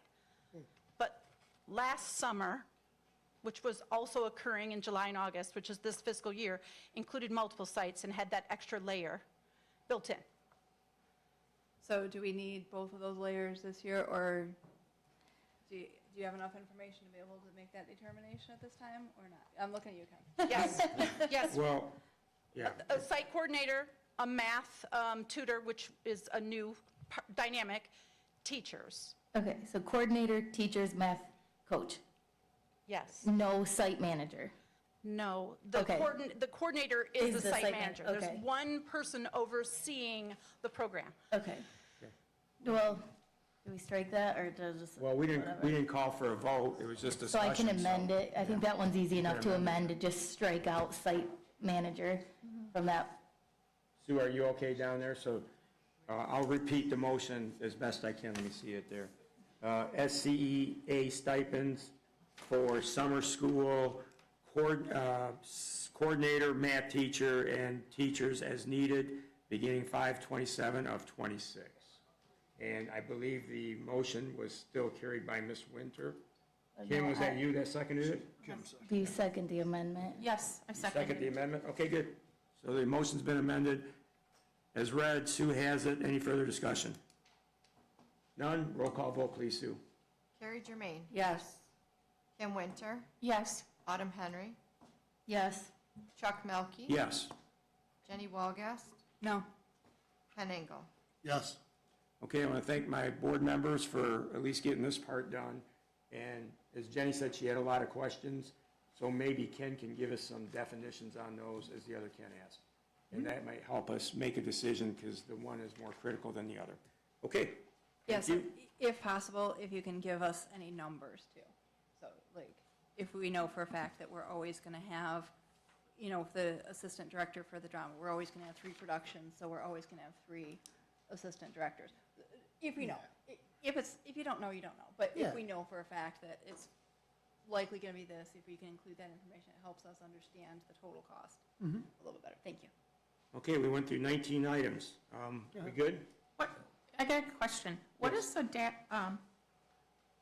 just one last thing, I don't mean, what is a DASH grant? Because it says promoting adolescent health survey. What's a DASH grant? I'm looking for which one you're. It's on the second page. Second page. I don't see it on anything else. Dash grant, GISD. finance person, a dash grant. It's a mini grant that is coming out of the GISD, and they're, again, doing surveys and collecting data and promoting wellness in some fashion. It's happening at the high school. I believe it's a 5-year grant. We're on year 2 of the 5. So we receive $1,000 they encourage us to use it for stipends. And then we get $5,000 that we put into, expenditures, PBIS type incentives for the kids. So there's 2 elements to that DASH grant. I know Jamie Damon is over it, so she'd be able to give you far more detail than I. But it is one that will last for 3 more years. Which is why that calculation is so unique. Thank you, Jamie. Thank you. All right, we'll go into public comment. Public comment is open. It's not agenda specific. You have 3 minutes. If anybody would like to come up and please speak. And Ms. Wolgass will keep you on a timer at 3 minutes and 1 second. Well, I came tonight to speak on behalf of Scotty Wright. In full disclosure, I employed the young man when I owned All-Star Sports in Grand Blanc. He moved up the ladder in Grand Blanc as a coach. He epitomizes what a coach is supposed to be. Now, Scotty was wronged by this school board and the administrators. I can't even put into words. You talked about your $25,000 for an investigation. I'll give you one for free because I've done the investigation. I've won statewide and national awards as an investigative reporter over the last 50 years. And I talk to people in this community, and it's strange that so many people know the whole story. And I got all the blanks filled in. I've even talked to key people. And when you talk to me, I identify myself and tape record what they say. So if they get on the stand and lie, I think it's 15 years for perjury, isn't it, Ken? You're a police chief. So if they want to lie, go ahead and lie. Because I'm here because a man was wronged. He was offered the varsity job at Grand Blanc, but he gave his word to Swartz Creek Schools. He would build a program, and he did. I think you've had, what, 1 district championship in the last 100 years? You've had 1 Metro League championship in the last 60 years? He won them both. You had losing teams before he got here. He's the 2nd winningest coach in the history of the school district. And yet, when an administrator didn't like it, his 7th grader wasn't getting enough playing time, he wanted the coach fired. And Scott goes, you don't fire my coaches, it's my program. Bad mistake. Naive kid, nice young man. Matter of fact, mentioning him on the radio, I heard from people I haven't talked to in 30 years because he's a nice young man. When Grand Blanc called up and offered him the varsity job, he's been on the sidelines for 15 years. Count how many losing seasons he's had. I think you can do it in less than 1 hand. All right? Now, that was his dream job, but he bought a house in Swartz Creek, and he gave his word to Swartz Creek. I remember talking to him at the time, and he said, no, I'm not going to do it. I told him I'd build a program. He was involved at every level. He brought ideas how to run the cage. Some people sitting here that know about it. I think you need to start looking into the corruption there. Maybe it's past the statute. Some of it, maybe. Just confusing to me that a school board, people elected to look out for tax dollars, that's your role. And you have a young man who was wronged, not because of that, but another reason. Some of the coaches, you're talking about the coaches getting extra pay. They came to Scotty and said, look, you don't work for the school district. The administrators, they want to pay us at the end of the season instead of twice a year. I got a house payment. And because he didn't work here, he was a nice guy, and he stood up and said, hey, this is wrong. And they changed it, and they didn't like it. Now, fast forward, you got an AD, she's told people, I've talked to them, and why did she get the job? Put her under oath and ask her. She got the job because she fired a guy who shouldn't have been fired. He lost his program. He's dedicated to this school district. He still lives here. He's still been involved in your school district. Matter of fact, when the old coach that you just got rid of, he supported him. All right.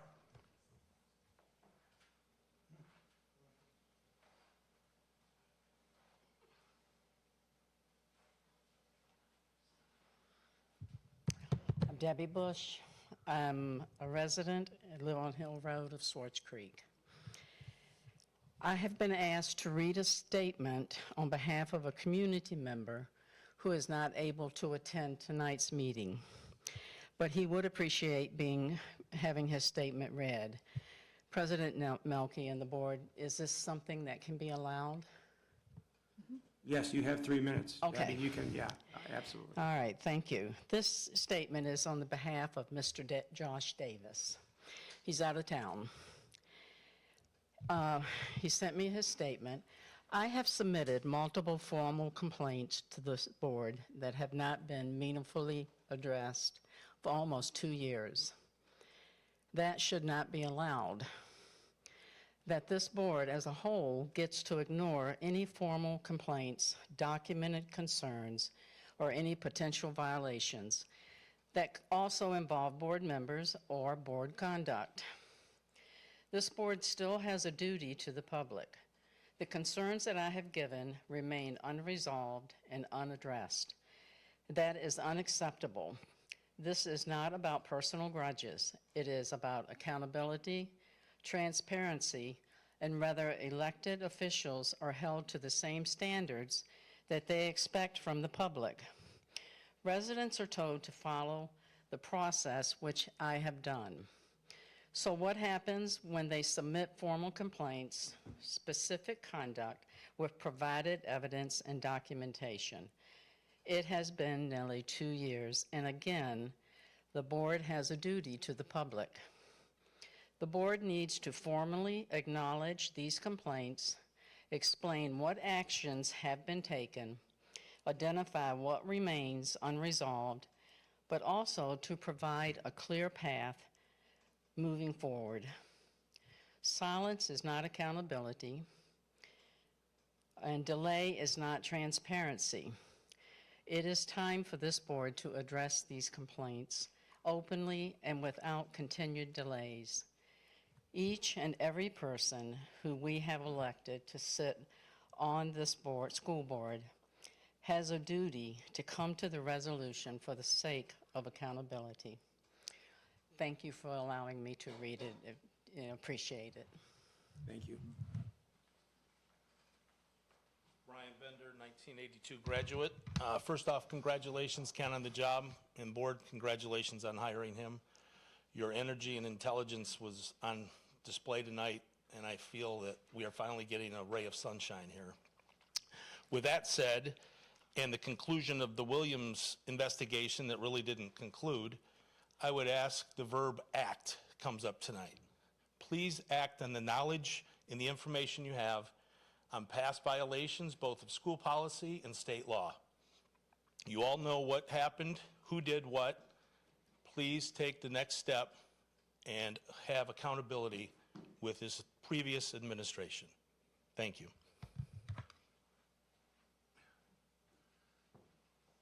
Rick Bush, former graduate. Have two things. We got a unique situation on this school of choice because of the mega site and Lansing. All these students that were in the mega site have to move. Housing is not available in Swartz Creek. We have to look out for our former residents. Also, on these jobs that are coming up, are they going to be first come, first serve? Are they going to be best person for the job? Or, as the union says, seniority? I belong to a union. I've seen clerks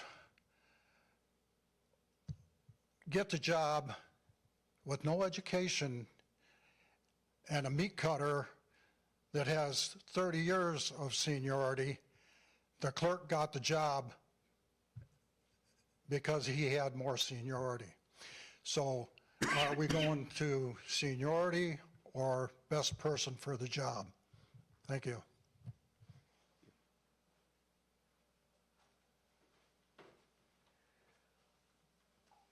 Hi, it's Michelle Clark again. I just wanted to say my understanding of school of choice, when you've placed limits on who you're allowed, the number of students you are accepting into the district, you don't get to choose who comes if you have more students applying for those positions. If you say you have 5 8th grade positions and you have 10 students apply, They go into a lottery. It doesn't matter if they live in the mega site or if they live in Flushing.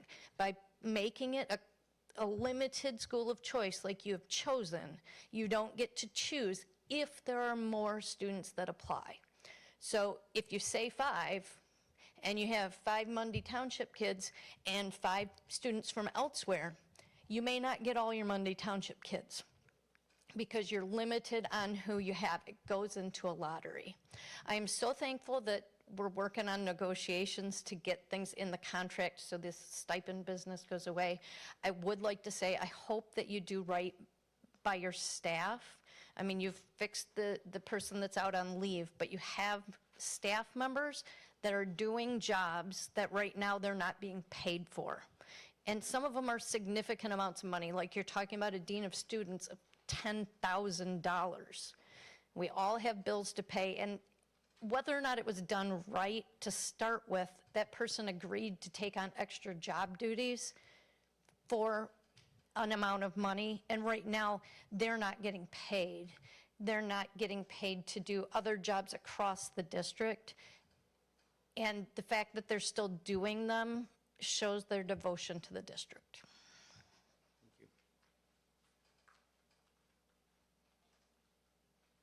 Anybody else from the public?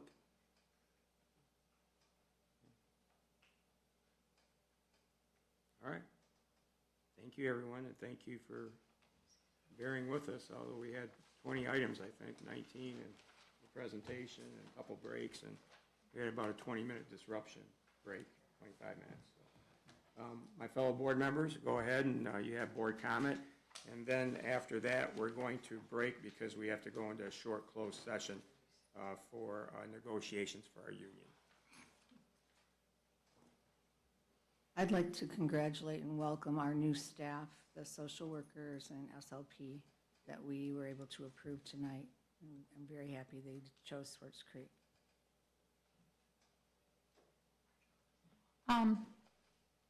Just a couple things. It seems tonight we've come across 2 items that were not taken care of by central office. So we do need to look into that. The other thing I just wanted to say, I really appreciate Mr. Janzarek. I really appreciate you coming to this district because I really think that you're going to bring, some resolve and you just seem very knowledgeable and intelligent, and I just think you're going to do a great job and be good for this board and the whole district. Thank you, Kim. Good comment. Kenny? All good? Good. Miss Jenny? I'll also say thank you to everybody who joined us. Thank you to Ken, because I really appreciated the communication and the quick turnaround. Nothing, I think Wayne did it, so that's another thank you. Thank you very much to Wayne, because he's going to be, I don't know if we will see him again. I'm kind of disappointed that, I understand that it's a long night, but it would have been nice to be able to give him an in-person thank you and an in-person, just kind of appreciation for the work that he did, stepping in, trying to handle as much as he could without having the background information and just giving us his experience. So we definitely appreciate his hard work. And definitely thank you very much for your open communication so far and your willingness to get the answers very quickly. I'm just going to bring up the stipends again. I know that we've resolved the summer school ones, but honestly, and we want to get those positions filled. But I kind of feel like that's kind of a snub to the other people, because I have a feeling there's other people. I don't know if the Dean of Students has received their money. I know there was some comments about the PAC and the drama things. So I don't know if these people did the work expecting pay and maybe expecting pay at the end of the school year, and we're delaying that. So I think we definitely need to make an effort to make sure that we get the rest of those resolved. And that's why I didn't want to just do part of it. I wanted to get everybody figured out. But at least we have some people figured out. But we do need to make sure that we're not losing track of the fact that there's a lot of other people in the district that have been doing the work and might not be receiving the pay and might have been expecting that for summer vacations and stuff. So we need to stay on top of that. Yeah, I think that's all for me. Okay. That's like the tail wagging the dog. And I really want to get past that. I really want to get over it. And but it's hard when we are constantly making decisions by reacting. And it's not how this is supposed to be done. It's not how districts are supposed to be ran, and it's not the job of the board. Otherwise, why are we here? So, as far as those go, yeah. Am I in a hurry? I do feel bad. I really do. I'm human. But if it was that, you got to do it the right way. And that's all I'm going to say about the stipends for right now. The other thing, we did conclude the Williams investigation. The things that I know of to be true that happened, and I'm only going to talk about board members up here. Central office, I know that that's a whole nother can of worms that you probably don't want to get into, but I think that there's evident, and we got to talk to attorneys and all that good stuff about that, just advice on, employment rules. But the ones with the board members, I think that can be handled tonight. I think that we've had enough information over the last, I don't know, almost whole year to know that secret meetings were attended, information was withheld from the board, communication was had regarding negotiations in the sale of Morse Elementary and not communicated to the rest of the board members. So that's something that I would like to get resolved tonight, just to handle the board business, to hopefully get that door closed sooner than later, because, yeah. I don't know how you guys feel about that, but that's open, or I can make a motion on it, but I think that whether it be censuring, whether it be removing chairs, something's got to happen, because trust was broken, and it's been a rocky road ever since. So. Can we comment on her comment? Sure.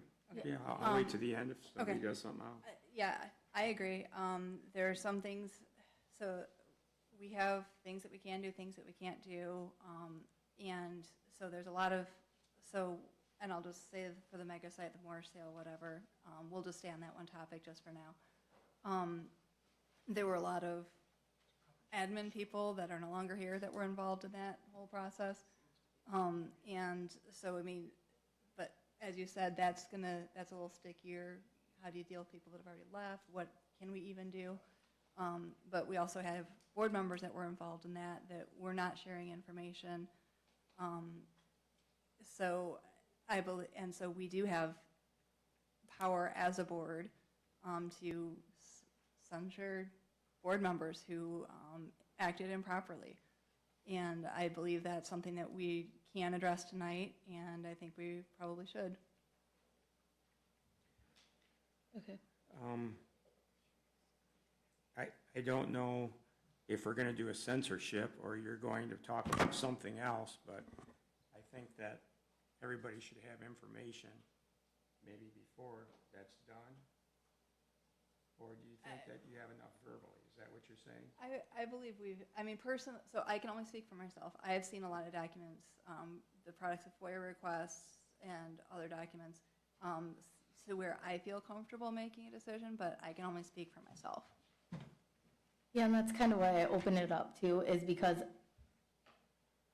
we were all here, but that was a minute ago.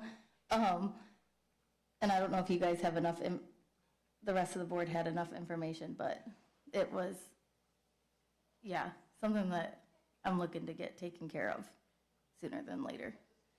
Let's 101 it. So do you want to make a motion and then? I think to be fair to all the parties involved, I think all 7 of us should be here. That's just my 2 cents. I would agree with that, Ken. Okay. Oh, and then I just have one more thing, and I really didn't want to do this just because the appearance of it, but the Josh Davis complaints, I'm getting sick of that, like overlooked and not addressed, and I know one of them has been really just bothering me, and it's because I was investigated for breaking the board code of ethics, and I watched someone sit up here and yell at Josh in the audience for a good 5 minutes, going back and, like, couldn't defend himself.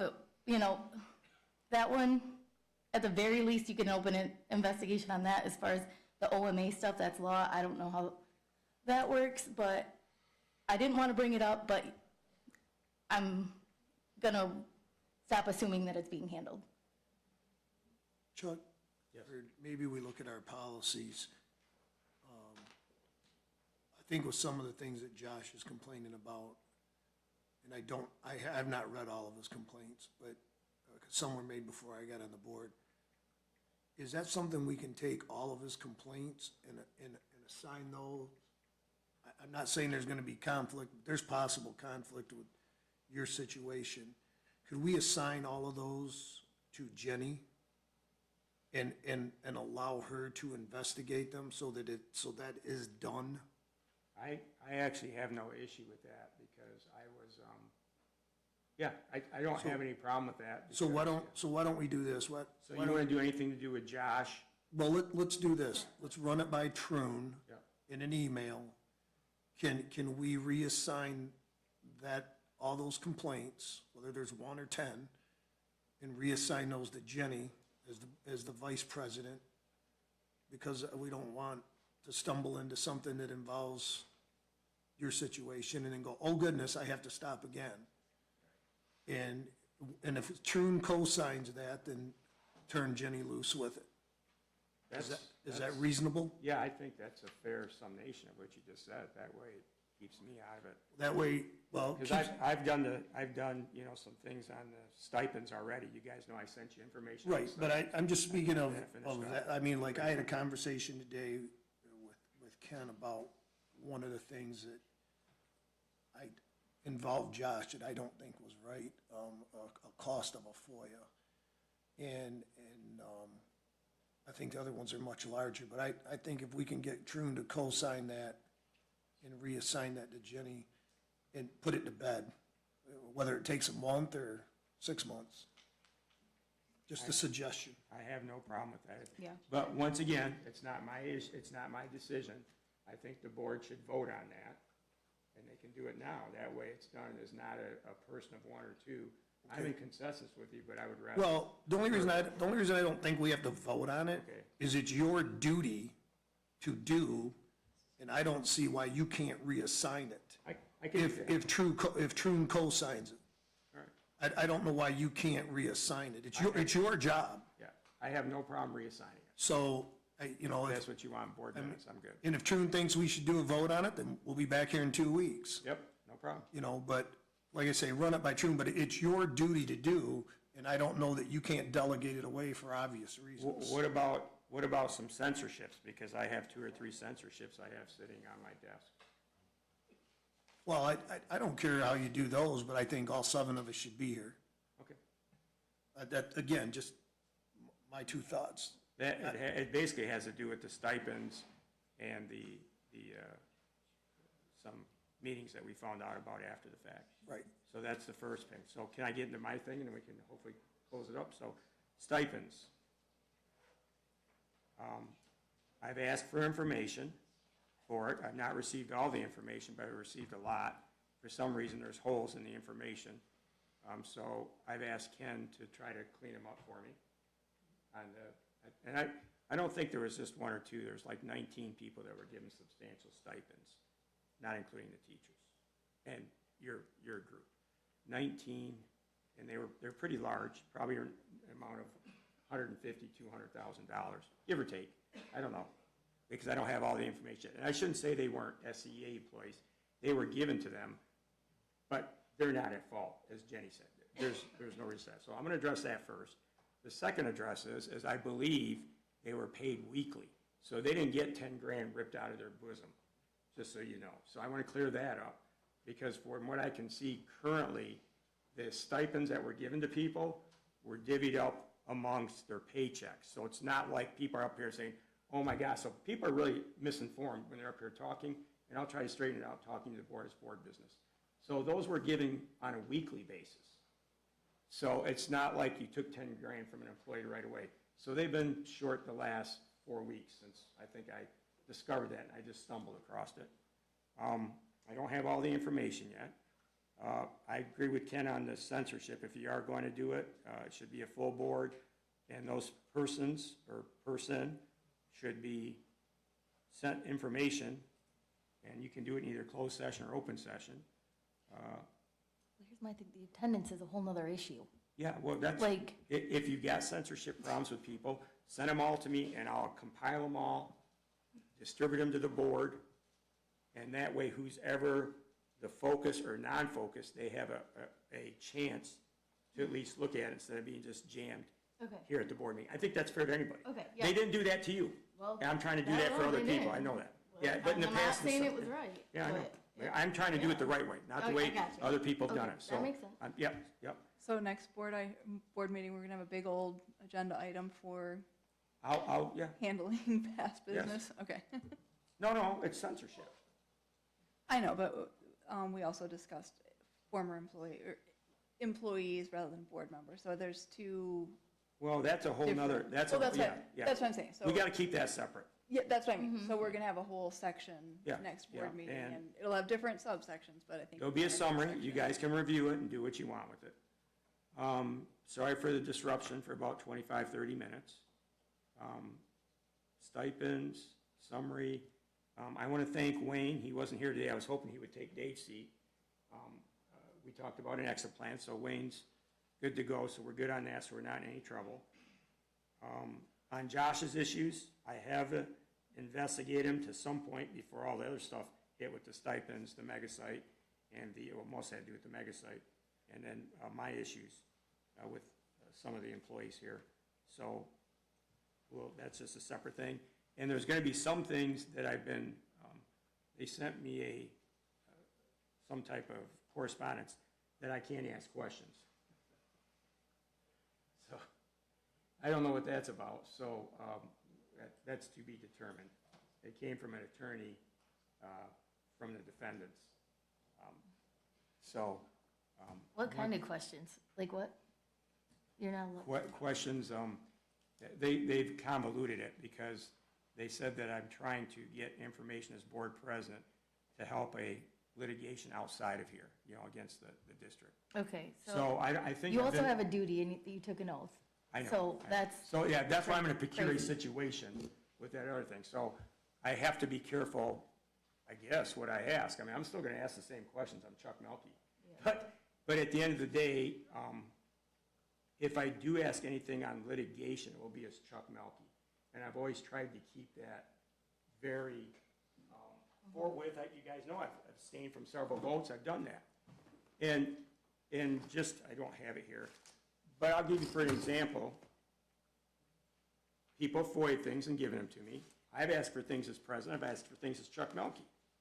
And when I get them, all three emails are different, or all three writings are different. So how do you trust somebody up here that's been running the show? I'm gonna show you guys this after the meeting, or anybody can look at it. I asked 3 times, 2 is board president, once is Chuck Melkey, and the information's not right. So I don't know who in the front office is playing with the information. And they're like, oh, well, this is trouble, but FOIA is pretty, they say, oh, we don't want to start another lawsuit. Well, FOIA is a pretty big thing, and Josh has it.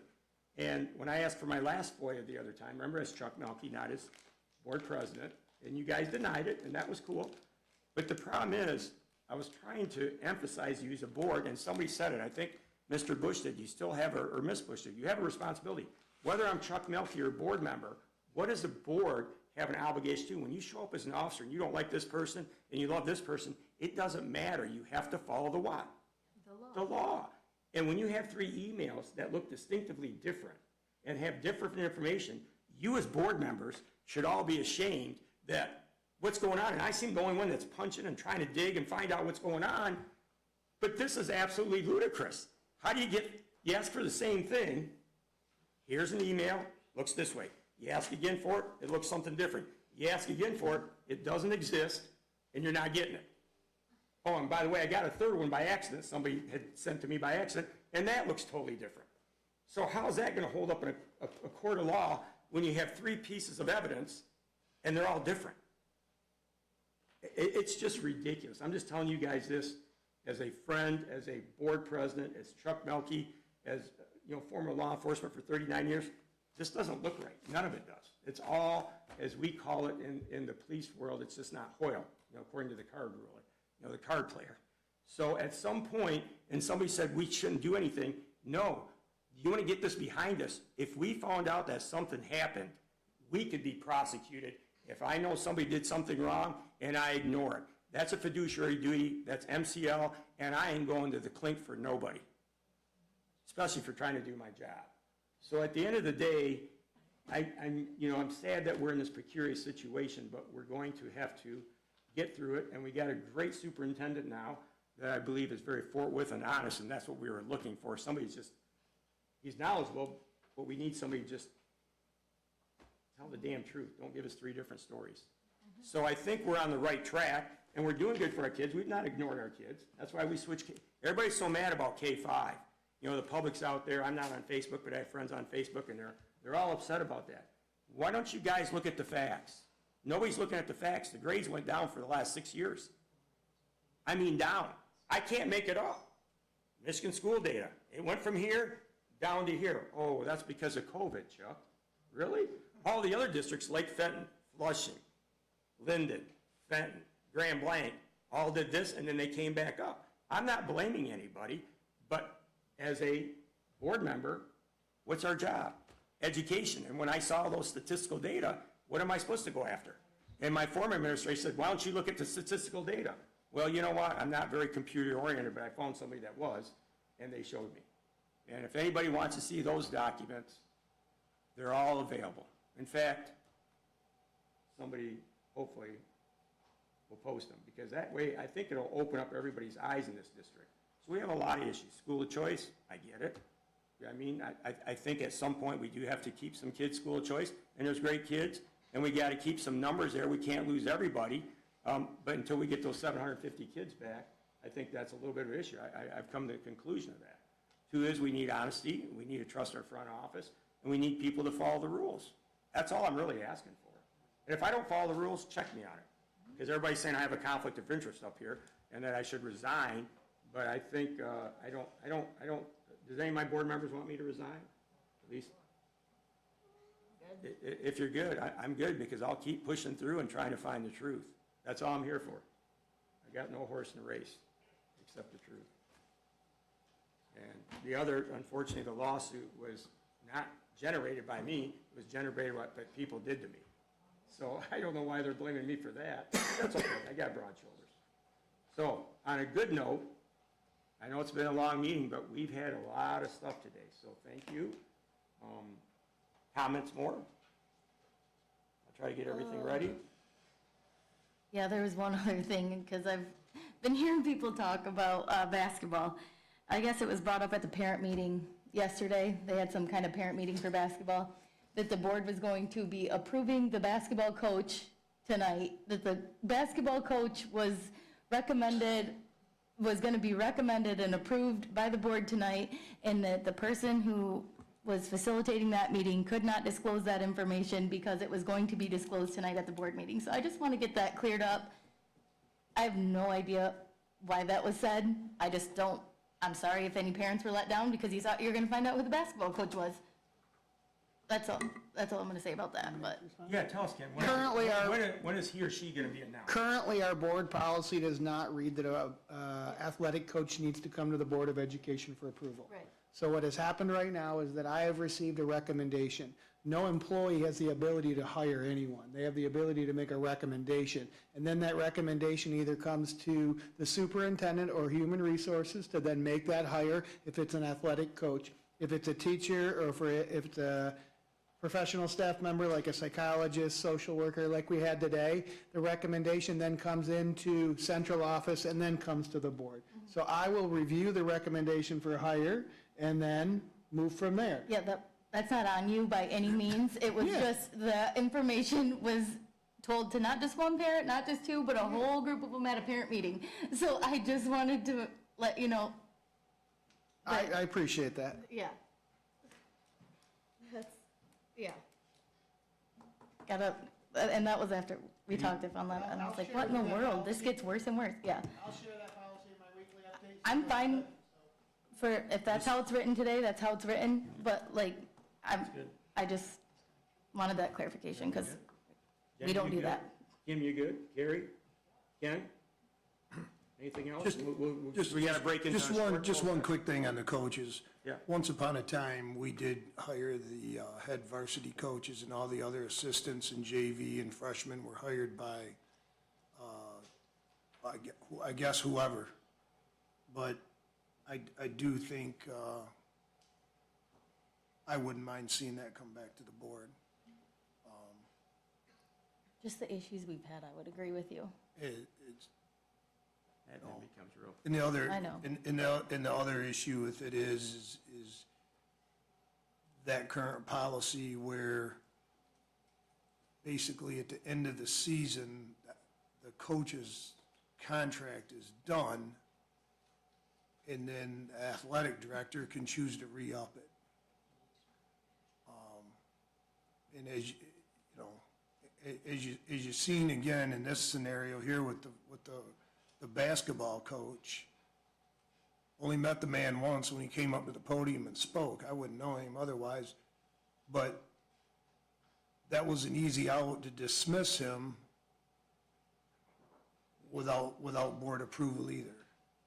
And so there may be, I don't know that we need to rehire him each year, but they can't just be terminated every year and then rehired by the athletic department. If they're gonna be rehired, there's gotta be a different checks and balance with that. Because in all reality, the athletic department just fired the guy. And I don't care one way or the other, but the athletic department, by not renewing his contract, just, I'll quote Autumn, no action was action. Not rehiring him was firing him. So I guess that's a best way of putting it. That would be a And policy that's, and procedure. and that's not how we dismiss anyone else. So I think that's something that might want to be looked at.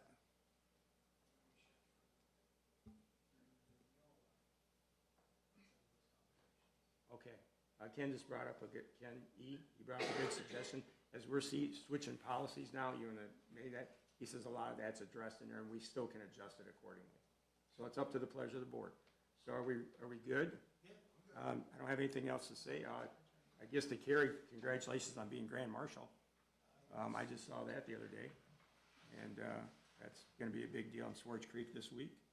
So with that being said, I think we have to go into closed session. With that, notice to the public, this is a meeting of the board, oh, wait a minute, closed session for the purpose of negotiations, OMA 15.268, Section 8, parentheses 1C, for strategy and negotiations connected with the negotiation of a collective bargaining agreement, and either negotiating party requests a closed hearing, which they do. I want to thank the public once again for coming and bearing with us. And, You need a motion and a second and a vote? yes, Okay. I'll move the motion. there's been a motion by Autumn Henry to go into closed session for purposes of negotiation. Second it. Second by Mr. Engel. All in favor? Oh, roll call vote. Go ahead, roll call vote, Sue. Please. Jenny Walgus. I forgot. Chuck Melkey. Yes. Ken Engel. Yes. Autumn Henry. Yes. Kim Winter. Yes. Gary Jermaine. Yes.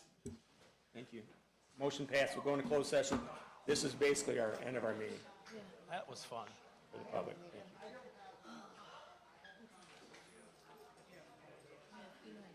Let's shut these off.